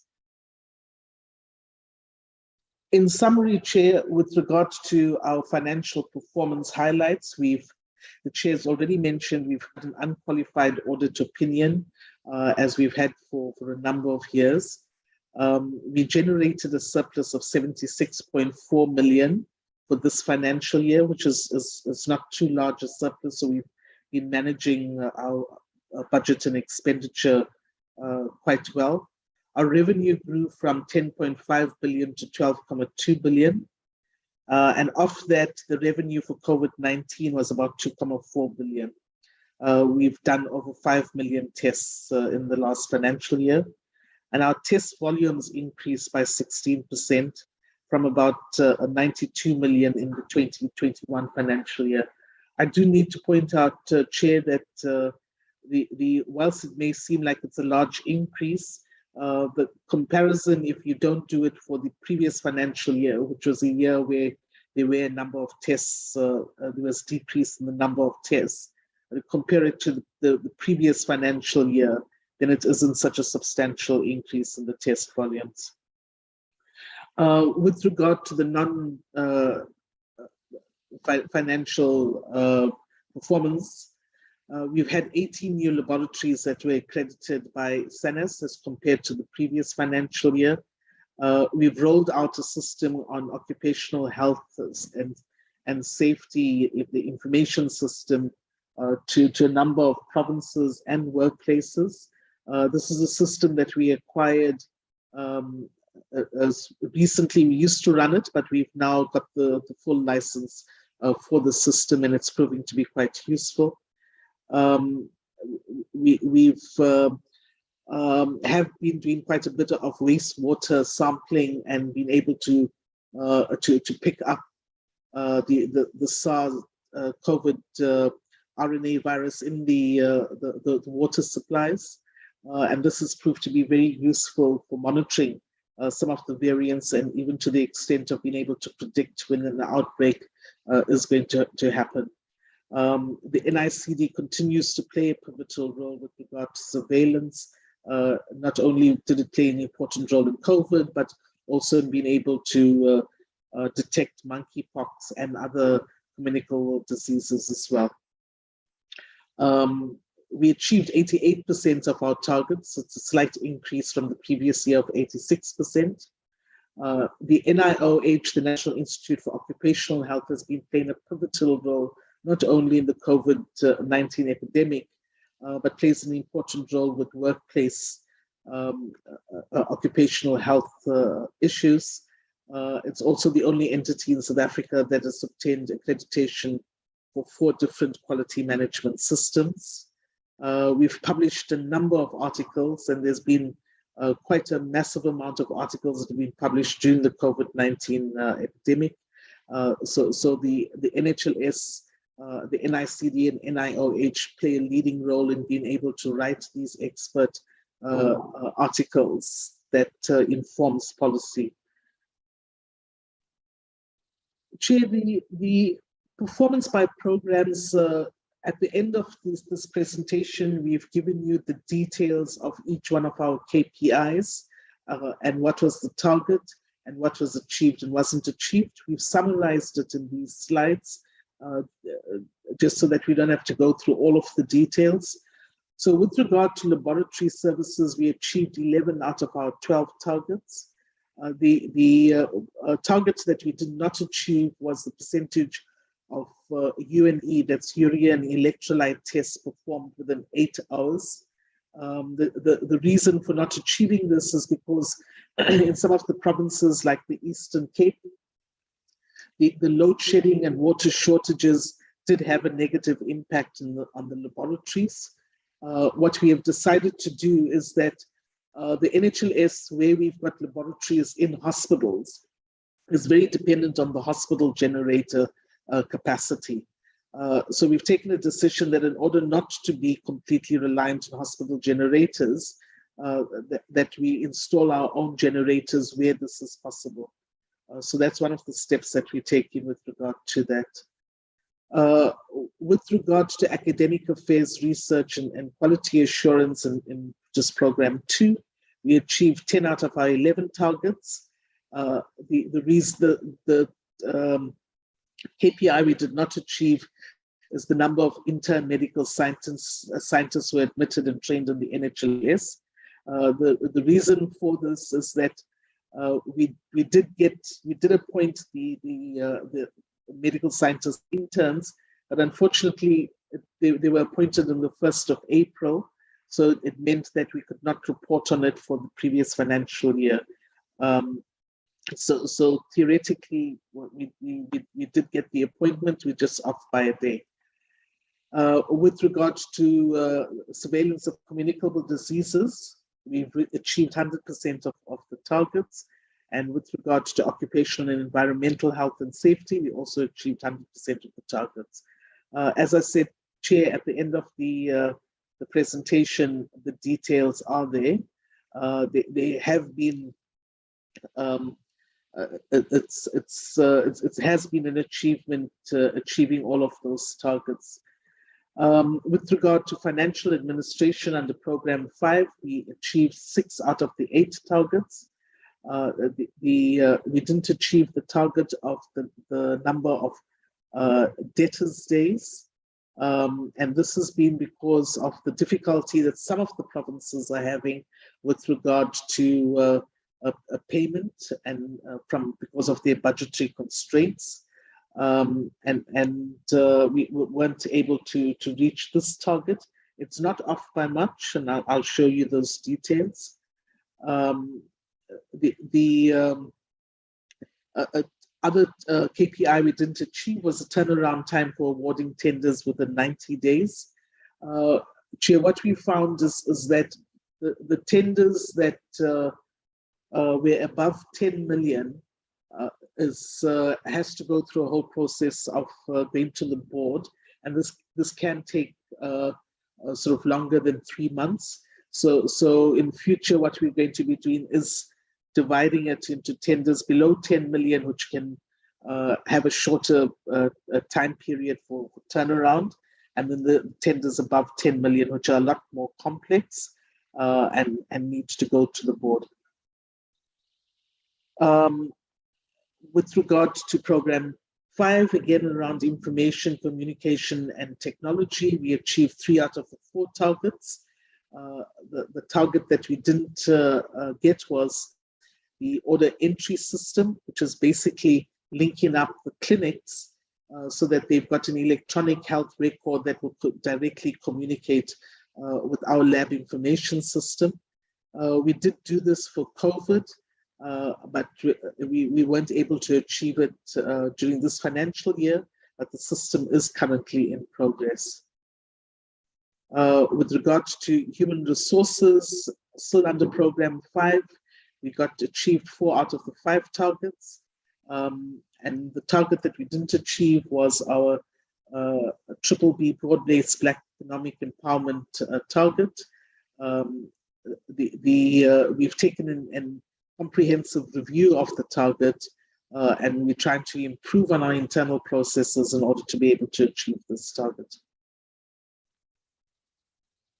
Chair, with regards to the HR environment, our personnel expenditure amounted to about 4.3 billion.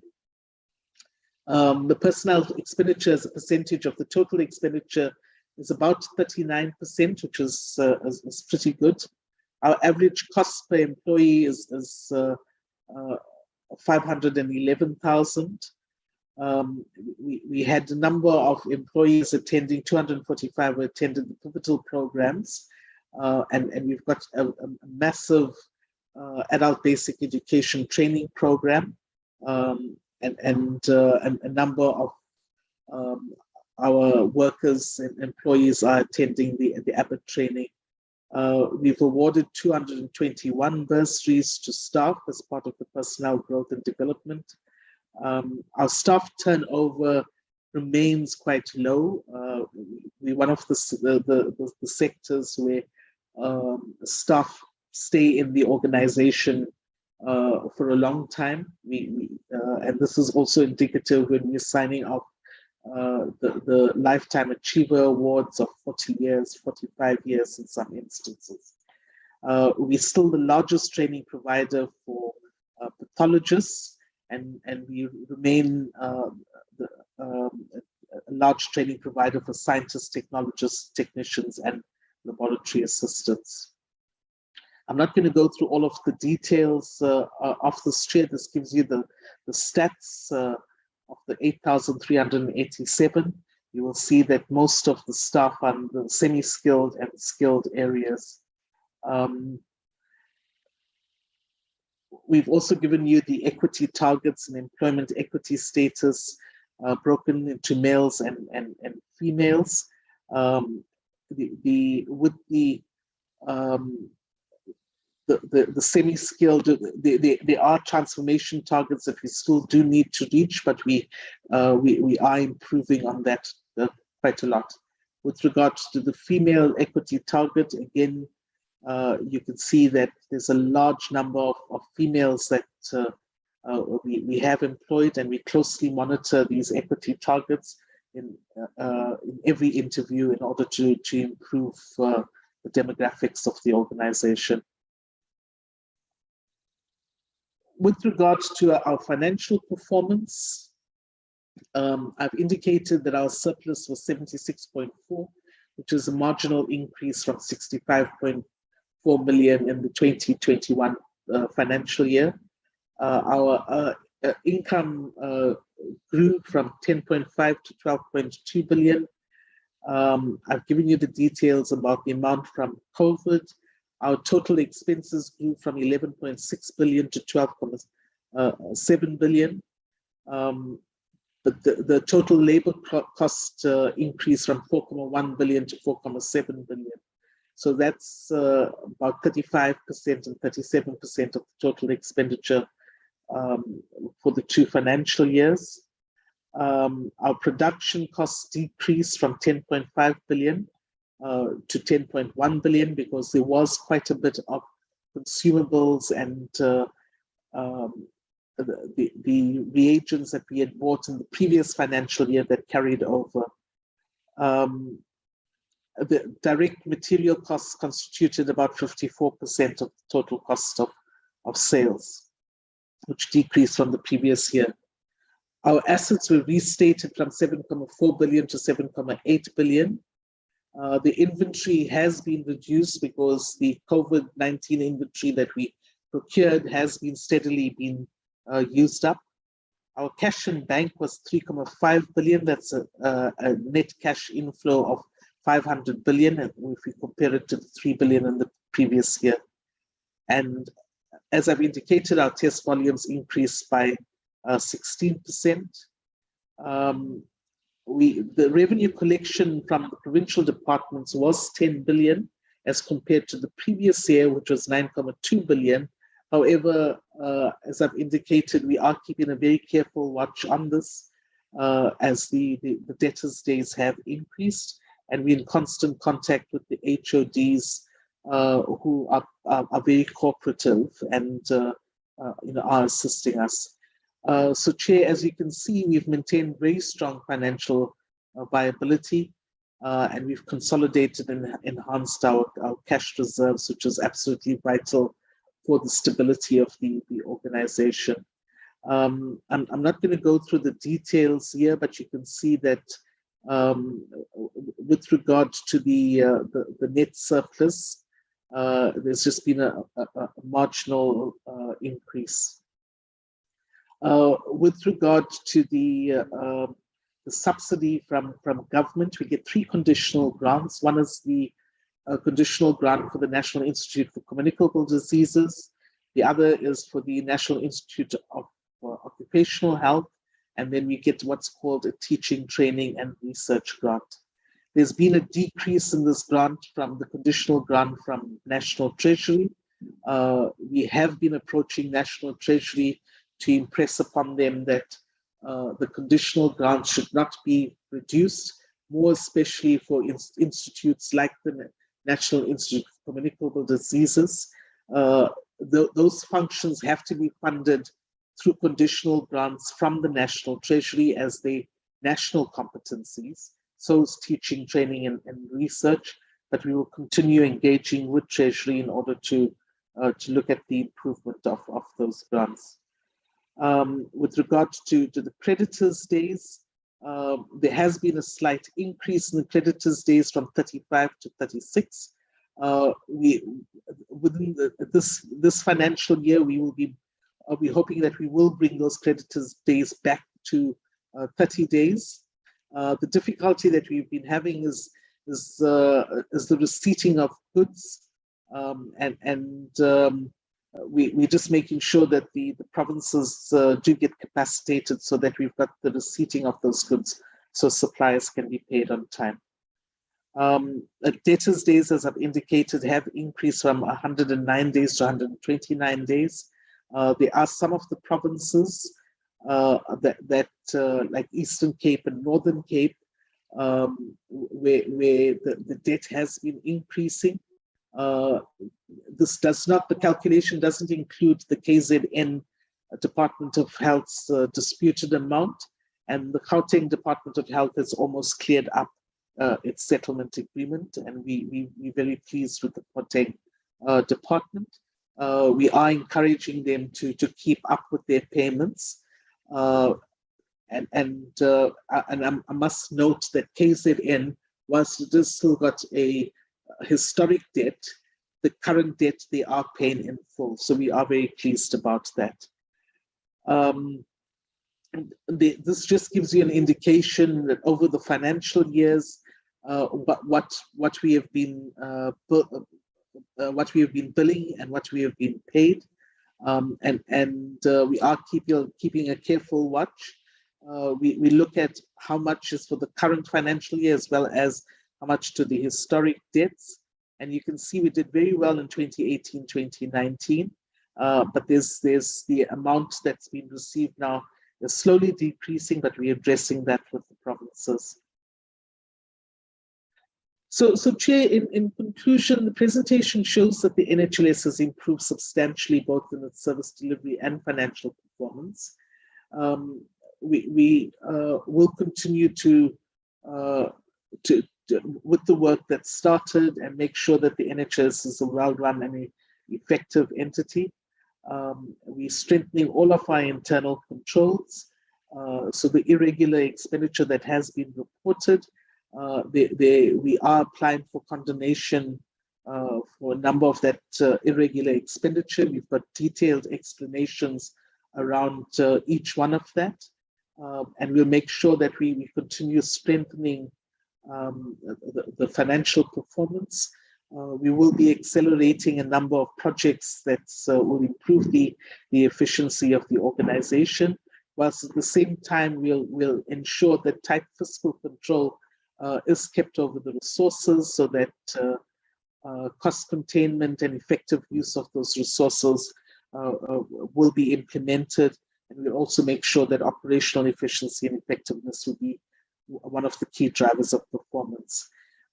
We'd like to take the opportunity to thank the Minister of Health, the Deputy Minister of Health, the MECs and the heads of provincial departments, as well as the Portfolio Committee on Health, the members of the board and the executive management team, and most importantly, the employees of the NHLS. Chair, the addendums to this gives you details around our targets and what we achieved and didn't achieve. Thank you, Chair.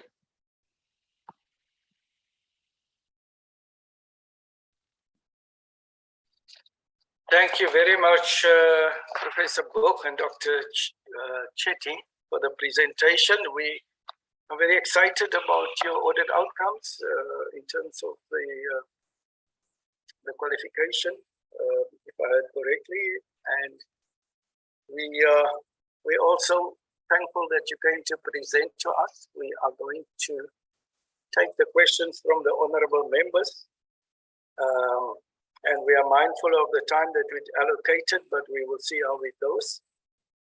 We have honorable members Clark, Wilson, Ismail, Ella. I'm going to repeat any other hands. Clark, Wilson, Ismail, Ella. Any others? I'm covered, Chairperson. Thank you. Munyai. All right, honorable members in that order. Clark, Wilson, Ismail, Gela, Munyai. Thank you. Thank you, Chairperson. And thank you for the presentation. And yeah, the NHLS receiving an unqualified audit with an, with an opinion, and also rectifying those opinions must be saluted. And I must say to the NHLS, you know, a job well done.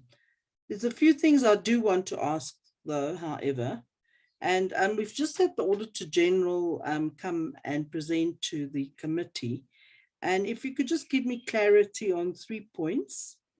The one is breach of 5 pillars of procurement: equitable, fair, cost-effective, transparent, and competitive. And that was quoted as 339 million rand. Then the second one was non-compliance with legislation on contracts, and that was quoted at 319 million rand. And non-compliance with procurement process requirements was quoted at 626 million. It's just those 3 issues within the Auditor-General's report that was raised today. And then I just wanted to ask, in terms of the intern medical scientists that that you weren't able to appoint in this financial year, what would they be appointed in the next round, and what impact would it have on service delivery?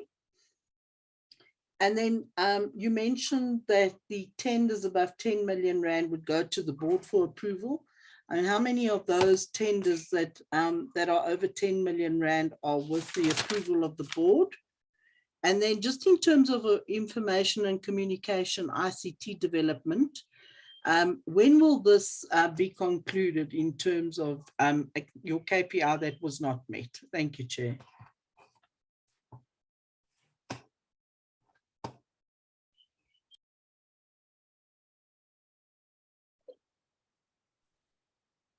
Honorable Wilson. Thank you, Chairperson. And thank you to the NHLS. Again, I'll state it, sorry, Mr. Munyai, but I am the longest serving member on this portfolio, and was here when NHLS was really in very, very deep trouble. There was a lot of issues, and really it was a disaster zone.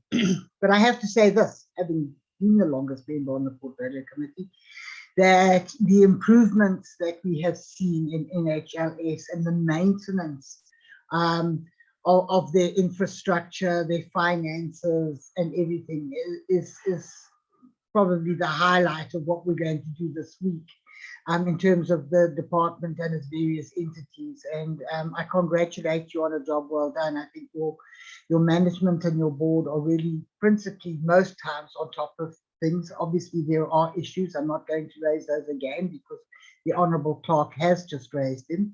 So I just have two queries. One, when we look at your map, and I know it's a difficult area, and that is the Northern Cape.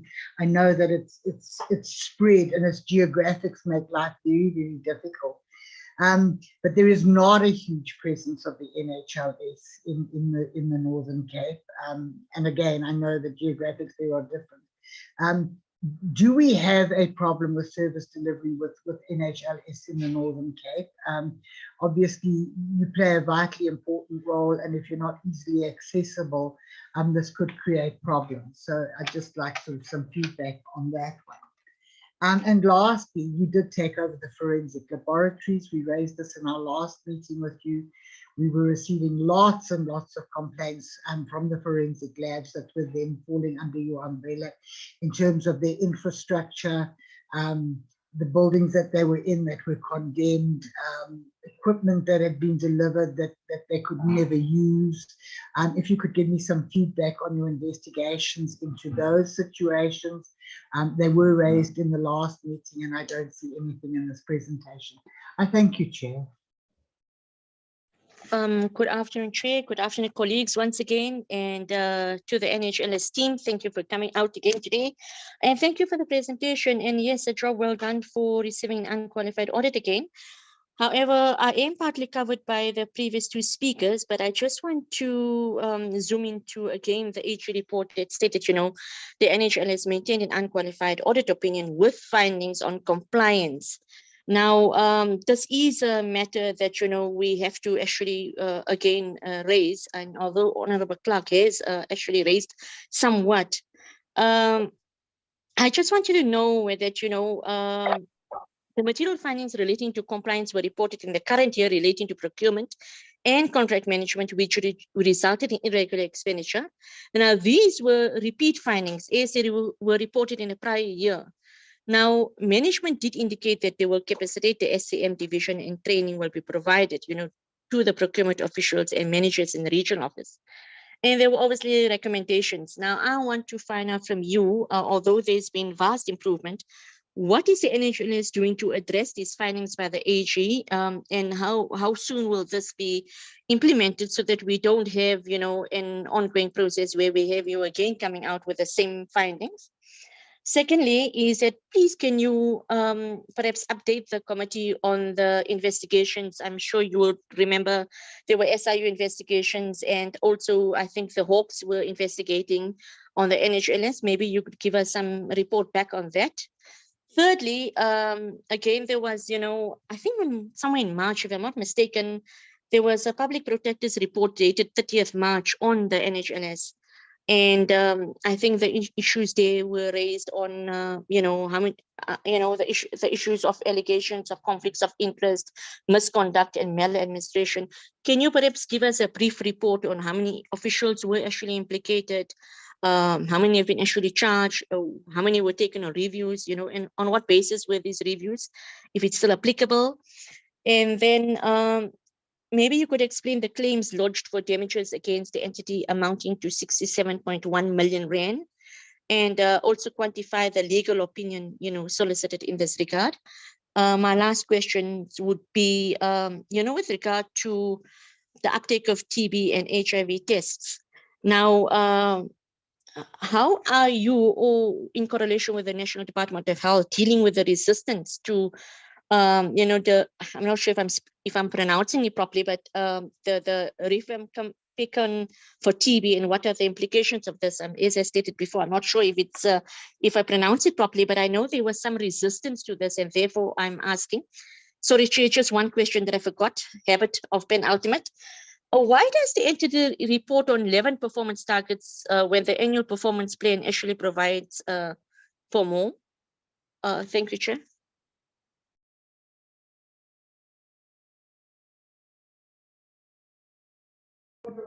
Chair, I think it's me. Yes, it's you. Honorable members, I not for you now, Honorable Kela, but just in general, I want to raise that. I am in the habit of at least repeating once or twice the names in the order, but yet I need to police the honorable members. This is now not you, Honorable Kela. I would want us to really get to that, because then I must look up, switch on. Can we follow the order? Thank you. Thank you, Chair. Chair, let me welcome the presentation done by NHLS. We welcome their clean audit. It's a progress indeed, but also, Chair, we also welcome that NHLS managed to increase its surplus from that amount to from 10.5 billion to 12.2 billion surplus.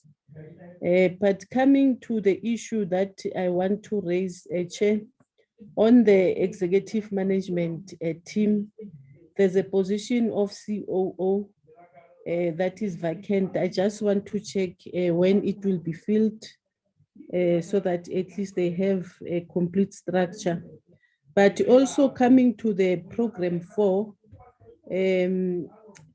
according to their plan, they've not met the whole target.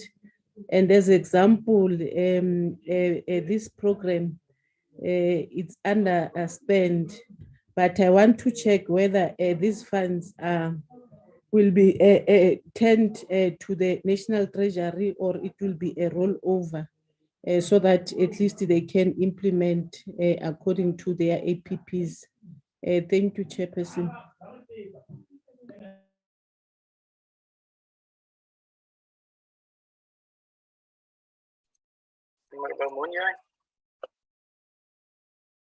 Thank you very much, and I think it's worth our time to congratulate them for you know, unqualified audit. Can they please indicate to us or declare to us if there were material issues of emphasis that they need to resolve related to this unqualified audit? And also the other question is about what is their role in testing of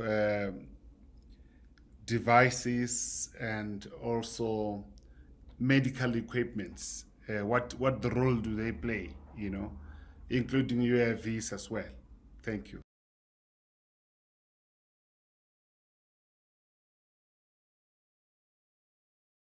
Thank you, honorable members. Anyone else? If not, thanks again, Dr. Chetty and Prof. Cook for the presentation and your team. Chair, sorry. Yes. I just left something small for them, please. Yes, if they can share the progress made this far for equity target to ensure that transformation both in workforce and a structural adjustment is being really pursued. If they can really indicate, to show how many Black people in senior executive position and management thus far. Thank you. All right. I have just a few issues to raise with the team. The one is on the load shedding. I would think that most of your facilities are located at public and probably private health facilities, because we would understand the challenge also with the movement of bloods for testing and other specimens for testing, etc. And there has been a discussion, and I've also raised it with the minister, on the exemption of hospitals and health facilities from load shedding. We've seen it being taken up by the minister, and there had been great work done by him and the department to allow certain facilities to be exempted from load shedding. So the question basically to yourselves is, would you benefit from such an exemption? And are those facilities of yours not located at the health facilities? And if not, even in that case, and especially I would think in our rural areas, it would be important for this problem of load shedding to be addressed as far as yourselves are concerned. And then of your 268 laboratories, it'd be good to hear how many of those are really functioning optimally, and what can be done to enhance the performance of those which are not functioning optimally. And then do you have a challenge with specialists working for NHLS? I know that you have a big training program for registrars to be trained in the various laboratory specialties, being virologist or chemical pathologist, etc. But also of epidemiologists. There was a time when we raised the question of the epidemiologist and the fact that you did not have an adequate number. It might not be so important at the moment as it was then when we had COVID. But I guess it should be an ongoing process to ensure that we do have the required number of people who will be able to interrogate the results which are produced by the laboratories. And the last one is on your budget. I've already congratulated you on having received an unqualified audit, but also your underspending. You can maybe talk a little bit to that and what your intentions are, whether you have already received approvals from Treasury to retain the funds, or whether you'll be able to move funds to other programs where you had underspent in particular programs. I think those are about all the points I wanted to raise with you, and you've heard some from the other members. You're very welcome to respond. Thank you.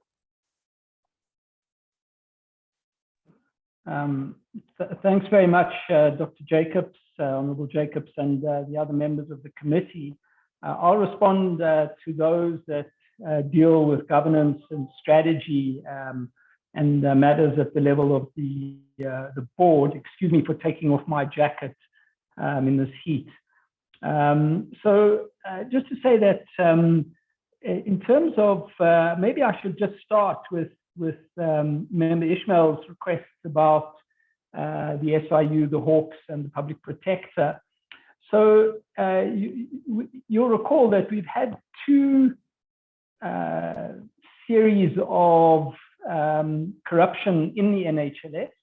The first one dates back to 2016, and the board became aware of these in 2017, and we took immediate action.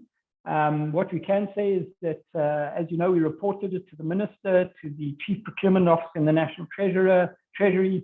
I laid, because it was the CEO involved, I personally laid the charges at the SAPS, and we have been working with the Hawks.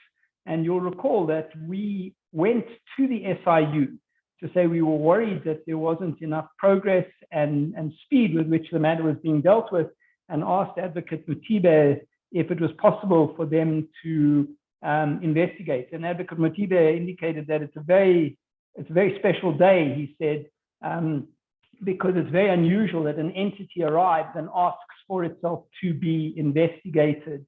And that led to the promulgation by the president. So in terms of those procurements, and there were three major legs, if you like, what we call Blue Future, AfriRent, and DB8. And the former CEO and CFO were dismissed, and their dismissal was upheld in the CCMA on those charges.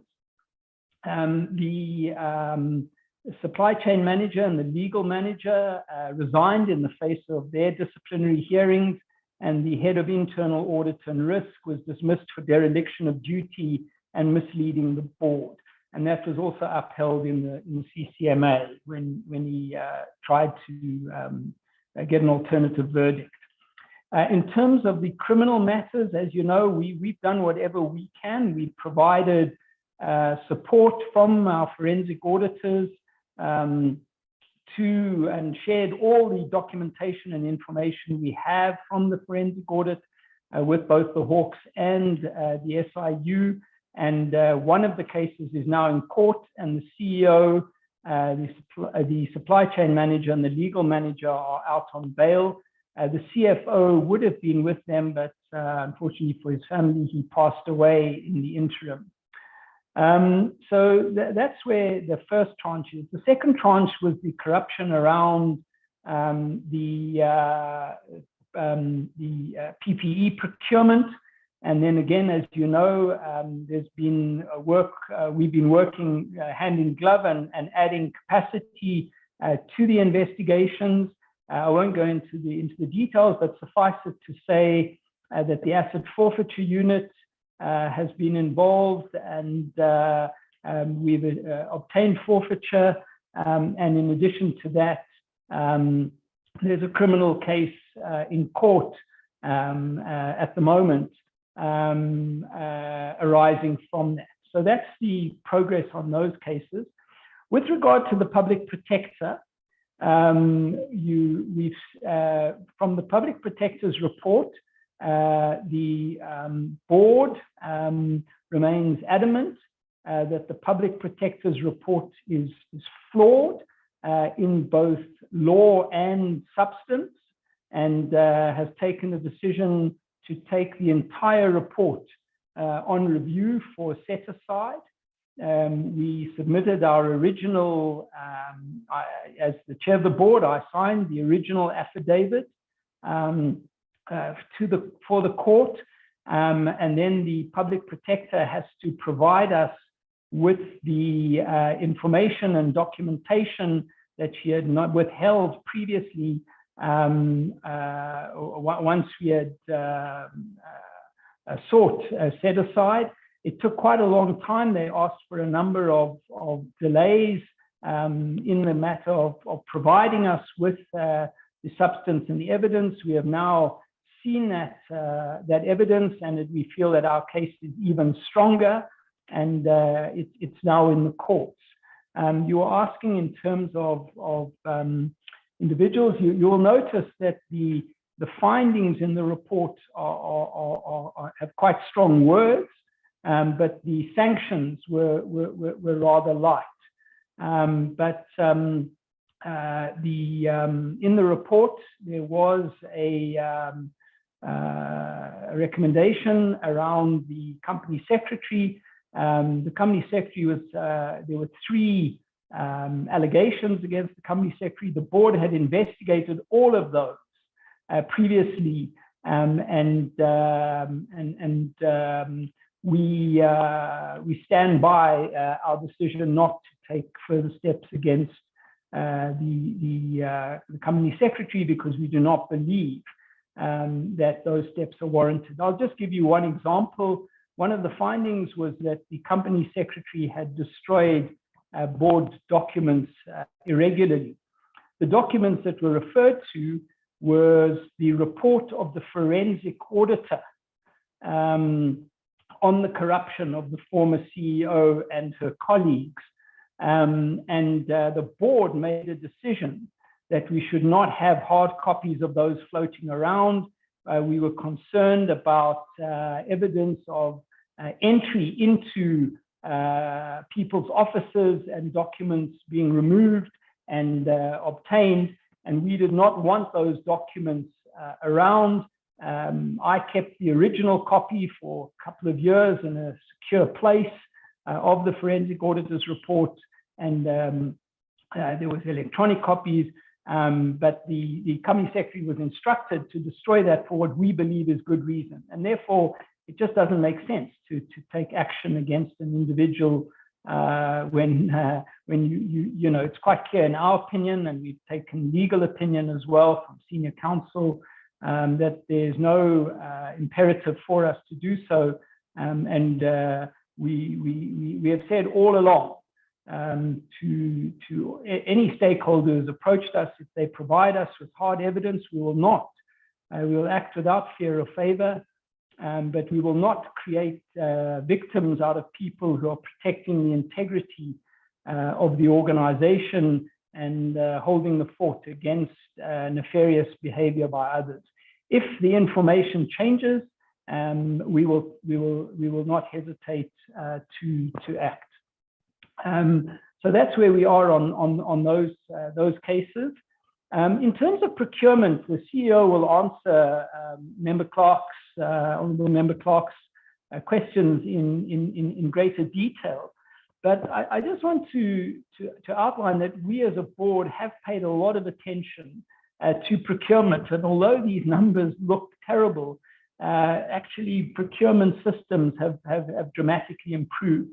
I'll just give you one example. Historically, when we tendered for new equipment, we would buy, let's call it a laboratory machine that tests for one or other purpose. And of course, the tender would go for the lowest cost item that met the requirements. But then after that, many of these machines are customized to get materials, cartridges from that supplier only. So, you know, like you can only put an Apple charger into an Apple cell phone, so you can only put a particular company's cartridge with the test kit materials, the test kits, into their machine. You can't get generics and others. And therefore, the problem that you face then is that you are almost being held to ransom around trying to batter down the prices that they have, and then you get called, it's called irregular because you aren't tendering for it, because it's you know, you have no choice because you've got the machine and the prices go up. And one of the things that we've been working with, and Dr. Chetty has been driving, is that whenever we buy equipment now, we have a single tender for the equipment and the materials all in together, so that when you buy it, you can look at the total cost and not a situation where someone has bid very low so that you get there, so that you've committed to their machine, and then you get pushed for very high test kit costs. That means that if you looked at the whole package together, you would that person would never have obtained the tender, but they come in low in order to get it, and then they got you by the scruff of the neck, if you like. So there are a wide range of improvements on procurement. I won't go into others, but I just wanted to raise that one because I think it's quite illustrative. And therefore, we used to have a situation of what was called catalogue goods in the NHLS, where we bought sort of off catalogue, and that often led to big numbers of irregular expenditure, because you weren't having competitive tenders, but you didn't really have a way around it. And in other cases, there was a way around it, and we trimmed that. In terms of Honourable Member Wilson's question about the Northern Cape, I just want to emphasize to the committee, and maybe it's something we need to actually say when we do presentations, is that the 200 and odd labs that we talk about are where we have the actual laboratories, but that's not where we collect specimens from. So we travel sort of thousands and thousands of kilometers a day collecting specimens. So even though the lab may only be in, say, Uppington, we will have couriers traveling around to the different clinics, picking up specimens and bringing them into the lab. So the coverage is much more than just where the laboratory is. And in terms of the question on the forensic labs, Dr. Chetty will update you a little bit more. But at the expense of being a bit too brash or about it, the forensic labs were a much bigger challenge than we had anticipated, because the level of dysfunction was just extraordinary. They simply didn't have the laboratory test materials to do the tests that they were supposed to do. The backlogs were astonishing, and the volumes of throughput were pathetic. And in fact, what we inherited was a situation where the backlogs were going to get bigger rather than smaller. There was no proper plan in place to address those. There was no effective quality management. There was no effective procurement over and above the points that you raised, Honourable Wilson. So we're fixing it. And Dr. Chetty has been working really hard and paying a lot of attention to getting these things right. They had no system of power. When power was off, they just used to stop working, and many other factors. So we're fixing it. And we've already got strong evidence that we're starting to make real progress in turning this around and bringing it up to the standard of the rest of the NHLS. Fortunately, of course, we have a lot of capability in the NHLS, and the fact that it's a forensic pathology laboratory doesn't mean that it's doing things that are that different to our other forensic, other chemical pathology work, and so we're moving on that. So just then to say that challenge Dr. Jacobs, the question of specialists is always going to be a problem. We produce them, we support their training, but there's always massive poaching from a global perspective where there's a great demand for pathologists, and also from the private sector. And so we continue to work on that. I think those are the broader governance issues at the level of the board, and I'll hand over to items in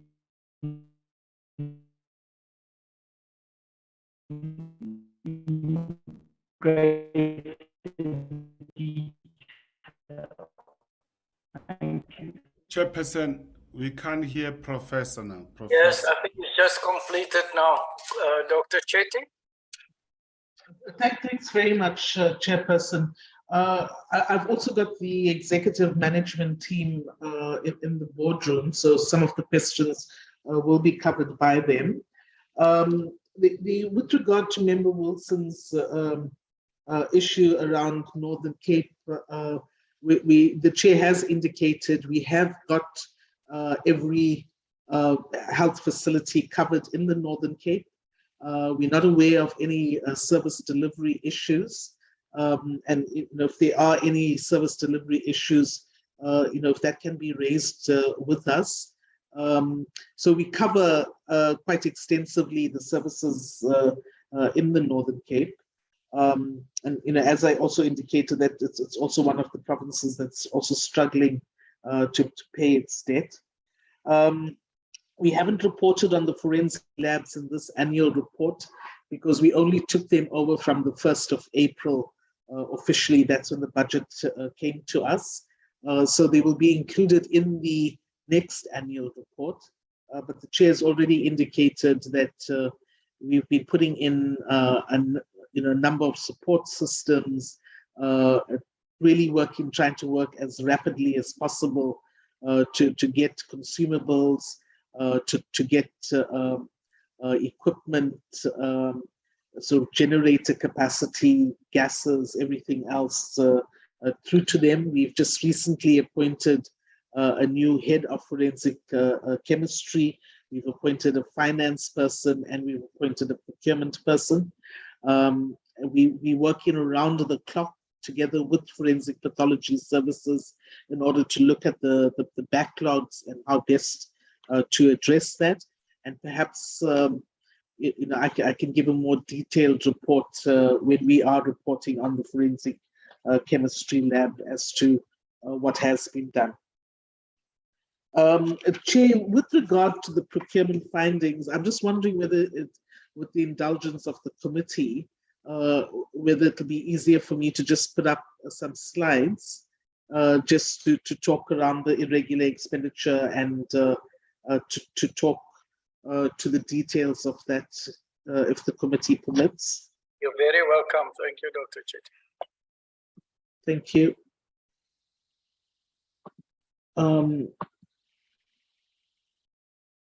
So, Chair, I'm just sharing the slides. So can you see the slides, Chair? So this summarizes what. Okay, so it summarizes what's in the annual financial statements and what would have been reported by the AG's office. So we've looked at the 2 financial years because they need to be looked at together.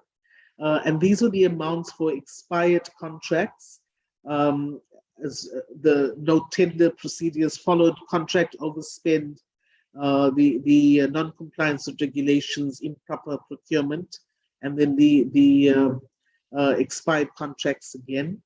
So the amount increased from the 2020 to 2021. And the reason here, Chair, is that this increase, and that's why I'm saying we need to look at the 2 years. The investigations around the PPE started in 2020, 2021. It hadn't been completed, and therefore it was carried over into the 2021, 2022 period. So it gets reflected as increased irregular expenditure, whereas if we it belongs to the previous accounting year. And I will just go into details around each of the expenditure and just irregular expenditure, and just tell you where we are with each one of that, because there's been a lot of work that has been done in order to sort it out. Also need to state that we are in the process of asking for condemnation. So this will be reflected quite differently in the next financial year when the irregular expenditure has been cleared out. So the expired tenders was related to the courier, was related to the courier services that had expired, and it was in a month-to-month contract. It was quite a large amount, but Chair, just to say that we've gone out on tender and new contracts have been signed. So that would no longer be irregular. The second one is around the local network and the multi-protocol layering system with the wide area network. So it's basically the lines that we use for our network. We've had enormous problems with the previous suppliers who took us to court, and the court had ruled that they continue supplying us for another 2 years, even though we believe that that wasn't the correct interpretation of the contract. But as soon as that expired, we immediately sort of went out in tender, and it's now been awarded. There's a new contract signed with MTN, so that now will no longer be irregular. The other expired tender is on the printing of the laboratory forms. We are about to advertise the tender with regard to that. And the others, a smaller amount on document storage. Again, we are drafting specifications. And then there's a small amount around messenger services, which is an expired tender. We no longer have it as an outsourced, and we've insourced all the messenger services, and the post will be advertised. With regard to the contract overspend, this relates to the fleet services, which is our vehicle rental on AfriRent.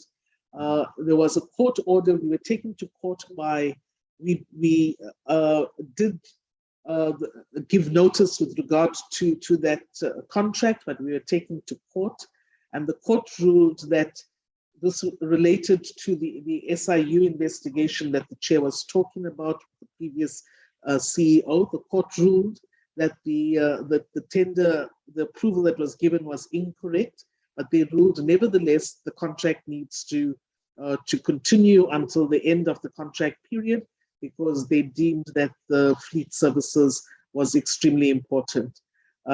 So that contract is now expired. We've got a new contract with AGSA, and that will no longer be irregular. Then the chair has also spoken around the catalogue items. We're systematically working through this so that all of our reagents, most of these are reagents, and we're systematically working through it in order to make sure that we sort that out. The supporting bid documents not obtained, according to the AG, this related to what was called SPD4 forms for the PPE contracts, and it's a small amount where during that time, SPD4 forms are where you state that there's no conflict, and that documents hadn't been collected. So those things have been sorted out. It's standard procedure now for us. And then this just gives you a breakdown then of the catalog expenditure. You can see most of it relates to the laboratory consumables that we are sorting out. And the medical waste tender, we've got litigation there. We did go out on tender, and the companies have challenged us. So as soon as we've sorted that out, we'll be able to go out on tender. The others relate to stationery and packaging. So I'm not going to go through all of the details there. And then this is what was reported on for the last financial year, but had come over from the previous financial year. The AG identified about 16 million that was overpayments, according to their practice notes for the PPE. And we contracted PwC in order to look at the whole PPE procurement, and the incorrect, we identified that the incorrect procurement procedure we reported on at about 310 million. Of that, there's collusion and fronting with regard to Hamilton and Ndlovu and the entities belonging to him. And then there's the incorrect procurement process with regard to the, sorry, Chair, with regard to the process that had been followed.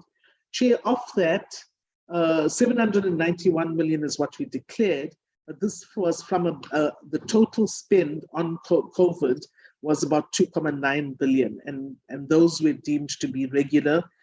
We declared all the amounts that were irregular. This expenditure related to the previous financial year, so there's going to be no recurrence of the expenditure in 2021, 2022. So, Chair, I wanted to show that most of these items will be cleared up. We will be applying for condemnation, and we will be clearing up the system as we go forward. With regard to the damages against the entity, this is a contingency liability that we've put in for the court cases that we have in case there's damages claims against us. So it's not that there's any damages that we're paying out. It's a contingency that we've put in, and the boardroom can confirm that. I'm not sure. I think that what the member Ismail was asking about TB, I'm not sure if she's just talking about rifampicin resistance, but thus far we're not aware of it, and I stand to be corrected. I'll need to check with the experts, but maybe if I can get more details, and I'll know if there is any resistance. What we are doing is we're now doing reflex testing for antibiotic resistance, which will really assist quite a great deal in picking up the antibiotic resistance. The boardroom will speak to the performance targets that the question had been asked. And then, Chair, with regard to the surplus issue, the surplus, unlike departments where budget is given to them and a fixed amount of money, and if they underspend, they're underspending on money that's already been given. Our budget is determined also by us with regard to the revenue targets. So our revenue targets, our revenue was higher, and that also then explains the surplus. But we will apply to the Treasury for the rollover of funds, and thus far we have been successful in being able to keep our surplus. And then with regard to the Chief of Operations position, that has been advertised, and hopefully the interviews will be held shortly. And then the acting CFO, Professor Mayekisa, will talk around the findings in the AG's report. Thus far, sorry, Chair, we haven't been testing devices. SAPRA will ask us if we have to. We did it for COVID only, but not for all the other equipment. And then the HR executive will talk about the number of Black people in senior management positions. Thanks, Chair. I'm just going to ask that the rest gets taken in the boardroom, and then I'll finish up. Just before you do that, Dr. Chetty, and I've also taken off my jacket to provoke the heat is coming.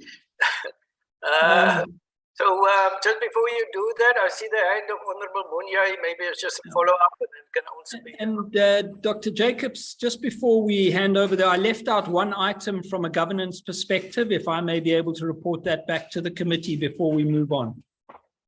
Yes, so it's going to be Munyai, then yourself, and then we move on. Thank you. Thank you for the opportunity. Chairperson, I mean, I see they might have already answered 90% of their work. They have not even attempted to answer my question. Let me ask it properly for their record. What is your role in developing standard for medical devices, capacity development and training kits in South Africa? Thus far, how many Black African in senior and executive management position? What is their percentage improvement from 2 years previously, please? Those are the two questions only. Yeah. So, Dr. Jacobs, that was in fact the question that I had failed to answer. So I apologize, Munyai. So the answer is that at the moment we have 7 executive positions filled. You asked about the COO position.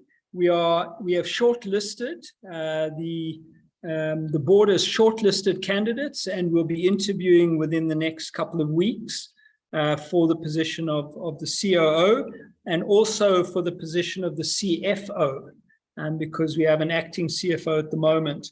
In terms of the executives on the board, we have, of the 7 positions, all 7 are filled by Black South Africans of great capability. Of those 7, 5 of the 7 are Black African, and in total 4 of the 7. Sorry, should I say yes? 5 of the 7 are Black African, 4 of the 7 are female, of whom 3 are Black African women, and the acting CFO is also a Black African woman. We have no white executives in the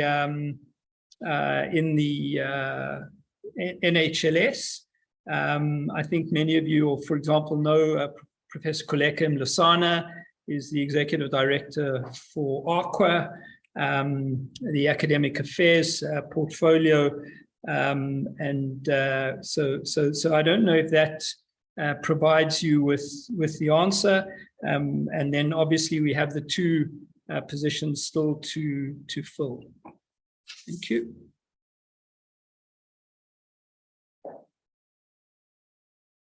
Over to you, Dr. Chetty, to allow the others to continue answering.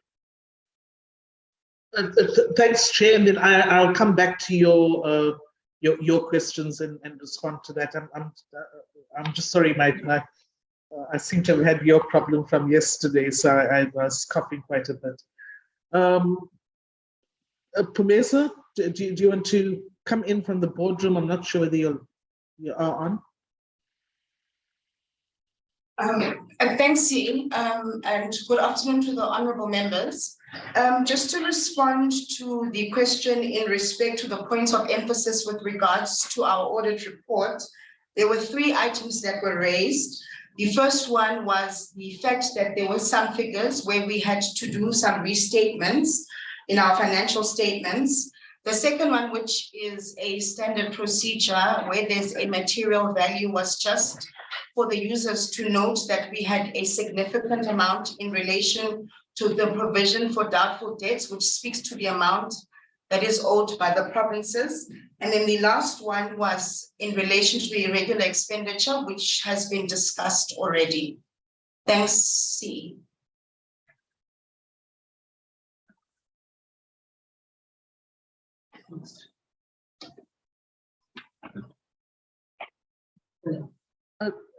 Thanks, Pumeza. I'm not sure if Prof. Mlusana is there and wants to respond to some of the issues. Yes, around. Okay. I am here, CEO. Just respond to the issues around health technology assessment. Okay, thanks, CEO. In fact, maybe I could just start with a question about the intern medical scientists and the impact it's going to have on our training that came from Honorable Clark. So as the CEO presented, we really just missed a month, with recruitment of the numbers that we were supposed to recruit for the previous financial year. So instead of appointing the intern medical scientists on the 1st of March, they were appointed on the 1st of April, but the training program for the year will continue. And also the plan is that the intake for this current financial year will not be affected by that delay. So there will be no impact really on training, and we continue to monitor the training of the intern medical scientists over the 24-month period that they need to be on the platform. Then the second question about the evaluations of new equipment, and members will appreciate that whatever new equipment that comes into the country, it's got to be approved by SAPRA first, which is the regulatory body. And then what we do as the laboratory, as the NHLS, is that we have a division within academic affairs, research, and quality assurance, within quality assurance, that's called health technology assessment. And what that division, the HA division, does is that whatever equipment that any company wants to place on the NHLS, it then gets evaluated and to see whether the performance is as is described in their information brochure. And once that evaluation process, is approved or passes, and if that instrument then gets through the procurement process of the NHLS and gets to be placed at the different laboratories, what then would happen is that at those laboratories, verification processes would occur. So yes, we do evaluation of new equipment, and that's usually done at specific labs that will do the evaluation. And then after the evaluation, if that has passed, it goes down to the level of verification with various labs. And maybe just to also mention the question, I think that came from the chair, Dr. Jacobs, around how we optimize, how sure we are of the optimal functioning of the labs. So the system that we have, is the system of standardization, which is the accreditation, process. In that, if we look at the number of labs within the NHLS, of the 268 labs, there's a significant number of those labs that actually sits at National Central Laboratory, levels. We have got 53 of those labs, and all the 53 labs at National Central level are SANAS accredited. And then if we look at the provincial tertiary laboratories, the country has got a total of 17, and 15 of those are accredited. So we're sitting at about 88% of those labs that are accredited. And regional labs, we have got 35 labs that are accredited, and we're sitting at about, I think we're sitting at just over 70% of the regional labs that are accredited. Obviously, there are a lot more, district labs, and for district labs, we have got about 30% of the district labs that are accredited. So that's ensuring that the quality management systems of all those labs are optimal and according to the international standards.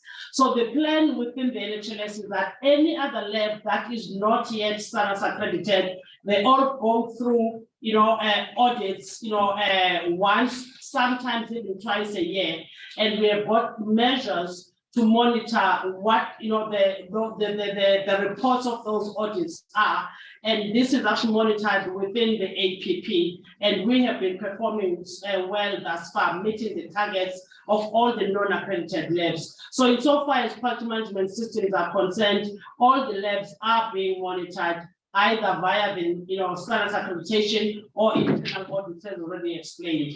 Thanks, Chair. I think the issue around the challenge with pathologists, the chair of the board has addressed that, in that we continue to have this challenge, but because of the competition and also the fact that as pathologists do qualify, they get to be attracted either internationally or with the private sector space. But as the executives, we continue to find ways and means of how do we then maintain the numbers. But I do want to say that it is a challenge that faces us as an organization. Thank you, Chair.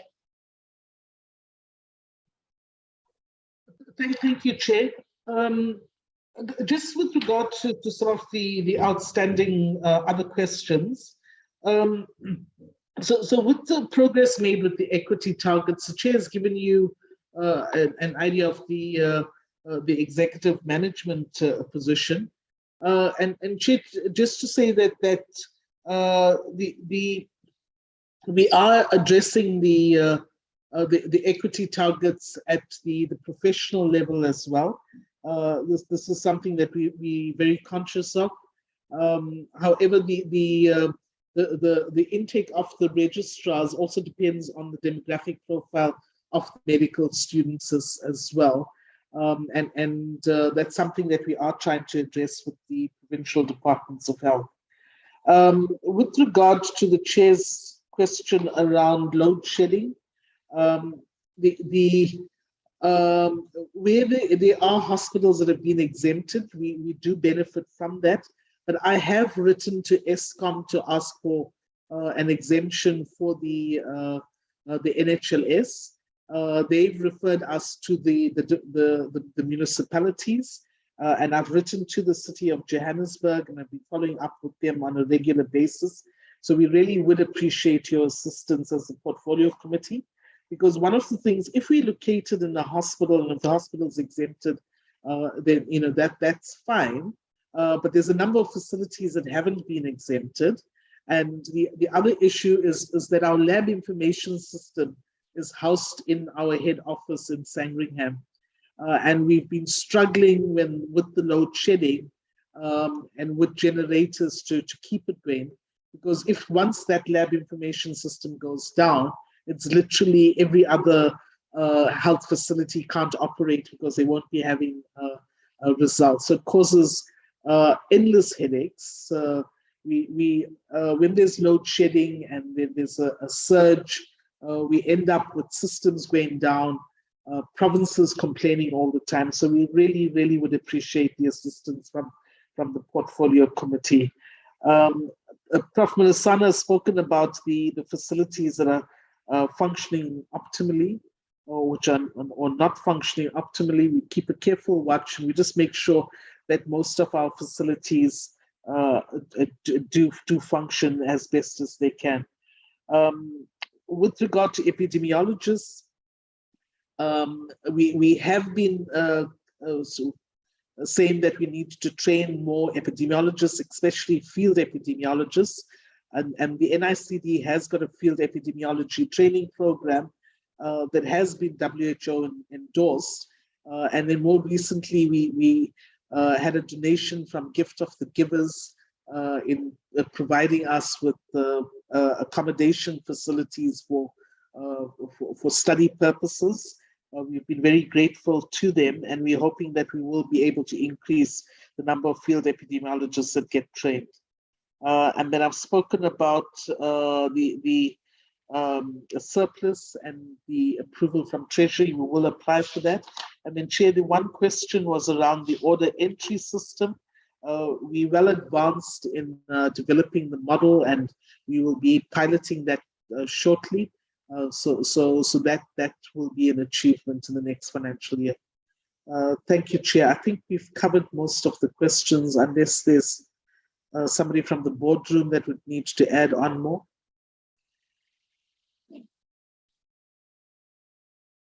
And Chair, and we've also got members of the board.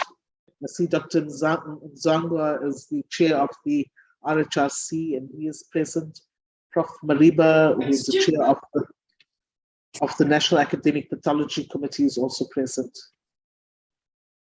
CEO, sorry, Chair, it's Prof. Mlisana here in the CEO's boardroom. We are actually all anxious. There's apparently a fire that is in the area of the CIO's office. And so we do need to just go out and check, because apparently everybody has been asked to step out of the buildings by the safety officers. Yes, thank you. You may leave. And we've come to the end of our meeting, but you can pack up and leave while we end it all. Into these top executive positions.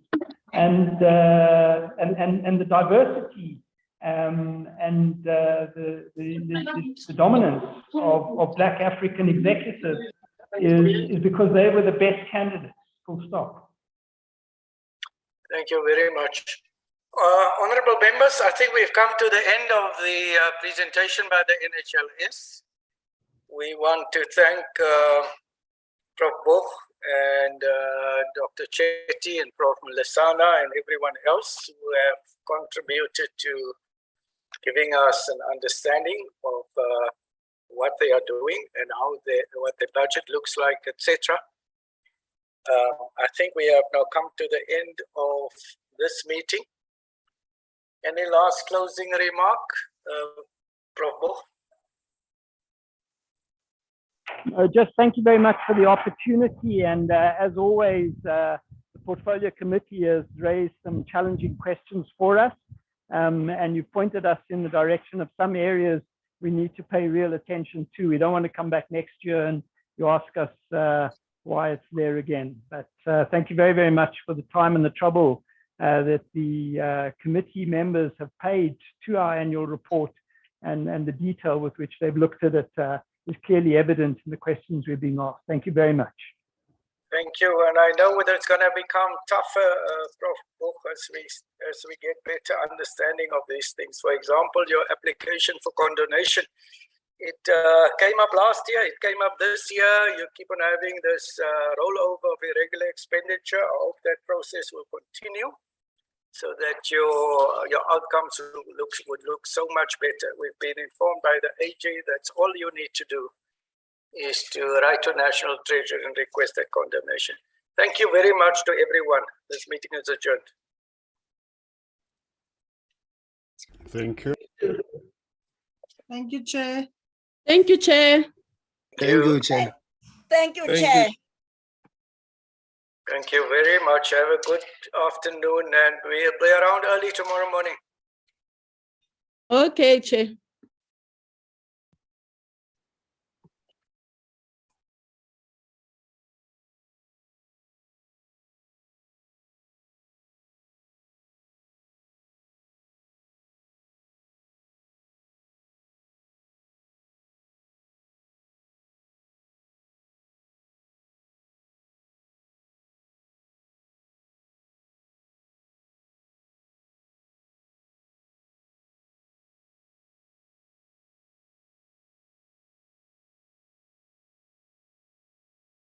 Recording